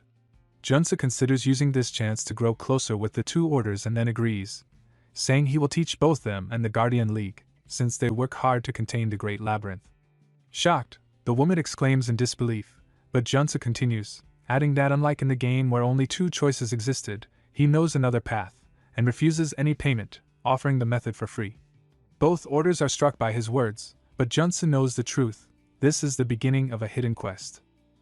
The market bustles with a lively crowd as Sigmund and his wife treat Junsu to drinks, laughing together while Junsu silently wonders how much they can drink when he is already close to passing out. A week earlier, he had taught the orders how to remove stigma, explaining that while demon blood is always the base, countermeasures differ depending on the demon's origin. Beyond the two orders, he also shared this knowledge with the Guardian League to help warriors suffering under the curse. On stage, he demonstrated by striking to expel a demon from a man's body, earning widespread praise. With that, he altered the fate of a hin, and the city now celebrates with a grand festival. Yet after so much drinking, Junsu staggers, barely able to walk. A man approaches, introducing himself as a director of the Guardian League. He says he was worried Junsu had left without receiving proper thanks and asks for some time. Junsu, exhausted, replies that he would rather talk later, but the man insists, adding that their president wishes to see him. Shocked by the name, Junsu suddenly declares his fatigue gone and agrees to follow, thinking that the president of the Guardian League is none other than the youngest disciple of the Heaven Demon, the SSR Blood King. Soon, Junsu bows before the president, who greets him warmly as Chen Wai. Junsu replies that he is well aware of Chen's dedication to guarding the labyrinth. Chen thanks him, invites him to sit, and remarks that he has heard Junsu spread the method of treating stigma, calling him remarkable. Junsu, settling on the sofa, asks if Chen had heard about him before. Chen answers that nothing escapes the ears of the Guardian League, and from what he knows, Junsu is already called Korea's rising supernova. Chen leans forward and asks if Junsu has considered becoming his disciple. The question stuns him, and he asks what he means. Chen explains that he carries an air that reminds him of his master, almost like foresight. Junsu asks if he means the heavenly demon, and Chen nods, saying the greatest of all, whose martial prowess touches the heavens. It has been decades since he last saw him after entering closed training. Junsu thinks of his disciples, Lord, Divinity, Demon Lord, and Blood King, all SSR rank and level 8, but the heavenly demon stands in a tier of his own, tier 0, thanks to the heavenly demon martial art that combines offense, defense, mana cultivation, and movement. Though Chen laments that his senior inherited that art, he says his blood heaven divine demon fist is also formidable and promises Junsu will not regret seeking its strength. Junsu clenches his fists, thinking that technique is tier 1 and not a bad option, but aloud he says he must decline. Chen asks why, and Junsu replies it is not from disrespect but because he already turned down another master. Chen guesses the Black Tiger sword and calls him an old geezer. Junsu says he cannot dishonor such a natural hero, even though he knows the blood heaven divine demon fist is equal to Black Tiger sword's art. Chen sighs that his luck ran out, having finally found a promising disciple only to be turned away again. Accepting it, he takes out a token and hands it to Junsu, saying only master and disciple have ever carried it, so he should treasure it well. Junsu, delighted, thinks Chen is telling him to come back if he ever changes his mind, just like the corpse commander once did with the sword. Overwhelmed by two legends taking interest in him, his hands tremble, and Chen asks why. Junsu bows deeply, saying it is because he is moved, and promises to care for it before excusing himself, thinking of the reward gained from the hidden mission. Later, priests present him with a chest, saying it is a small gift for Mr. Superhuman.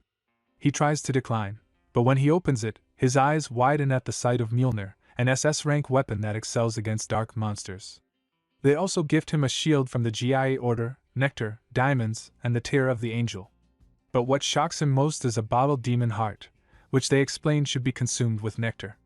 Smirking, he wonders if he should push for more and asks if they have a magic fire dragon heart.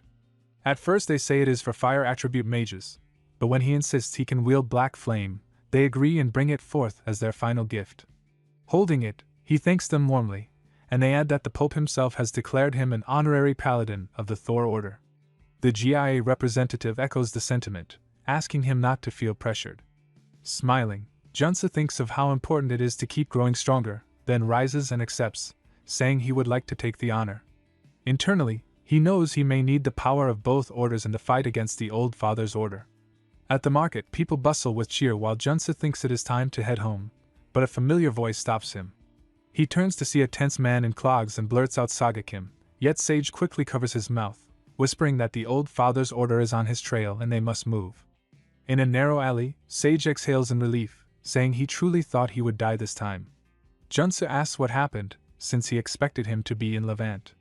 Sage explains he discovered a treasure house and, thanks to the golden crafts within, rose to level 5, but was then caught by the Old Father's order because it belonged to their springhead. Junsa thinks that makes sense, since Sage Kim's order is not recognized in the Divine Inhalation Treaty. Growing restless, Sage admits he fears his trial is harder than it should be and insists he must reach level 7 quickly to revive their god. Junsa asks if there is any way he can help. Swallowing hard, Sage says that is why he sought him out, and asks if he could take him to the Great Labyrinth. Junsa realizes that for Sage's order to be acknowledged as a true religion, they must gather more divine power, and hiding within the Great Labyrinth until then is indeed the perfect plan. After the massive gale, 2 guards stand watch as Junsa and Sage, covering their faces, approach. The guards demand their reason, and Junsa explains they seek entry into the Great Labyrinth. When asked why at such an hour, he simply replies it is for personal reasons. He notes to himself that their suspicion is natural, since many criminals use the labyrinth to vanish into a lawless zone where surface rules hold no sway. The men jot down their names and warn that their identities will be checked upon exit. Both agree and proceed inside, with Junsa reflecting that their doubts are not entirely wrong. After all, Sage Kim is a dangerous cultist. Within the labyrinth known as the Seal of the Fallen God, they shed their masks.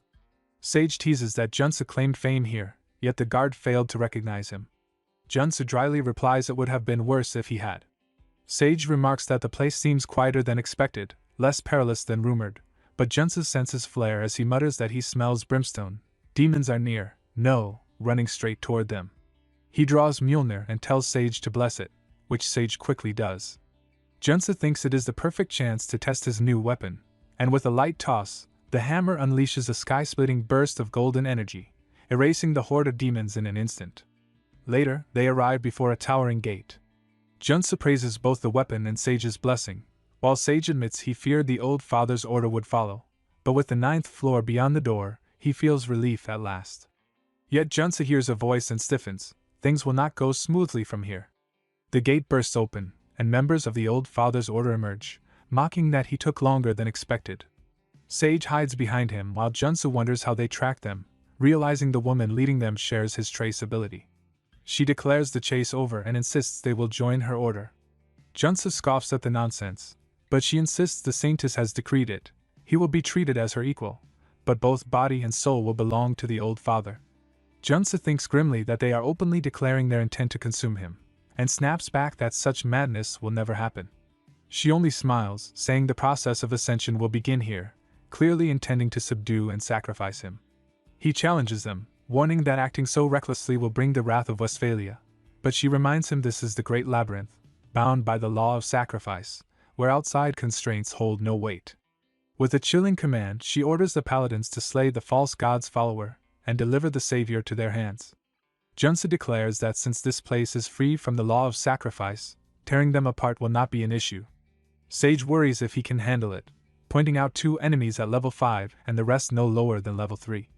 Gripping Mjolnir in one hand and a grenade in the other, Junsa answers confidently that he can manage because Sage will bless him. Sage begins chanting, and Junsa's weapon glows brighter with divine power. Without hesitation, he hurls the grenade at the woman leading them, and a massive explosion shakes the ground. Yet as the smoke clears, the order remains unharmed. Junsa immediately raises his heavy gun and fires a bolt, but she conjures a dome that shields them all, declaring this to be the might of the Old Father's savior. Refusing to back down, Junsa channels his cigarette cultivation technique. His hand flares, blood boils, mana surges beyond its limit, and his head feels as if it burns white-hot. With this overwhelming force, he charges into the guards, slicing them apart one after another. A sweeping moon slash from his sword cuts men clean in half, their cries breaking in panic as they realize something is wrong. Thinking that he has already destroyed their weakest defense, Junsa pushes further before they can regroup, unleashing the Tiger King's twin slash. A spectral tiger roars forth as his blade cleaves through the ranks. The woman, rattled, urges her knights to hold fast under their god's gaze, forming another defensive line, but Junsa snarls that it is useless and tears through them with Tiger King's ferocious strike, shattering their formation in a storm of steel and energy. Tension flickers in the woman's face as she spreads her arms, proclaiming that his death will please their father, that no difference in rank or number can outweigh the might of the true savior. Yet even as her soldiers fall, she trembles in awe, whispering that to see such brilliance is an honor, calling him the beautiful savior and the true light. Junsa scoffs, asking if she finally intends to release her strongest warriors. She nods, promising to send out her most loyal ones, and before him appear two towering knights radiating power. Raising his blade, Junsa smirks and tells them to try their hardest not to die. The two knights charge at once, but Junsa blocks their strike and counters immediately, sending one flying while spinning around to drive his blade through the other's shield. Smirking, he mocks that their strength is too little to even warm him up. Clenching their fists, the knights grit their teeth at his overwhelming power, yet they dash forward again. Junsa twists, and with a swift slash, a head rolls across the ground. Watching with a faint smile, the woman says she expected nothing less from their savior, urging him to reveal more of his hidden power. Junsa coldly asks if those are her last words, and one knight scoffs that nothing more needs to be said. The woman then proclaims that all that remains is to wait for his soul's arrival in the divine land. Moments later, their defiance ends as every last one of them lies dead. Sage, wide-eyed, marvels that Junsa truly wiped them all out.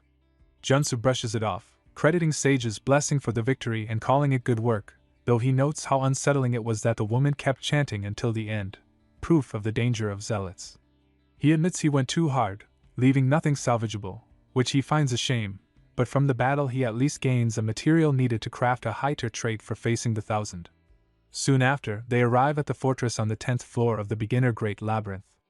Overjoyed, Sage thanks Junsu and rewards him with the Heart of Abundance necklace, explaining it came from the Levant treasure store Junsu once told him about. Delighted by its stealth boost and luck trait, Junsu gratefully accepts. Sage then asks his next destination, and Junsu replies that he must return to South Korea to find the final item needed for level 5. In Kamwon Forest, he breathes in the familiar air of home, muttering that the location should be nearby and deciding to venture deeper. Suddenly, a masked man presses a knife to his throat from behind, demanding to know what brings an outsider here. Junsu recognizes his hidden frame, a skeleton snake, an SR rank mutant. The man repeats his question, but Junsu calmly answers he has business here and thought this was the path to Hope Village. The mutant freezes, asking how he knows that name. Realizing that this so-called monster village is known to its people as Hope Village, Junsu thinks it must be a password for entry. Satisfied, the mutant lowers his blade, saying that one who knows the true name will be guided, and orders Junsu to follow. As Junsu walks deeper into the forest, the hidden village gradually reveals itself, filled with mutants staring in shock at the sight of a human. This is no ordinary place. It is a monster village, yet one that holds the very items he seeks. A towering bear-like mutant blocks his path, demanding of Skeleton Snake why he has brought a human inside. The snake replies that the man knew the true name of their village and came for business. The bear narrows his eyes, insisting he has never seen Junsu before and asking his purpose.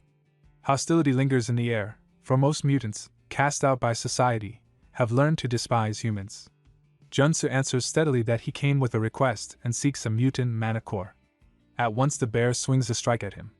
Junsu dodges and the mutant growls with a grin that now he can crush him to pieces. Junsu quickly protests, saying he came not for a fight, but the bear roars louder, demanding if he would ever sell his own family's body for a few coins. With tensions about to ignite into battle, Junsu raises his voice, urging him to calm down, insisting he is not talking about money. Reaching into his pocket, he pulls out a glowing cup of ramen, pours water into it, and sets it down, saying they can talk properly after eating. The furious bear hesitates as the savory scent drifts into his nose, drool forming despite his resistance. Admitting he has never smelled anything like it, he sits down with Junsu. Junsu explains he heard Hope Village struggles to find proper food. The bear, softening, replies that he did indeed hear something and then declares himself the village chief, claiming he only eats the noodles to study human culture. Yet as he takes a bite, his expression shifts, overwhelmed by flavor, unable to hide how much he enjoys it. Amazed, he demands more, and Junsa smiles, laying out other treats from his inventory. Soon the village gathers, feasting on ramen, ice cream, and snacks, their distrust easing as laughter spreads. But the moment is broken when Skeleton Snake notices a jar of powder and blurts out that it looks like monocore powder. The crowd freezes, anger and suspicion rising, for they know its dangers. It can drive mutants berserk if mishandled. The bear growls, demanding to know Junsa's intentions. Calmly, Junsa replies that if they doubt him, they should seek guidance from their guardian angel, the one they call the godmother of the village, the tree god, bearer of prophecy. The guardian angel of the monster village, the tree god, though weaker than other transcendents, carries divinity, so all important decisions fall to her. The bear mutant bows before the great tree, asking if Junsa's powder is safe. A gentle voice answers that it was only level 0 manacore powder, cleansed by holy water, and has given them nourishment. At once the villagers kneel, thanking their godmother for her wisdom. Skeleton Snake admits his fuss was needless, but Junsa calmly says he understands. Smiling, he sets out more food and invites them to a Korean barbecue feast. The village celebrates warmly, grateful for the rare joy. Later, while they eat, Junsa asks why they call him human but not themselves. The bear replies it is habit, since not long ago they were treated as little more than talking animals. During the Japanese occupation, hunters targeted them openly. Junsa remarks that despite it all, they achieved much, even contributing during the Korean War, which earned them recognition. The bear shakes his head, saying it was not by him alone, then wipes his tears, moved by Junsa's kindness, and offers him 4 mana cores. Junsa accepts them gratefully, thinking to himself that he is finally ready to reach level 5. Later, as he prepares to leave, Skeleton Snake approaches, saying he has not properly thanked him. Junsa replies that the village's gift is already precious enough, but the snake insists Junsa has given them something far greater, promising to give his own mana core if needed. Junsa is taken aback and urges him not to speak like that, saying he cannot take the heart of one still living. Yet the snake explains he truly means it, for the godmother prophesied he would give a part of his body to someone who would return his blood and flesh. Junsa frowns, wondering if this is tied to the snake's quest, but admits he never heard mention of a mana core. Aloud he suggests perhaps it is only a metaphor, and the snake agrees, saying time will reveal the meaning. Thanking him again, he sends Junsa on his way, and Junsa finally begins his journey home. Back at his new home, Junsa beams, thinking the massive single-family house before him, over 7,100 square feet with its own pool, now belongs to him. More than the luxury, he values the hidden training facility that drew him here. He never imagined reaching this day. Choi appears, asking if he is enjoying himself. Junsa thanks him for suggesting such a perfect place, but Choi brushes it off and wonders why he suddenly decided to move. Junsa explains that his disciples visit often, so he wanted to give them a better environment, and also needed more space. Before he can finish, Choi cuts in, assuring him everything is prepared to help him climb to level 5. What he refers to as a capsule, inside which a fairy spirit greets Junsa as her master. He orders her to start precise measurements. Entering the capsule, he hears the voice repeat the command, and data flashes on the screen: level 4, warrior class, musculoskeletal class, giant. More specs roll in until errors appear. The fairy warns that his mana circuit could not be measured, and he admits it is because he can alter it in real time. Shocked, she says such a thing is unheard of, but he replies she just witnessed it herself and asks for a custom level 5 elixir. After a moment, she confirms it is possible but must be specially designed. At his command, he begins listing his abilities, including 11 high-tier traits. When she finishes compiling, she reports a total of 136 abilities and says the design is complete, modeled after the theoretical elixir of the Celestial Throne. Though surprised, Junsa decides to trust her judgment. She then announces the production of a level 5 elixir, and the process begins. Later, B8 and Janet arrive with a gift to celebrate his advancement. Curious, Junsa asks how they knew, and they reveal Choi told them. Soon, Choi himself appears along with Captain and Iron Fist Kim, each bearing gifts and even a large bouquet. Embarrassed, Junsa cringes, knowing that now as a level 5 he must remain discreet, yet such attention will only make him stand out. Just then, a car pulls up and a woman steps out, introducing herself as Si Young of the Puma Group and congratulating him. He narrows his eyes and asks her purpose. She explains they plan to leave Ariko West and want him to participate as their champion in the succession battles, promising generous rewards. Junsa thinks to himself that the Puma Group is currently locked in a succession war, and involvement will complicate things. Refusing would be wiser. Yet she unveils a pistol as payment, a weapon radiating destructive power unlike any ordinary gun. His eyes widen, and without hesitation he tells her to bring the contract at once. Junsa remarked how generous it was to offer the Daesang gun, and she replied that since he already owned 2 in the series, she knew he would accept. He asked, if this is just a fee, what would the reward be for winning the duel? She promised another Daesang gun with healing powers, adding that if he won consecutive matches, further incentives awaited, though all his opponents would be level 6. He answered that he only needed 1 win, once for all. Later, at the arena, men approached, one calling Si Young his little sister and mocking her for showing up. She ignored him and walked on with Junsu.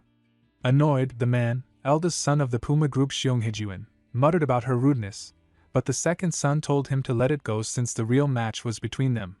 Sitting beside her, Junsu noted the two did not see Seong as a threat. The duel was announced between the eldest and the second son's companions, both strong opponents. On the stage, one fighter was an SR armed soldier, the other an SR pyromaniac. Junsa thought they sure had many reinforced soldiers, a level 6 cyborg and a level 6 flame-wielding mutant. Seong explained the armed soldier was Kim, team leader hired by her second brother, known as the number 1 figure to watch. As the battle raged with devastating blasts, the pyromaniac emerged victorious, shocking the audience. Junsa realized he wasn't an enhanced soldier, but a mage casting solar flare, a spell forbidden outside the sun magic tower. Then he sensed it wasn't aura but an eclipse buff, and wondered if it could be true. He asked Seong if it was their turn. She confirmed, but urged caution, noting the pyromaniac was shrouded and unidentifiable, and suggested leaving him to another level 6. Junsa refused, saying he could win because he believed he knew who the man was. He recognized him as Pargus Heungjo, a mage banished from the Sun Tower who later joined the Akuma group. Watching, one of the sons wondered if their youngest recruit could defeat the pyromaniac. When his gaze fell on Junsa's weapon, he exclaimed if that was the Black Tiger sword, but sneered that even it could not rival solar flames, dismissing Junsu as just another corpse to clean up. On the arena, Junsa said he never expected to face him again. The man asked if he recognized him, and Junsa replied that he did, accusing him of copying Eclipse school trickery and abusing solar flare. He demanded if Elder Joan knew of this. The man waved dismissively, saying his teacher knew everything. Junsu recalled the information he once received from Director Cho before the Puma Successor War began, when Cho had said the media ignored the incident though a heart was burned to ashes. Remembering that, Junsu thought the chairman's sudden murder could only have been the work of Tower Masters, perhaps even Elder Joe himself, and if he was tied to the Puma Group's succession, it was frightening yet possible. Still, he resolved to confirm it later. The man formed a blazing orb, shouting that since Junsu recognized him, he would exact his revenge and reveal his hidden power. Junsu remarked that surviving a solar flare without one's body was one thing, but a solar magic blast was a different matter. It would turn him to ashes. Watching, Seong thought it impossible that a level 5 could withstand a level 6 magic blast. As the smoke cleared, Junsa stood with his shield, thinking he had nearly died, then declared he would borrow the flame for a moment. Raising Mjolnir, lightning surged into the weapon. The man shouted in disbelief, asking how he had stolen his solar blast. Junsa lifted Mjolnir higher as it drew immense lightning, then unleashed all 6 traits at once in a burst of light that crashed down on his opponent, leaving the man unable to even comprehend what had just struck him. The man is reduced to ashes, leaving everyone staring in shock, and Junsa calmly says it is time to prepare for the next match. Later, inside the office, Song opens a briefcase full of rewards earned by Junsu, grinning with satisfaction. After 3 more consecutive victories, the tournament ends with Seong declared victor. Junsu could have fought further but holds back, unwilling to reveal all of his strength when the world's eyes are fixed on the Puma Group's succession war. Asked if this makes him the frontrunner, he denies it, saying the duel was only a pretext to sway the council. His brothers had believed their victory assured, but their plan failed, though they would not give up so easily. Song notes that being the youngest places him at a disadvantage, and Junsu reflects that the Kuma group values nothing but overwhelming strength. Clenching his fists, he vows not to let them act unchecked and agrees to take on a new request. When he asks what kind, she reveals a holographic projection of a glowing raven, explaining that the raven chip contains a mutated gene linked to their family's DNA. Securing it would allow her to reach level 7 and overturn the entire situation. Junsu accepts without hesitation, thinking only a fool would refuse. As President Xiong, he promises to find it, already certain of its location. She offers a stack of gold, promising double the amount, worth 10 billion won, if he secures the raven chip, and adds that once she gains the chairman's seat, he will also receive the Kuma helmet and belt her brothers possess. But her words falter when she notices his face turning red, and he mutters that his nose itched, while inwardly thinking that the Kuma equipment set, which rivals SSR rank gear, would ultimately end up his. She warns him not to let her brothers find out, and tells him to treat this request as confidential, adding that he may ask for anything he needs, and he casually requests diamonds. Later, Junsu stands atop a building overlooking Gangnam, marveling at how wealth has equipped him so lavishly, then clenches his fists and begins absorbing the magical power from all the items in his possession, drawing every last trace of energy into his body until he gains a new trait called Air Raid, smirking as he notes that he has secured a movement skill, declaring the preparations complete. He leaps down and lands before the raven statue, noting the difference the Kuma boots make, then contacts President Song, reporting that he has located the target. When she asks where, he replies it lies hidden inside the statue in the lobby, but warns that retrieving it will cause noise, reminding her that she will have to bear responsibility as chairman. Raising his weapon, he smashes the statue, and from the shattered remains emerges a golden raven clutching the chip in its claws, prompting him to claim the raven chip at last and ask for his next destination. She instructs him to head to the body modification facility on the second floor, and as he dashes off, urging her to hurry before her brother realizes what happened, she assures him she has lived in the shadow of being the youngest all her life, but this time she intends to be faster. The lab door bursts open as Seong steps in, ordering the girl inside to ready the body modification room, and once she boots up the system, she nervously asks what he plans to do with it, but he only remarks that he made it just in time. Inside the chamber, Junsu stands waiting with the chip in hand, declaring himself prepared, while she climbs into the capsule and entrusts the rest to him, to which he replies that she need not worry. Carefully placing the chip onto the circuit board, he begins the process as Seong assures him he will oversee everything. Water starts flooding the capsule just as Seong's brothers arrive, one of them shouting furiously at her betrayal, while the other warns she has already begun the procedure. They demand she be stopped, but Junsu blocks their path, meeting their glares. One scoffs that defeating a few superhumans before does not mean he can stand against him, boasting of his status as president of Kumo Electronics, only for Junsu to smirk and call him the ex-president instead, which makes the man grit his teeth in rage. His brother interrupts, claiming that with the honor of the Black Tiger sword, even Junsu cannot withstand 2 level 6 superhumans at once, and they attempt to bargain, promising him the same reward she offered or even a vice director's seat in Kumo's security if he sides with them. Junsu pauses as if weighing the offer, then laughs off their pitch, mocking them for their outdated thinking, saying betraying a defenseless client is not his style, and that trust outweighs greed. He adds that even if they had offered double or triple, he would still refuse. Mid-sentence, one of the brothers suddenly leaps with his blade, crimson feathers scattering around the chamber as he strikes down at Junsu. Junsu meets the strike head-on but staggers under the crushing weight, thinking the blow hurt far more than expected and realizing this is the might of a level 6, regretting his earlier taunts since handling both at once might be reckless. Yet even as he braces, one brother gasps at the sudden wound carved deep across his abdomen, unable to comprehend when it happened, while Junsu smirks, remarking that his aim was a little off but close enough.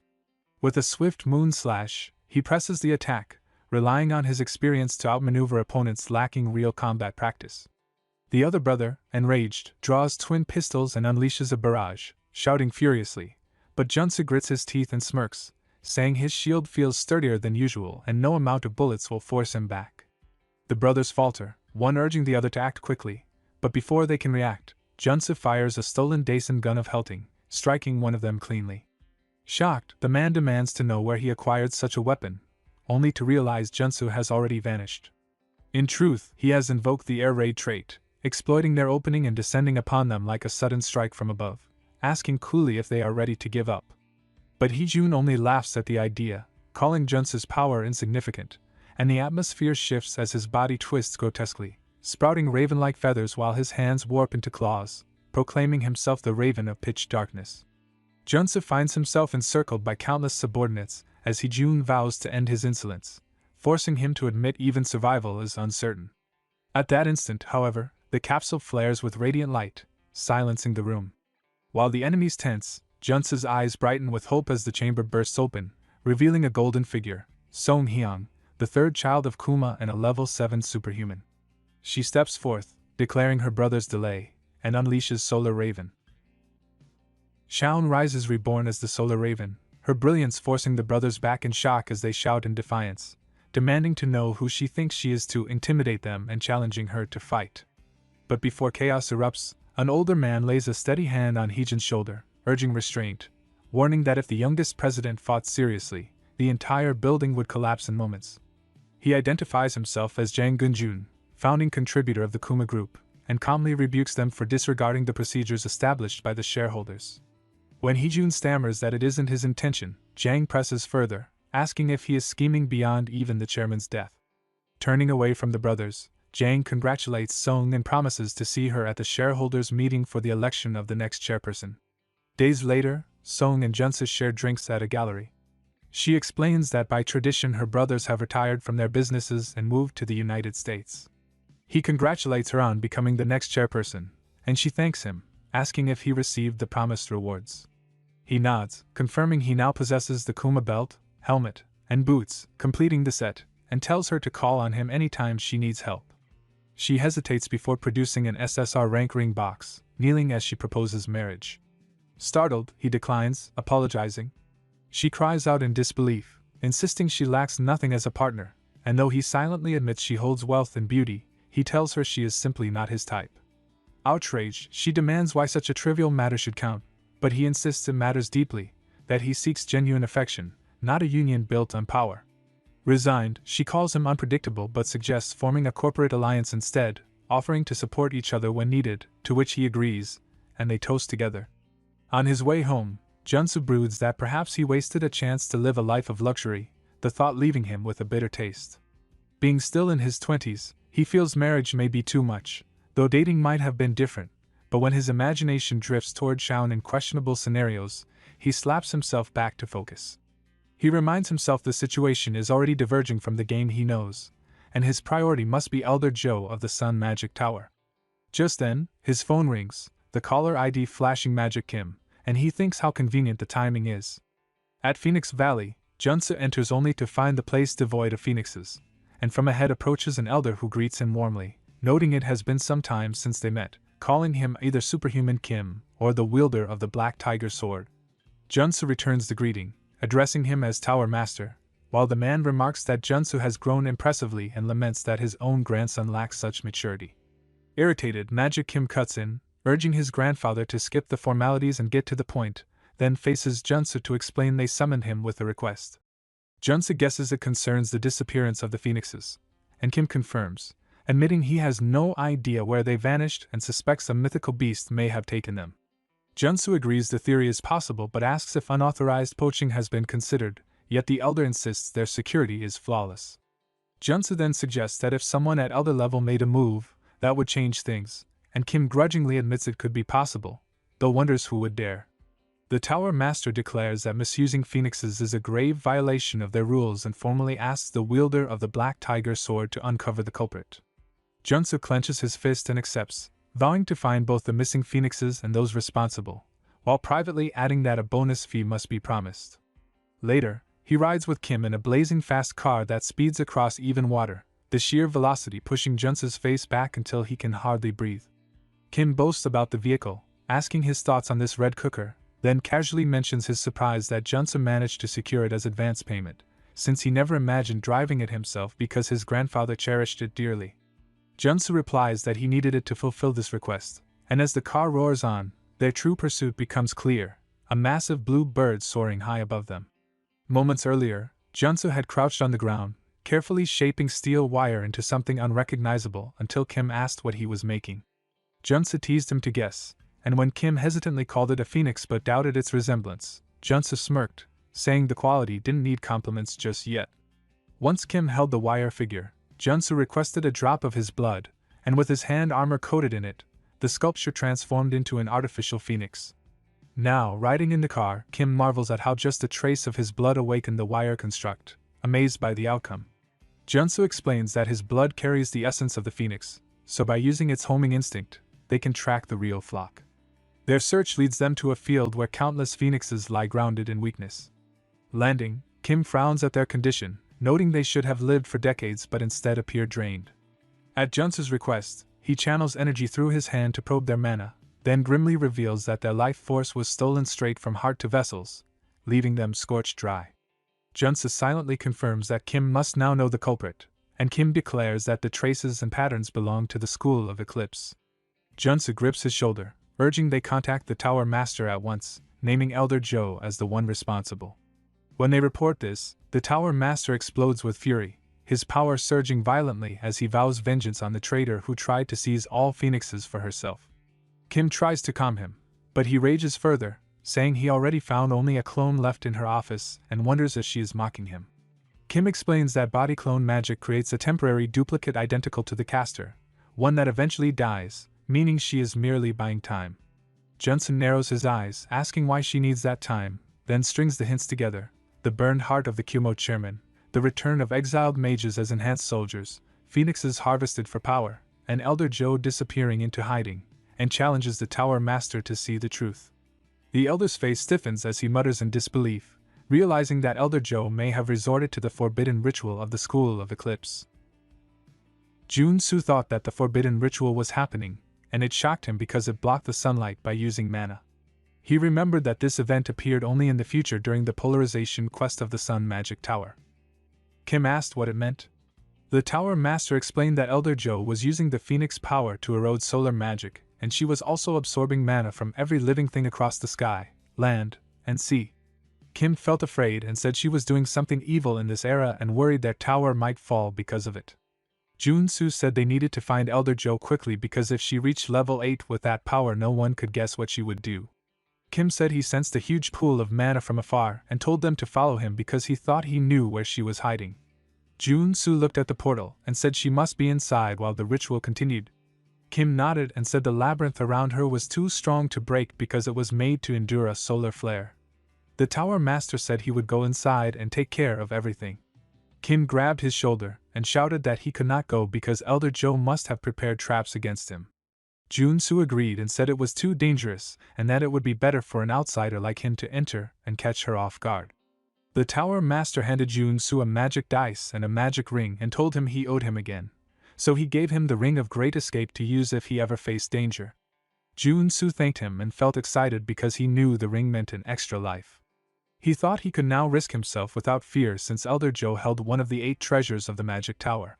The scene moved to the ruined city inside the labyrinth. Junsu asked Kim why he followed him when he could die here. Kim said it was the Magic Tower's responsibility, and he believed 2 people working together would be safer, especially while Junsu installed the dice meant to weaken the subdimension. Junsu agreed and asked if the School of Eclipse liked this dark place. Kim said the school was connected to dark magic. Suddenly a monster attacked Kim, but he dodged and Junsu threw his sword to stop it.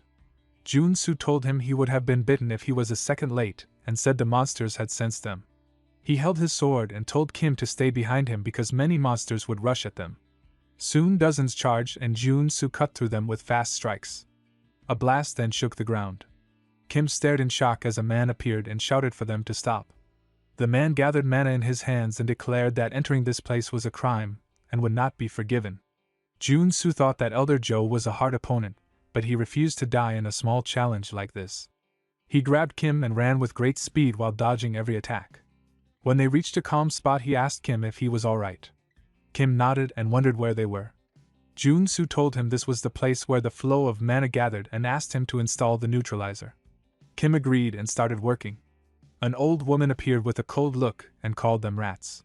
She formed a mana ball and threw it, but Kim dodged as a blast shook the area. Junsu thought that a level 7 mage was dangerous, and a direct hit would have killed Kim instantly. He knew normal methods would not work, so he told Kim he would distract her, and ordered him to continue. He also decided he needed to use his trump card. The old woman shouted for him not to run. Junsu yelled her name and called her an old hag. She stared at him in shock. He smirked, and said she must be using the magic circuit of the Kumo Group's chairman to stay young, or perhaps she had gone insane with age. She replied that she wanted to gain the solar raven through her disciple, but he ruined her plan. She said it no longer mattered as dark energy burst around her, and she declared that the raven of pitch darkness would be enough. Jun-soo dodged her attack, and she screamed that he could not avoid the power of the School of Eclipse forever. He mocked her and said her school was a useless third-rate place, and wondered if her eyes had gone bad since she could not land a single hit. She grew angrier with every word. Meanwhile, Kim raised his hand and announced that the magic dice were fully installed. The neutralizer activated and bright light filled the area. She stared in shock and said he had already completed it. The Tower Master appeared from the portal and said the sub-dimensional space was weakening. Fiery energy rose around him as he prepared to use his power. Kim smiled and said the labyrinth was beginning to break. Jun-soo nodded and said the Tower Master had handled his side well. The old woman backed away in disbelief and said her magic, her power, and her world were collapsing. She fell to the ground and whispered that she only needed a few more seconds and blamed everything on them. Dark aura exploded outward and the pressure shook the earth. Jun-soo blocked the pressure with his steel fists. She threw dark mana balls at him, and he dodged them while thinking he would not lose in speed. She screamed, asking why her attacks never landed. Jun-soo appeared behind her and struck with his sword. She crashed to the ground and said she could not end like this. She lifted her hand and said she would at least take his life with her own hands. Before she could attack, the Tower Master grabbed her by the throat and told her it was time for her to die. The scene shifted as the Tower Master looked at Jun-soo with excitement, and said he had been incredible. He said he always thought Jun-soo was an anti-magic warrior, but today he fought like a real swordsman. Jun-soo thanked him with a calm mind. The Tower Master said it made sense, and that was probably why the old Tiger Man gave him the Black Tiger Sword. He explained people called Jun-soo the Celestial Star, someone with endless talent and countless supernatural abilities, and he said it suited him perfectly. He then held out a ring and said he should reward Jun-soo for what happened. Jun-soo understood at once that it was one of the 8 treasures of the Magic Tower, and the strongest item from the School of the Cups. He felt amazed when he sensed the trait inside the ring. It held the cups, a mix of mana devour, absorption and storage. Time passed and autumn arrived. Beck Soren trained with deep focus as she raised her heaven-slaying star trait, and Jeanette continued to train her natural-born energy trait. Jun-soo watched them and thought Soren would soon reach level 5 and learn the Mars Sword technique.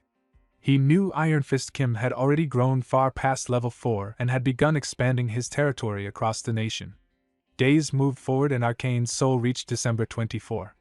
The scene shifted to the Embassy of India in Korea. Soren smiled with curiosity and said an honorary paladin meeting was happening there, and she wondered what it looked like inside. Jeanette held a shy excitement and said this was her first time spending Divine Annihilation Day with others. Jun-soo told them to enjoy the day because training would start again tomorrow. Jeanette hurried ahead and went inside first.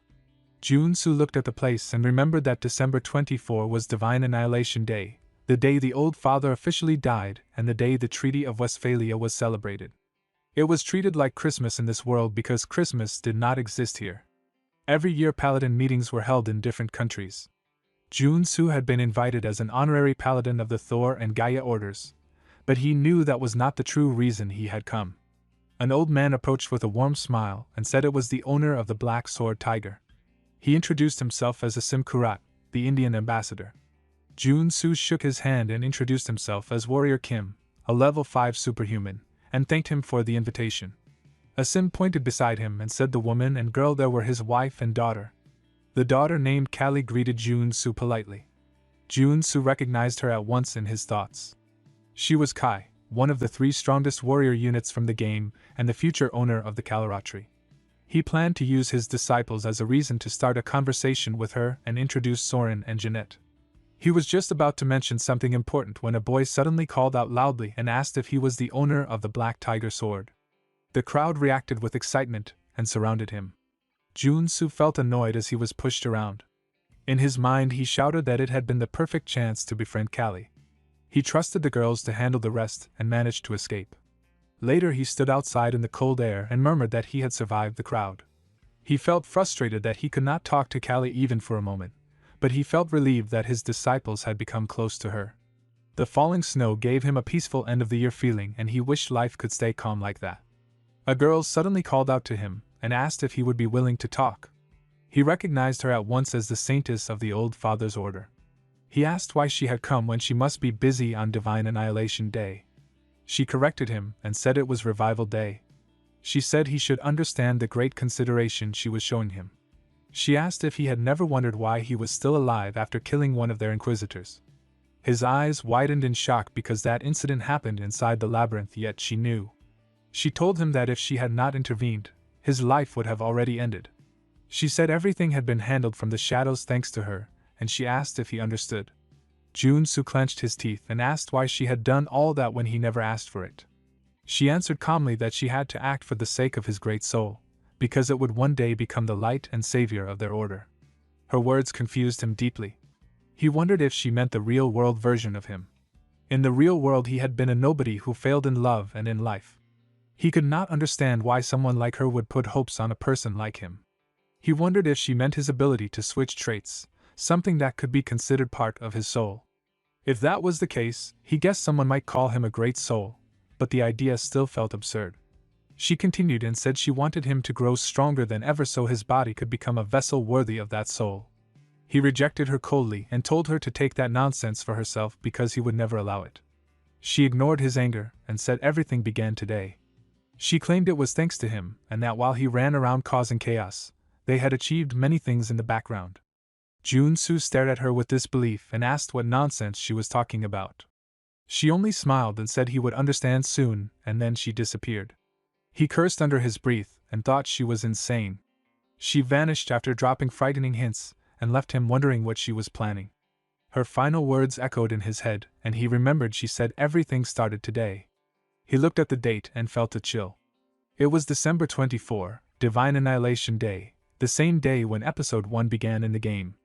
In the game, the Saintess gave mysterious warnings before the story started. He wondered if it was really happening. The clock struck 12. A blast went off behind him and shook the ground. People screamed as chaos spread. He realized it had begun. Episode 1, The Soul Terror Attack. More explosions thundered through the city and monsters erupted into the streets, tearing into the crowds. Jun-soo drew his gun and shouted for the paladins to protect one side while he ran forward. He said he had people he needed to protect and dashed straight into the chaos. Jun-soo remembered that in the original timeline the Soul Terror attack filled Callie with so much grief that she decided to become a superhuman. He swore he would not allow that to happen again. The entire city of Seoul shook under the attack, and he knew that in the game Callie's parents had died on this very day.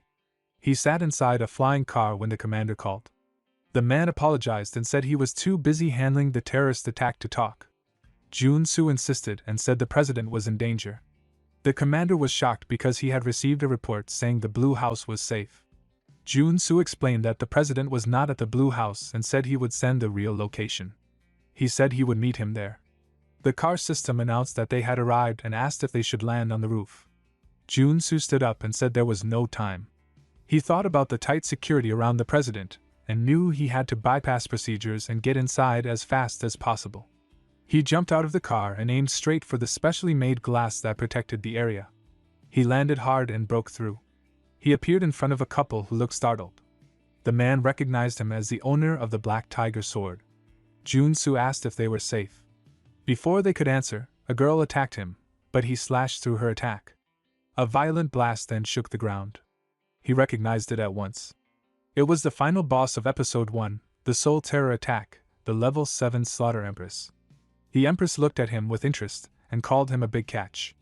She rushed forward and slashed her sword again and again. The strikes were so heavy that Jun-soo was thrown against the wall.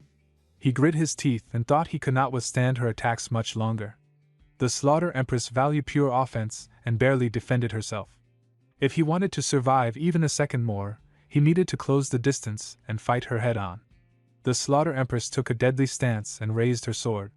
She shouted that she would slice him apart and hang his remains at the Gwangwoman Gate, saying the old tiger man would enjoy it. Jun-soo recognized the blade she carried. It was the Demon Blade Masamune, a Japanese sword that placed a random curse every time it struck its target. She hurled the sword toward him and mocked him, saying she wanted to see how well he had learned from that old man. Jun-soo lifted his shield and blocked the hit. The impact shook his entire arm. He realized that even one block strike created terrifying damage and that he would not last long if he continued defending like that. She came at him again, and he managed to block and push her away. Golden mana burst around him, and he charged forward. She grit her teeth as he closed the distance. He knew her only weakness was extremely close combat. One mistake would kill him, but he forced himself to take the risk. They fought again and again, collapsing and rising repeatedly. Junsu attacked with everything he had, but her broken passive, invincibility, kept her from taking any real damage. She slashed him across the body and left a deep wound. She screamed that he was an annoying pest and that this was the end. She admitted he was tougher than expected and asked if he had any last words. Junsu shouted for Red to take the president away. Red confirmed and vanished with the president and his wife. Junsu then asked what the Empress would do now that she had lost her target. She released a terrifying aura and called him a fool, saying he had planned this from the beginning. He recognized the attack she prepared. It was her ultimate skill, annihilation of heaven and earth. A curse froze his body and he could not move. For a moment he wondered if he had no escape. Then he smiled because he knew he did. A screen appeared before him and showed the message for the Ring of Great Escape. It allowed the user to leave the battlefield once during a fight. He grabbed the ring and shouted his thanks for her foolishness. He lunged forward as sparks exploded under his feet, shattered the ground and vanished from the battlefield. Junsu woke up in the bathtub and sighed in relief. He thought he had survived by the skin of his teeth. Without the Ring of Great Escape from the Tower Master, he might have died. He felt lucky. As he leaned back into the water, he thought about the commander, and whether he had arrived to deal with the Slaughter Empress. He knew it might be difficult given the commander's strength. He decided to focus on healing first and think about everything else later. His phone rang and he picked it up. Soren shouted at him for not answering her calls for days. He held the phone to his ear and explained that he had been resting. He was shocked when she reminded him that it had been days. She said she had been worried because he had disappeared after leaving a strange message. Junsu apologized and she forgave him, then told him where she was. He asked and learned that she and Jeanette were at the Blue House and that the president wanted to see him immediately. He stepped out of the bathtub, understood the situation, and promised to be there soon. He felt a spark of happiness as he thought about finally getting his rewards. The president handed Junsu a piece of armor and said it was a gift to show his gratitude. Junsu immediately recognized it as SR rank equipment called Star Spawn. He thought about its incredible ability. The trait embedded in the armor shared the same name, and could adapt its attributes depending on the traits he used. Switching to swordsman traits increased attack damage and dexterity. Warrior traits boosted strength and endurance. Gunner traits improved attack speed and movement. The president praised him for risking his life to save him and asked if he was fully recovered. Junsu smiled and said he was. An old man laughed and said he had been right that Junsu would show up like nothing happened. The Tower Master said it seemed the elixir had helped and reminded him it was thanks to the Sun Magic Tower. The president thanked Junsu again. Junsu felt greedy excitement and thought the armor was perfect for him. He thanked them and promised to put it to good use. The Tower Master placed a hand on his shoulder and said it was time to put him to work. The old man added that experiencing this would help if he wanted to become a corps commander. In a meeting room filled with screens, the president said they were currently chasing the terrorists' leader, Shin Yeren, also known as the Slaughter Empress. Junsu studied the map and thought he was familiar with it because it matched the quest map from Episode 1. If it were in the game, he would have had to complete every quest. He noticed the Western Corps commander, war heroes, executives from other orders, and members of the Superhuman Association raid force. He realized the government played a huge role and understood why the Old Father's order had tried to assassinate the president. He thought about the Saintess and guessed that Episode 1 might end earlier than expected. Junsu sat in the flying car as Soren looked at her phone and said the entire internet was talking about him. Jeanette added that someone had filmed a clip of him fighting in the Indian embassy. Junsu thought that Episode 1 would probably end without much trouble and decided to focus on building his character for a while. Suddenly, Jeanette's eyes widened and she pointed out the ambassador and Callie. Asim stepped forward and greeted Junsu, expressing their gratitude.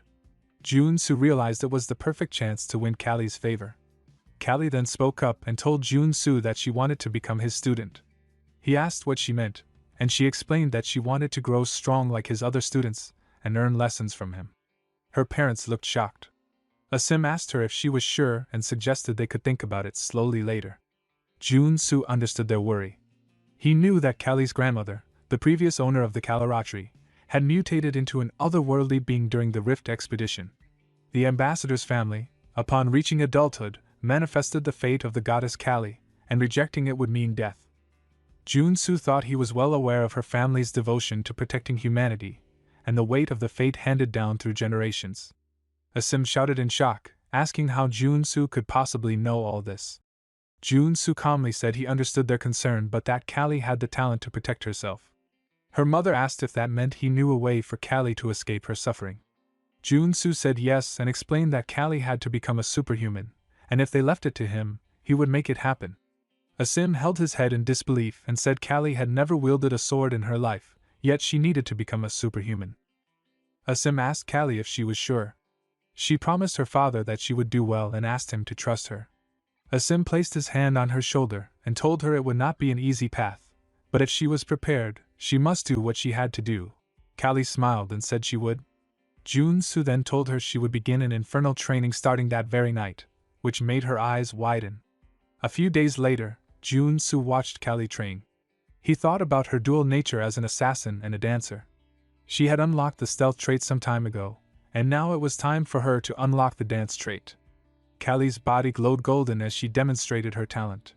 Jun-soo thought she had potential and that the foundation to challenge her fate was ready. Now she just needed to level up. He praised her and said she was already level 3. She thanked him, and he advised her to take a break, warning that her stamina was still lacking and she should not overwork herself. Kali said she was fine and insisted on starting the next lesson because she wanted to become strong like Soren and Jeanette. Jun-soo thought that Baek Soren had already reached level 5 and Jeanette was at level 4. He realized Kali was overtraining without knowing it because of her growing impatience.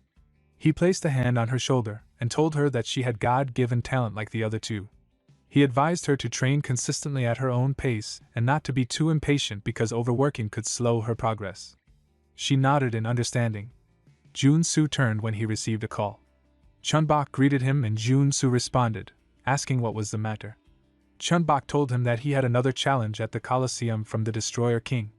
Jun-soo nodded, and Chunbok explained that this time the bet included some diamonds and the statue of Mars. Jun-soo's eyes widened when he realized the statue of Mars was the divine statue that sealed the Mars sword technique. He understood that this was the quest to obtain the Mars sword technique. Chunbok said the battle would take place in 2 weeks as a 4-on-4 party match and asked if he would accept.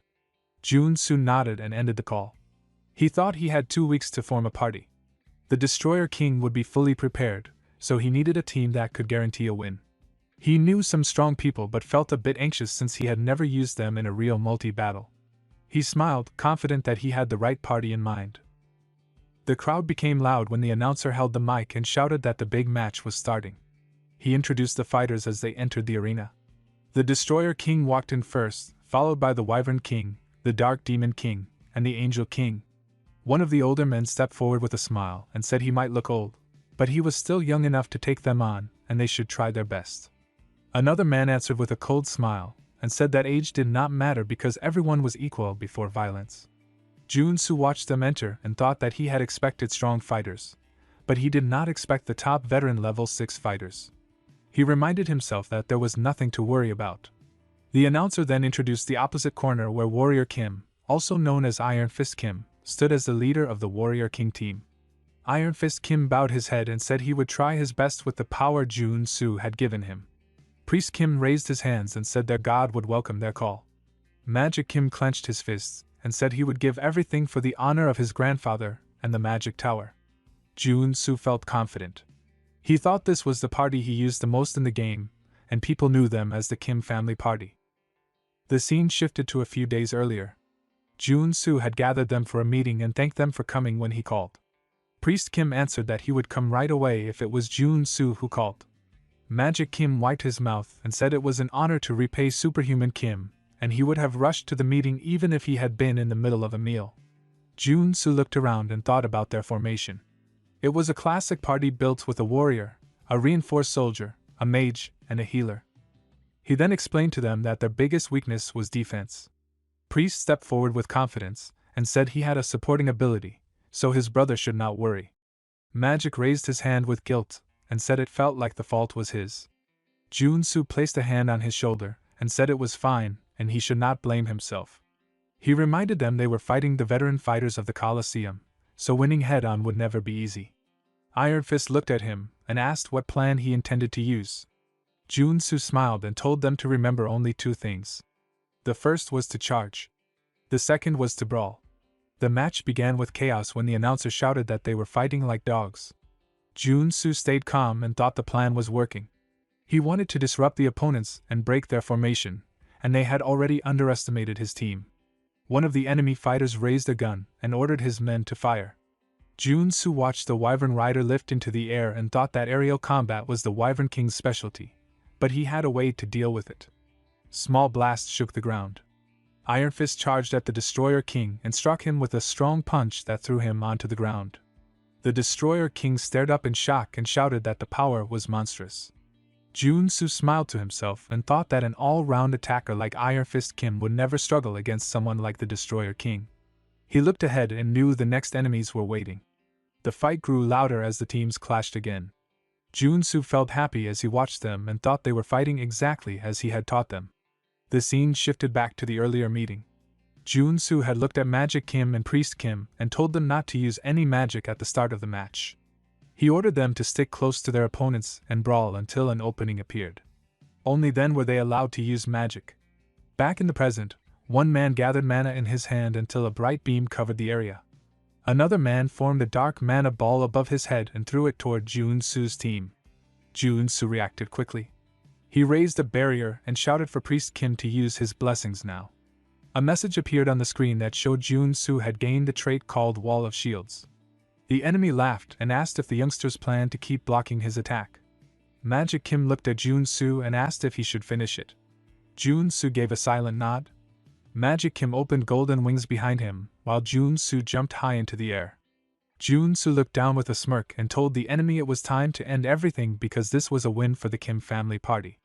A strong blast shook the ground. The announcer declared the match over and announced Team Warrior King as the winner. Another message appeared on the screen. It said Peerless and showed that Junsu had earned a new trait. He thought with excitement that he had finally gained the Peerless trait and remembered the requirement to defeat 3 high-level opponents in a row. With this, he now had all the ingredients needed for the matching against the 1000 trait. The Destroyer King stepped forward and admitted defeat. Junsu answered that it had been a good fight. The Destroyer King handed him a golden statue and said the others would receive their rewards as well. Junsu held the statue and smiled because he finally had the statue of Mars that would awaken Beck Soren with her sword technique. The Destroyer King looked at the arena and said their era had ended and a new era was starting. The scene shifted to Junsu's house.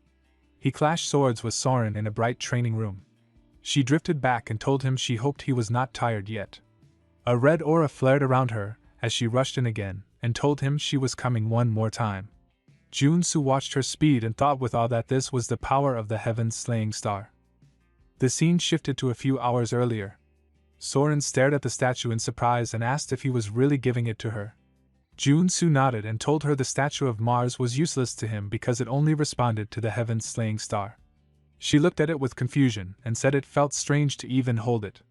Junsu told her not to resist and to let her instincts guide the mana.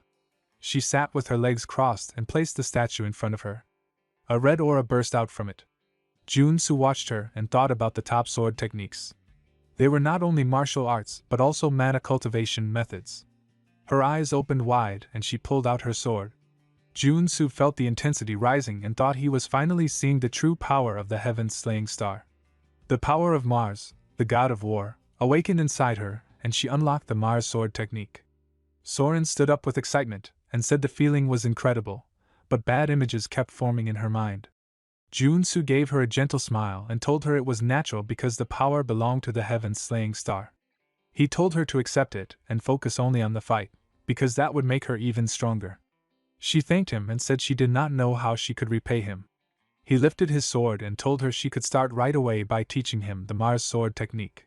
She rushed at him with a fierce step. Junsu felt her speed and strength multiply and thought she was recovering her health and mana unnaturally fast. He knew it was the overwhelming nature of the technique. In his mind, he compared Kali's dance with its graceful movements to Beck Soren's style that felt like a wild warrior's dance. With each clash, he began sensing something new. The world slowly turned blood red around the edges. She struck at him again and again, but he dodged her attacks while the ground shook under their feet. A sudden burst of power filled the space and a message appeared on the screen.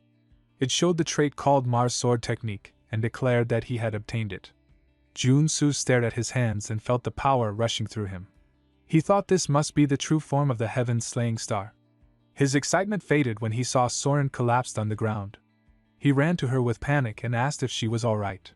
He apologized again and again while helping her up. Later that night, he stood on a rooftop under the dark sky. He murmured that he was close to reaching level 6, yet something small was still missing. He felt that he could reach it if he gained just a bit more experience. He looked at his phone with a smile and said he knew the perfect person to call at a moment like this. The next morning, he arrived at the Hunter Association. A man greeted him loudly and said everyone was honored to see the pride of their association. He praised Jun-Soo as the best they had produced, the savior of Seoul, and the owner of the Black Tiger Sword. Jun-Soo laughed and told him he was still the same as always. He sat down and said he heard there was a major request waiting for him. The president leaned forward and explained that he had arranged the commission. He reminded Jun-Soo that the Terror Federation had already fallen. Jun-Soo thought about episode 1 of the game and remembered how the Terror Federation used to act under the control of the Old Father's order. But in reality, they had been destroyed by a government raid, which meant they had almost no chance of rebuilding. The president continued and said the slaughter Empress Shinyerin and her followers had scattered. The National Army asked the Hunters Association to track down the remaining terrorists. Another man added that one of them was hiding in a dangerous location they could not enter, the Monster Village. He explained that one of the terrorists was a mutant. Jun-Soo calmly pointed out that mutants were treated like family in the Monster Village. The man nodded and said the terrorist was still dangerous, but the bear mutant of the village had been protecting him. He added that this situation felt like fate because Jun-Soo had a personal connection to the village. Jun-Soo stayed silent for a moment. He thought he could not accept the request so easily. If he wanted to reach level 6, he could not go against the Monster Village. But rejecting the request right away felt wrong as well. The man showed Jun-Soo a picture and explained that it was the chameleon mutant hiding in the Monster Village. Jun-Soo stared at the image and immediately recognized the truth. He thought the man was not a mutant at all. He was the semi-boss of episode 1, the SR Chameleon, a bio-reinforced soldier. The terrorist had deceived the bear mutant. Jun-Soo made his choice and said he would accept the request. Later, he ran through the forest with urgency. He thought the bear would cooperate once the truth came out. He did not know if the bear would listen, but he needed to try persuading him. A sudden explosion flashed in the distance. He murmured that the blast came from the monster village and realized Chameleon had started to move. When he arrived, the monsters were trembling in fear. Jun-Soo shouted that it was a magic burst bomb. He told them he had heard that a chameleon from the Terror Federation was hiding among them. He warned that the enemy was a criminal pretending to be a mutant. A monster ran toward the chief and cried out that Skeleton Snake had disappeared, and the chameleon who stayed with him was also gone. Jun-Soo raised his voice and told them not to panic. He warned that everyone would explode if they delayed any longer. He urged the chief to activate the barrier right away. The chief nodded, bowed in front of a great tree, and begged the godmother to protect them.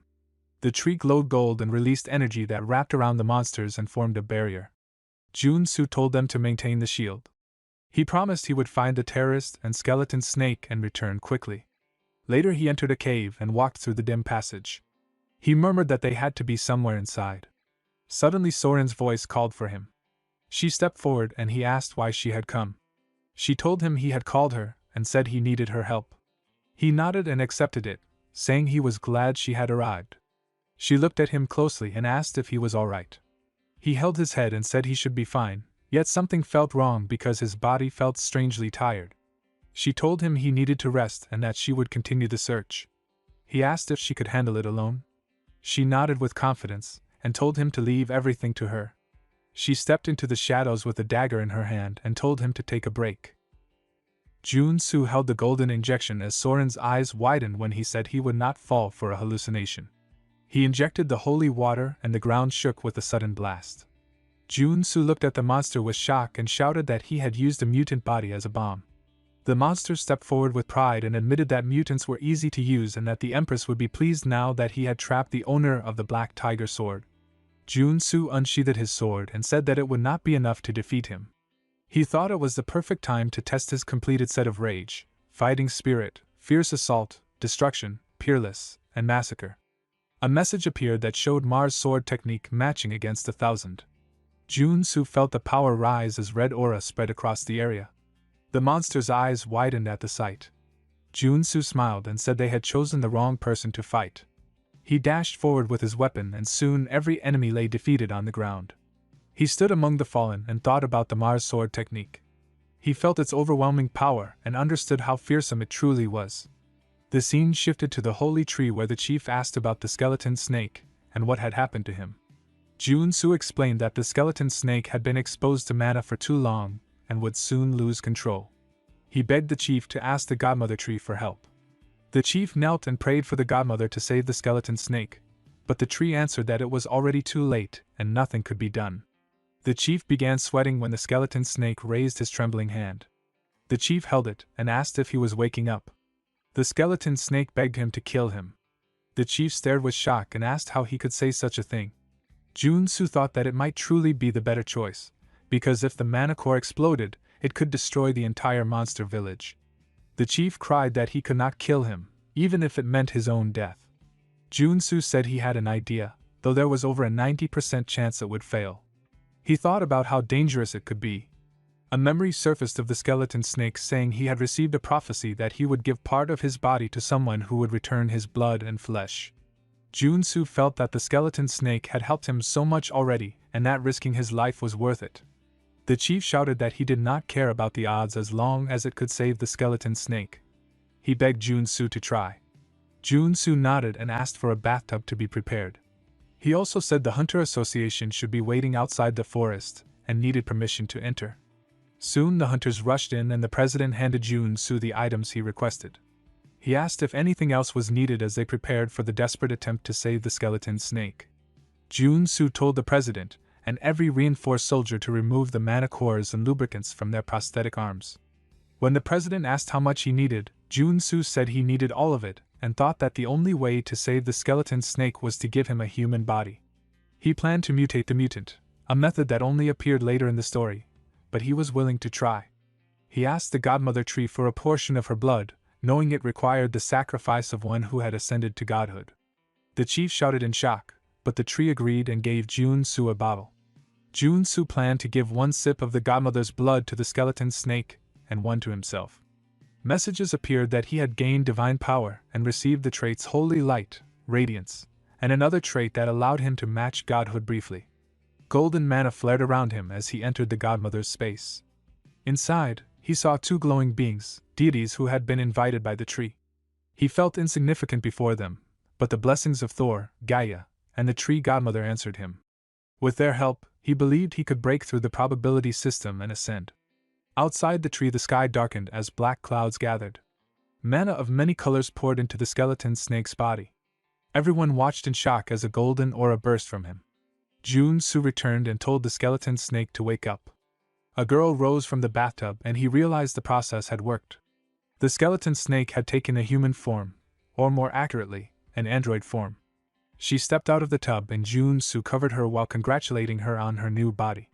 She smiled and said it felt like a dream, feeling wind, grass, and the air again for the first time in so long. She grew dizzy for a moment, and Jun-Soo worried something had gone wrong.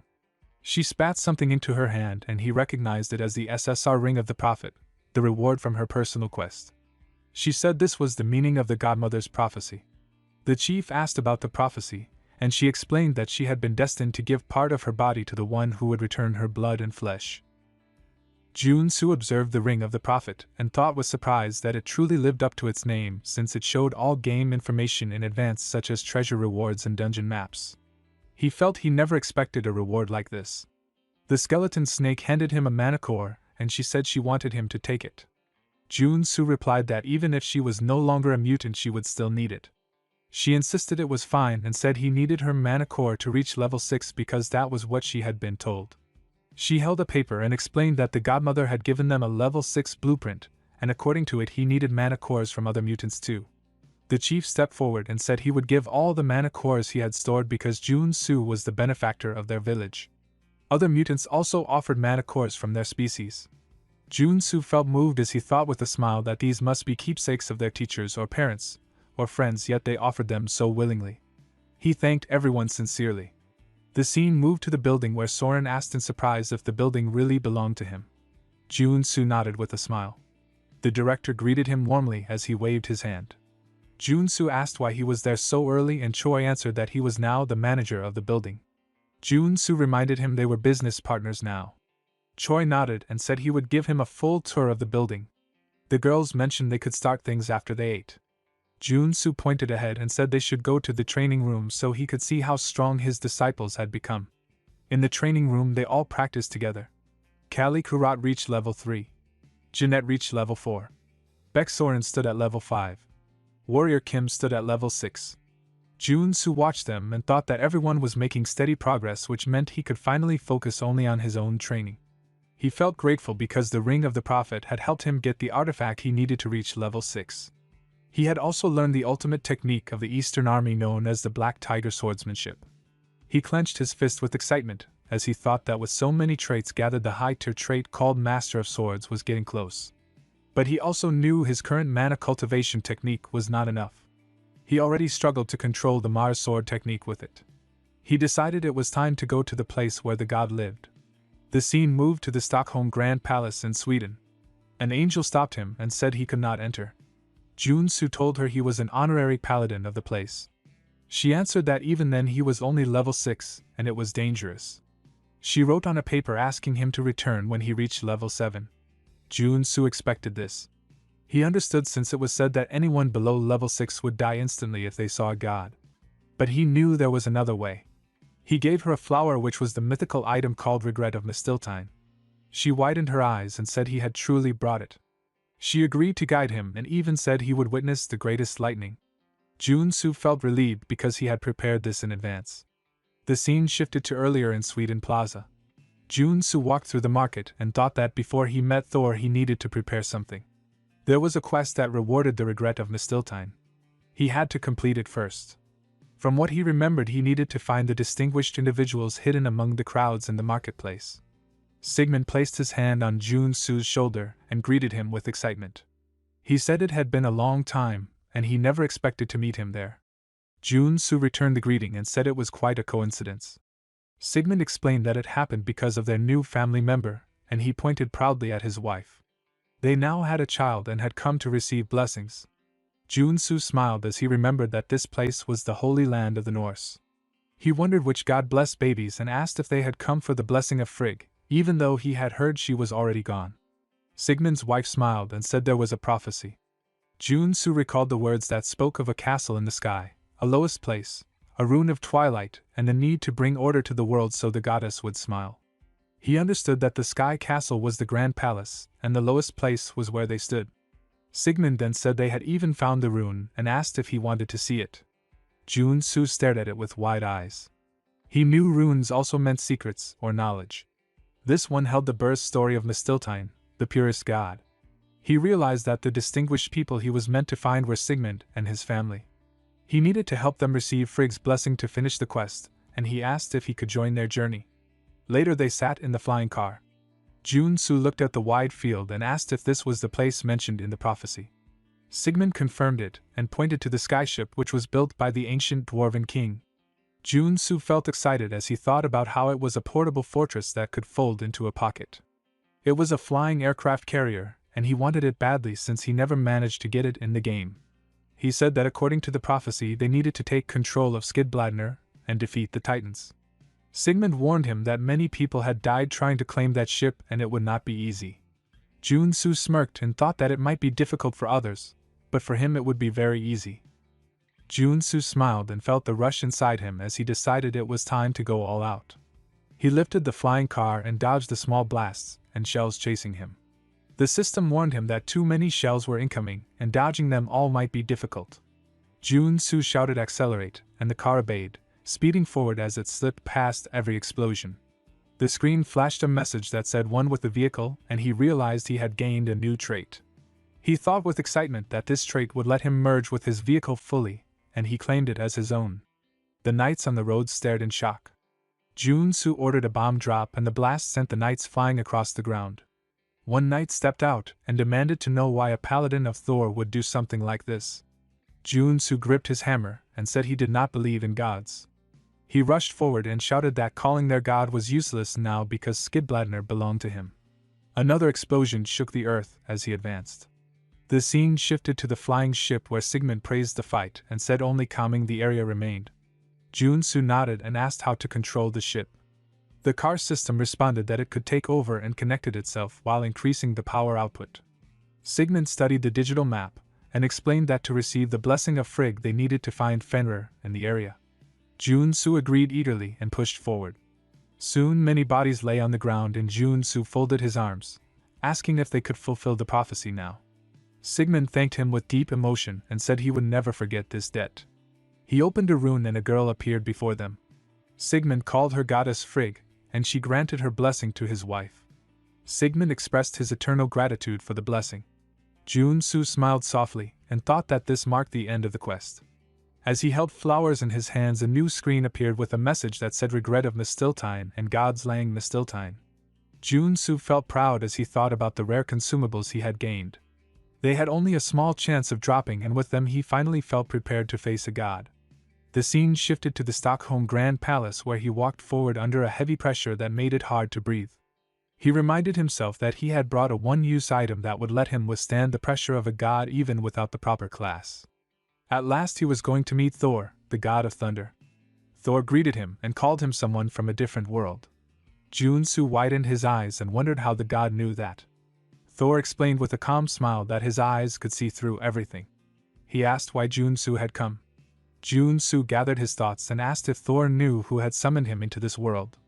Thor answered that he did not know, and had no way to know something like that. Jun-soo then asked if the old father might have done it. Thor dismissed that possibility, and said he would have known if another god used such power. Jun-soo thought of the saint who once told him to become strong enough to serve as a great vessel and let his soul shine as the savior of their order. Now he asked why someone would try to use him as a vessel of revival. Thor explained that it was because of his soul. The class of his soul was extremely high. Jun-soo wondered if this was due to his ability to switch traits. Thor nodded and said only an omnipotent could learn everything and rearrange it freely.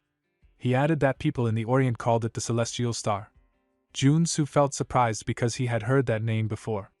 He asked Thor if he had ever met another omnipotent like him. Thor explained that there had once been another like Jun-soo, someone called the Heavenly Demon. Jun-soo widened his eyes as he remembered what the Blood King had said before. Thor crossed his arms and told him to escape that filthy order that worshipped the old father. If he managed to flee, Thor would appoint him as his archangel. Jun-soo replied that he had no desire to die. Thor laughed and clarified that he meant after death, but he also admitted that letting someone revive would not be a problem.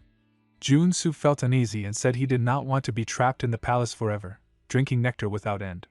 He thought about it more and realized that Thor, being a god of war, must be restless. The intro of Arcane Souls said God is dead.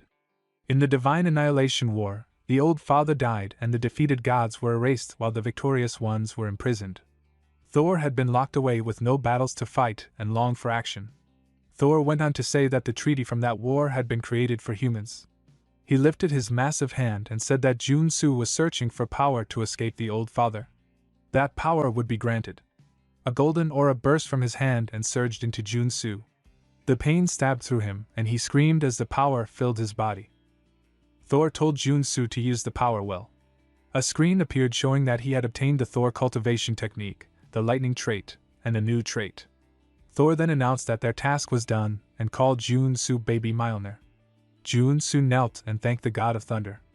Thor smiled and told him he could go now, calling him omnipotent otherworlder. Jun-soo smiled in response. Later in the city, Jun-soo stood on his flying ship and thought about how long the trip had been, but how worth it was. He had not planned for it, yet he had gained the god-slaying Mistiltine, which removed invincible traits, and even obtained Skidbladner. He considered taking a trip with his disciples. Suddenly he heard a siren and saw a blast in the city. Shocked, he realized it was his building. He rushed to the hospital, running through the halls and calling out for Director Choi. Choi was lying wounded on a hospital bed. Jun-soo demanded to know who had done this. An Iron Fist replied that they were investigating, but it was most likely the Terror Federation. Jun-soo clenched his teeth, furious, thinking that Choi was more than a business partner. In the cruel society of Arcane Soul, Choi had been the first to show him kindness, and was his right-hand man. He murmured in rage that it was all because he had asked Choi to manage the building. When Choi called him, his eyes widened and he shouted with relief that Choi was awake. Choi said he was fine, but he held out a small bottle and told Jun-soo that something more important was inside. He gave Jun-soo his blood. Jun-soo asked why Choi was giving it to him. Choi explained that he had placed nanomachines in his blood earlier, and had smeared that blood on the terrorists. With it, Jun-soo would be able to track them. Jun-soo held his hand and thanked him for surviving. He promised that they would use every medical technique to heal him, then turned with cold resolve and vowed to eradicate the terrorists once and for all. The scene shifted to the Giro's stronghold. Iron Fist pointed at the digital map, and reported that he had traced Choi's nanomachines.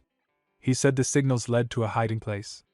Jun-soo asked if their trail truly ended there. Iron Fist confirmed and offered to demolish the entire area, saying most people living there were either homeless or criminals and that his gang could handle it. Jun-soo considered it carefully. His real goal was to defeat the Slaughter Empress, the leader of the Terror Federation. He remembered that the group had once been the Rights Federation, formed to protect the marginalized, only becoming twisted after joining with the Old Father's order.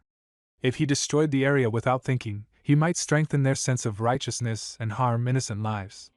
He said that violence was not always the answer. Iron Fist asked if he had another plan. Jun-soo smiled and said they needed to tear the place down and renovate it instead. Iron Fist stared in surprise as Jun-soo declared that from now on they would redevelop the entire Giro neighborhood. That was his plan.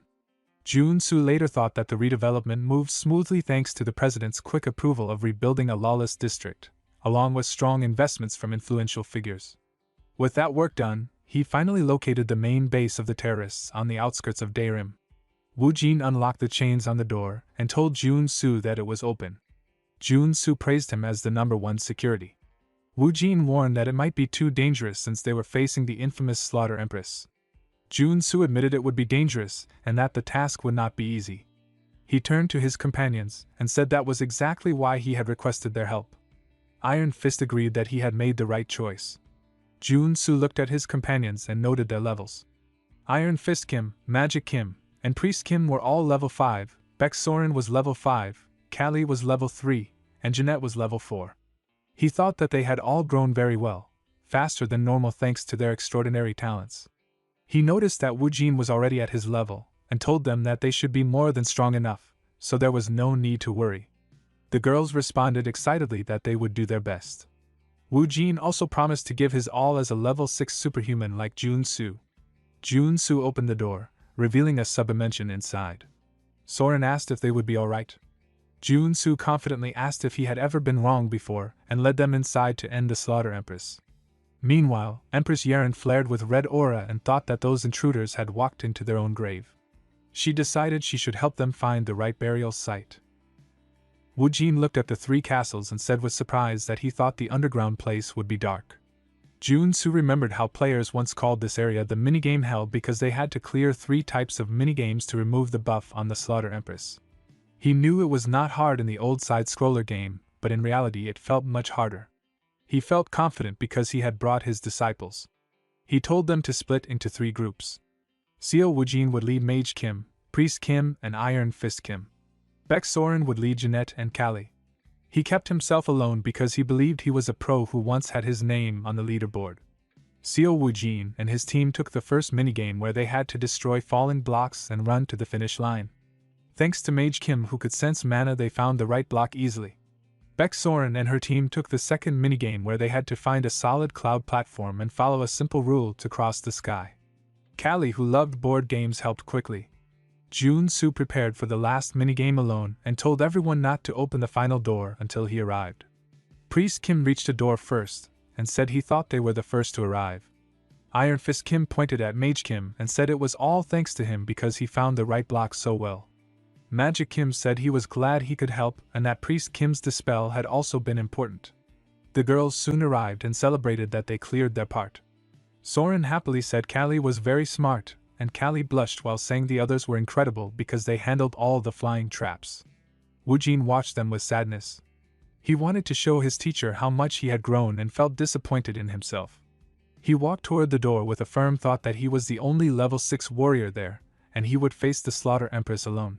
He opened the door with the desire to prove himself and become the protagonist of the day.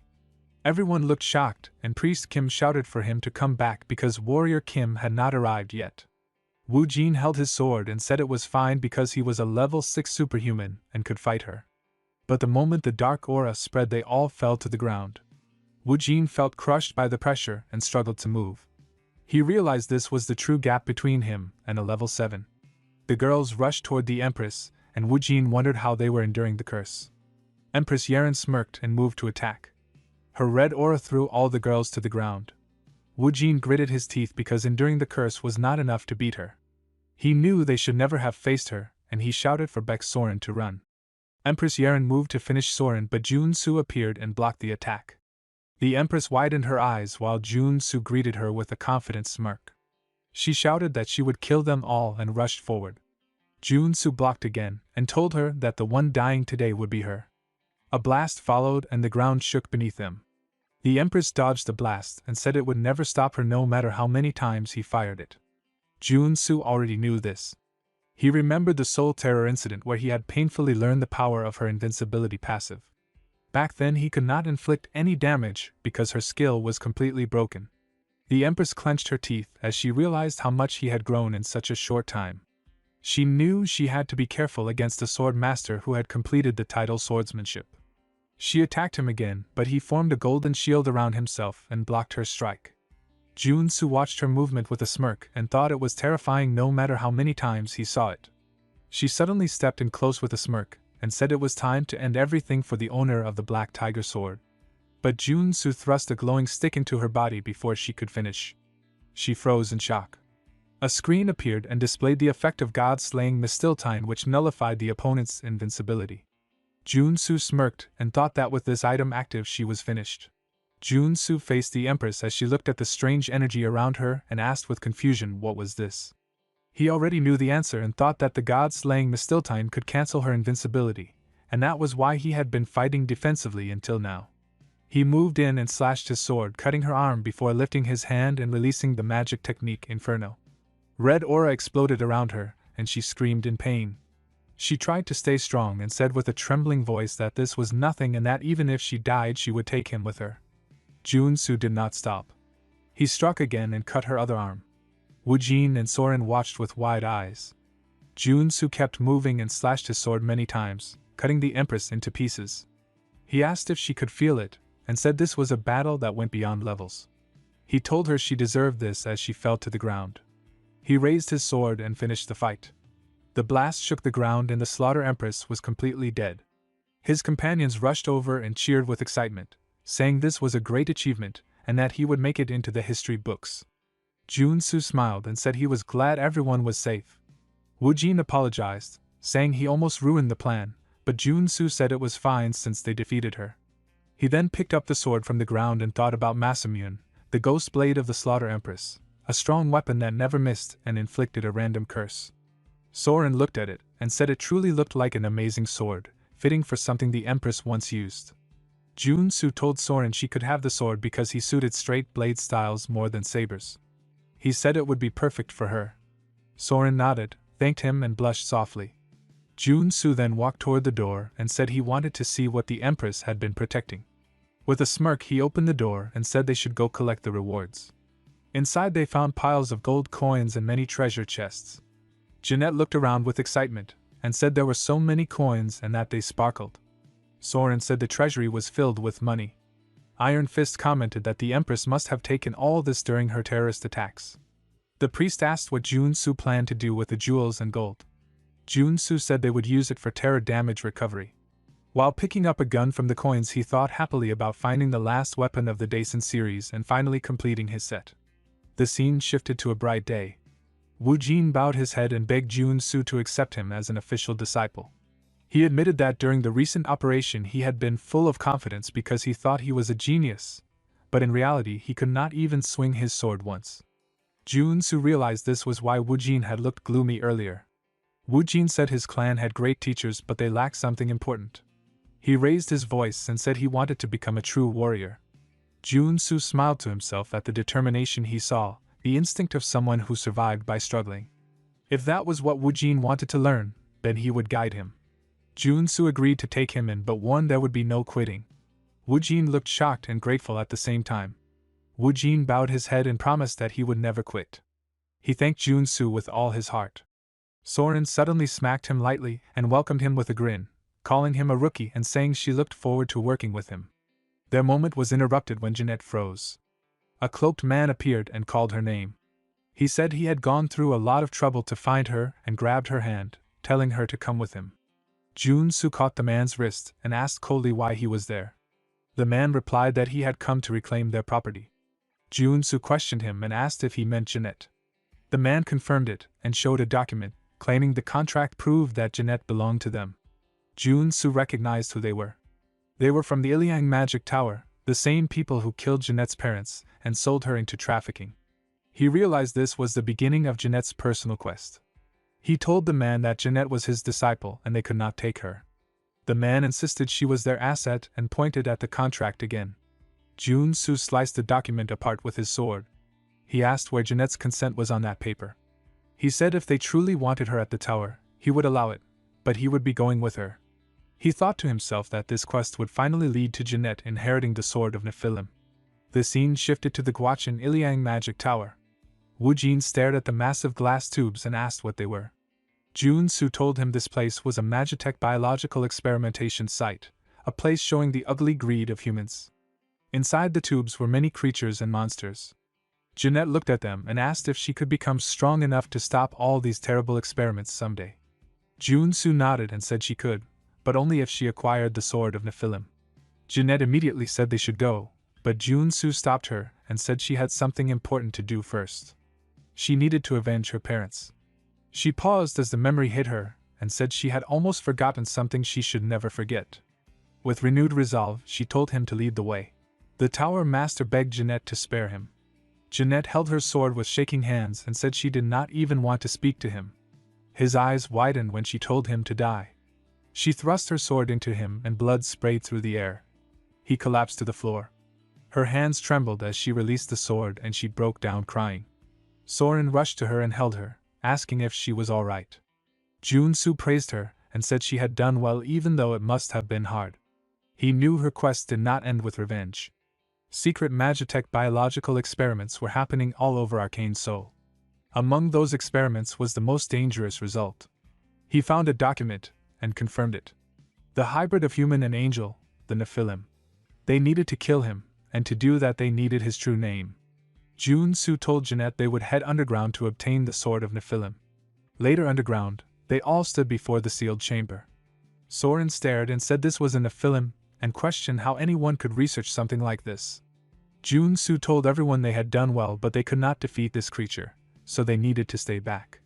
Woojin asked if he would fight alone and said it seemed too dangerous. Jun-soo knew Woojin was right. Normally a Nephilim was a raid boss that needed 4 level 75 fighters. But Nephilims lacked free will and could not use tricks like superhumans. If he followed his plan, they had a chance. With a cold expression he commanded the creature to arise. The Nephilim stood and the pressure of its aura shook the ground. Jun-soo felt the fear effect and the drop in his stats but he charged forward. Everything about the Nephilim's movements was predictable. He slashed his sword with all the strength he could muster. He stepped back and murmured that even though he struck its legs on purpose, they were still intact. He rushed again and told himself he would keep attacking until something broke. He knew every attack pattern. He had soaked his blade in giant blood which caused steady damage to giant-type beings. If that damage continued without interruption, his own power would keep rising. He only needed to watch out for the Sword of Nephilim. Jun-soo slashed the Nephilim again and again as he declared the real battle had begun. He focused on the final strike and thought about the dark attribute damage that would bloom into a white flower. He finally saw the creature's weak point and drove his sword straight into it. A burst of red aura exploded from the Nephilim. He watched the injured creature enter its final struggle phase as waves of sword aura poured out. Everything was going exactly as he planned. He tightened his grip on his blade and told the creature to return to death. With one clean strike he cut the Nephilim into 2 pieces. Everyone stared in shock. The Nephilim's sword fell to the floor. Jun-Su stepped forward and said the sword of Nephilim still held mana. He struck the blade and golden mana burst out of it. A message appeared showing SSR pitch black sword. Jun-Su smiled with satisfaction and said he finally obtained the pitch black sword. Wu Jin said the battle had been incredible and that they learned a lot. Jun-Su picked up the Nephilim's sword and told Jeanette to try holding it. She nodded and wrapped her hand around the grip. He knew only Jeanette, who had been experimented on, could bring out the sword's true power. It was necessary for completing her quest. Suddenly dark aura flowed out from the blade. Jeanette looked confused and asked what was happening. Jun-Su told her not to worry and to follow what the sword asked of her. She closed her eyes and then opened them again, now dark and glowing with power. She lifted the sword and spoke with a new voice, declaring that she would act as the sword commanded. Jeanette thrust the sword into her own body as the ritual demanded. Jun-Su watched calmly and said it would begin soon. He observed the swirling aura and thought about how the pitch black sword's natural-born energy was reacting with Jeanette's own natural-born energy trait. At last the pitch black energy, one of the strongest powers in all of Arcane Soul, had been completed. The scene shifted to a bright day. Wu Jin announced with excitement that all the damaged facilities had been repaired and they even had brand new training grounds. Jeanette approached Jun-Su with hesitation and said she did not know how to pass the sword of Nephilim onto him. Jun-Su explained that she could not know because the sword only responded to someone with her natural-born energy trait. She asked what she should do. He told her not to worry and said he would simply obtain the same trait. Once he had it, she would naturally understand how to pass the sword to him. She asked how he intended to learn such a trait. He smiled and said he would learn cultivated energy, starting with Wu Jin's trait called One with the Sword. Wu Jin was shocked and said he had heard of people copying traits, but had never seen it happen. Jun-Su clapped his hands and said they would begin. The scene moved to the training hall. Wu Jin and Jeanette fired attacks while Jun-Su dodged them. Jeanette shouted and asked how long they had to keep going. Wu Jin yelled that it would not be long, but if she stopped now Jun-Su would die at this rate. Jun-Su felt the shock bullets hammering his body and the death attributes slicing through him, but he focused on following the flow of energy. Finally the aura wrapped around him and a message appeared showing he had gained the trait One with the Sword. He wiped the blood from his chin and thought that this was not the end. Now that he had the final piece, he could complete the official best warrior class trait. He held the forming energy and smiled. The aura blade appeared in his hand. Another message appeared showing he had obtained a high-tier trait called Master of Swords. Jun-Su thought that this moment marked the arrival of an extraordinary level 6 swords master. Later he spoke to Jeanette and asked her what she believed Ki was before he began learning it seriously. Jeanette answered that it was the light of the soul and unlike sword aura it was not just crystallized mana. She explained that Ki used mana as its body and the soul as its mind and that it acted like another self or an avatar. That was why only the warrior class among high-level superhumans could use Ki. Jun-Su then wondered if it could also be called an aura blade since it was simply energy taking a tangible form. Jeanette admitted that this sounded true. He explained that Ki was more than focused power and that it was a path toward transcendence. When it surpassed visibility and became fully tangible it showed a major change in physical nature. Jeanette realized that using Ki meant the soul, or even the class was elevated. She understood that the Nephilim worked to refine their Ki to strengthen their souls because they wanted to raise their existence to a divine level. They were born as half-angels and instinctively mastered Ki as easily as breathing since birth. His eyes widened as he realized that the Nephilim used Ki as naturally as breathing. He had been using the trait like an active skill when he actually needed to treat it like a passive one. Jeanette told him to hold his sword and close his eyes. Jun-Su followed her instructions. She told him not to use sword aura the way he normally did. He closed his eyes and she guided him to breathe slowly and comfortably. He inhaled and exhaled with calm focus. When he opened his eyes he felt as if he had stepped into the realm of the Nephilim who longed to become gods. He understood that the real point was to grasp their desire. The starlight before him, the heavenly staircase, and the glow of the soul were things that could not be explained with words. Heat and ecstasy rushed through him, and he felt a moment of sudden enlightenment. Aura burst from his body and Jeanette smiled, saying he had succeeded. A screen appeared showing that he had gained the trait called Sword of Nephilim. Jeanette congratulated him, and he praised her work, though she shyly said it was all him. At that moment, Director Choi rushed in and called out that there was a serious problem. Chairman Song of the Kumo group was in critical condition. Jun-soo was shocked and asked how a level 7 superhuman could end up like that. Choi explained that she had been poisoned and that elixirs were not helping. Jun-soo immediately thought of the only poison capable of such damage. Poison blood. It had appeared only once in the game. The doctor pressed his hand on Hee-young's chest and shouted that she had gone into cardiac arrest. Staff panicked and one woman yelled that if the chairperson died they were all finished because she had been fined just moments earlier. Jun-soo entered the room and told them to stop because this was not an illness a doctor could cure. Later he gave Hee-young a special liquid by spoon and her condition quickly improved. She looked at him and asked if she had become indebted to him again. He smiled and told her it was simply repayment for her help in the redevelopment case. She slowly sat up and said she did not understand what happened because she suddenly fell sick and lost consciousness. Her assistant supported her and explained that there had been an assassination attempt using poison from outside. Jun-soo asked if she had touched any animals. The assistant said she had pet a stray cat before collapsing. That cat must have been a shapeshifter who received a request to assassinate her. Hee-young looked at Jun-soo with shock and asked if he had already caught the culprit since he knew the truth. He nodded because he had already understood the method used. The scene shifted to earlier where Jun-soo held a gun and demanded the truth from the captured shapeshifter. He asked if the Black Jaguar Order had ordered the assassination.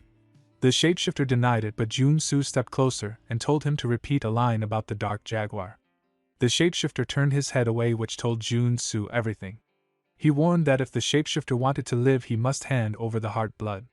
The shapeshifter claimed he did not have it. Jun-soo replied that in that case he had no reason to let him live.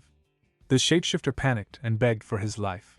He shouted that he would give Jun-soo something else instead and handed over a necklace.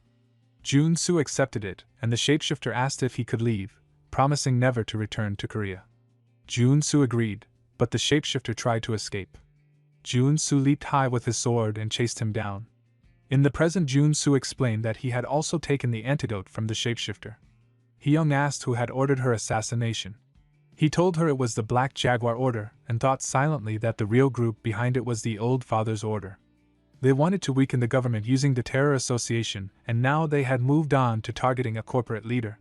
She asked why an overseas order would target her. He knew it was because her corporation helped fund the fight against the Terror Association. The Saintess must have been annoyed by that. But he could not mention the Old Father's Order without proof. He simply said he did not know but had found the Black Jaguar hideout. Hee-young stood and officially requested him to find the people who tried to kill her and tear them apart. The scene moved to the Han River. She stood on a bridge and said they had prepared everything he asked for, but wondered why they needed to go this far when they only needed to gather evidence. Jun-soo replied that there were other ways, but he thought of the zombie incident in episode 2. To prevent something so terrible from happening in Seoul, he believed this was the only choice. They needed to set an example and warn everyone hiding behind the Black Jaguar Order. He told her she would understand once she saw it. They started the operation. A beam of golden mana fell onto the river and evaporated the water to create a path. Jun-soo thought that the spell would reveal the entrance to the forbidden area hidden at the bottom of the river. A wicked smile grew on his face as he prepared to crush them completely. A sudden blast shook the ground and screens appeared announcing that he had gained new traits called Command, Order, and Presidency. The system warned that a barrier surrounded the target. Jun-soo smiled as he realized the enemy was finally revealing themselves. He thought of the Black Executor, the Black Blood Soldiers, the Prophets, and even the Priests. The system asked what he wanted to do next. He said he had been itching for a fight and jumped from the flying ship, declaring that he would handle the enemy himself. His sword struck the barrier with force. Hee-young landed nearby and commented that he was too hasty. She offered to help. Before she could act, a monster slashed her arm. She froze in shock as she sensed black magic and realized the power was far beyond what she could handle. In the next moment, the monster was cut cleanly in two. Jun-soo moved swiftly, striking multiple times and killing the remaining monsters. Hee-young watched in awe and thought he had reached the level of a swords master. She said she came to help but ended up needing help instead. Jun-soo told her not to worry and said the area outside seemed clear. He led them forward. He believed the enemy's secret base inside the Forbidden Zone had to be here. He was certain he would find evidence of the one controlling the Black Jaguar Order. Hyung looked around the empty space and said she did not think anyone was there. Jun-soo agreed and explained that the main headquarters was in Brazil. They only needed to find the ones causing trouble in their country. He said the real masterminds and their evidence should be behind the wall. She pointed out that the entire wall was covered in black flame. He placed his hand on it and cleared the flame with a powerful blast. Behind the wall they found a hidden room filled with jewels, magical weapons and diamonds. Hyung was shocked that such a place existed inside the forbidden area. Jun-soo said it looked like the reward for her assassination and that he had found the evidence. The documents were written in a secret code. She said it would take time to decode and they would need a professional.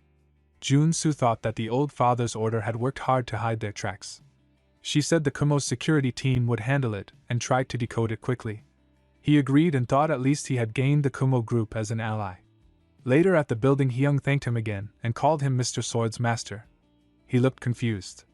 She explained that he must not know because the whole story had spread everywhere and people were already calling him a Swords Master. He remembered how every headline talked about him. She then offered him a gift. He murmured in surprise when he saw it was a golf bag. She said she noticed he always used one, so she prepared a better one for him. He thanked her for her kindness and admitted with excitement that he only worried he might be receiving too much. Hyung said it was only natural since he had saved her life. She added that they would contact him as soon as they decoded the Black Jaguar Order's secret documents, and asked what he planned to do next. He paused, then said he had decided to try for level 7 just like she had. He thought that to stop episode 2 he needed to become stronger. The scene shifted to the world of gods in Thessalia, Greece. People were gathered and shouting. Jun-soo murmured that it was busy as expected and thought it made sense since the only way to Olympus was through the great temple of Gaia. He remembered that the final battle at the end of Olympus had taken place here.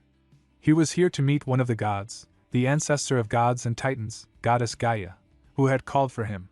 He knew that to enter safely with his physical body he had to complete a task first. After showing respect to the deity, he would become a spiritual being and gain immortality. He also thought he did not like Pegasi and preferred riding something like a wyvern. Jun-soo approached the guards. One greeted him and recognized him as the paladin warrior Kim and the guardian of Stigma. He offered to guide him inside. A woman murmured with a smile that she remembered seeing him in Germany and never expected to see him here. Jun-soo walked inside and thought the place was very fancy and beautiful, with a different vibe compared to Thor's temple in Stockholm. He felt he was getting the full benefit of being an honorary paladin of the Gaia Order. A priestess told him they had been waiting and that his task was written on a parchment. Jun-soo looked at the parchment and thought that the task was a random quest he needed to complete to meet the god. He picked up a chit and hoped for an easy one. The priestess announced his mission. He had to go to Georgia Valley and retrieve the golden fleece from the golden dragon atop the gold mine. He felt frustrated and thought she had given him the hardest quest possible. When he reached the valley he saw the golden dragon and complained in his mind that he had to deal with that annoying creature again. The dragon roared. Jun-soo called out and asked to talk. The dragon questioned if he had just spoken to him. Jun-soo held the dragon pendant and felt relieved he had it from the shapeshifter. The dragon agreed to listen. Jun-soo sat cross-legged on the ground and reminded the dragon that staying there for 2,000 years would not make him the Dragon Lord. He said nothing had happened in all that time and that the situation was hopeless. The dragon grew angry and shouted at him. Jun-soo raised his hand and offered to teach him how to become an ancient dragon in exchange for the golden fleece. The dragon became furious and warned him not to covet his treasure. Jun-soo said he could leave if the dragon did not want the offer. The dragon declared he had heard enough and attacked. He breathed fire at Jun-soo. While the flames burst around him, Jun-soo quickly grabbed the golden fleece and thought the dragon was easy to manipulate. The dragon charged forward and screamed for his treasure back. Jun-soo wrapped the golden fleece around his shoulders and teased him, asking how it felt knowing he could not burn it.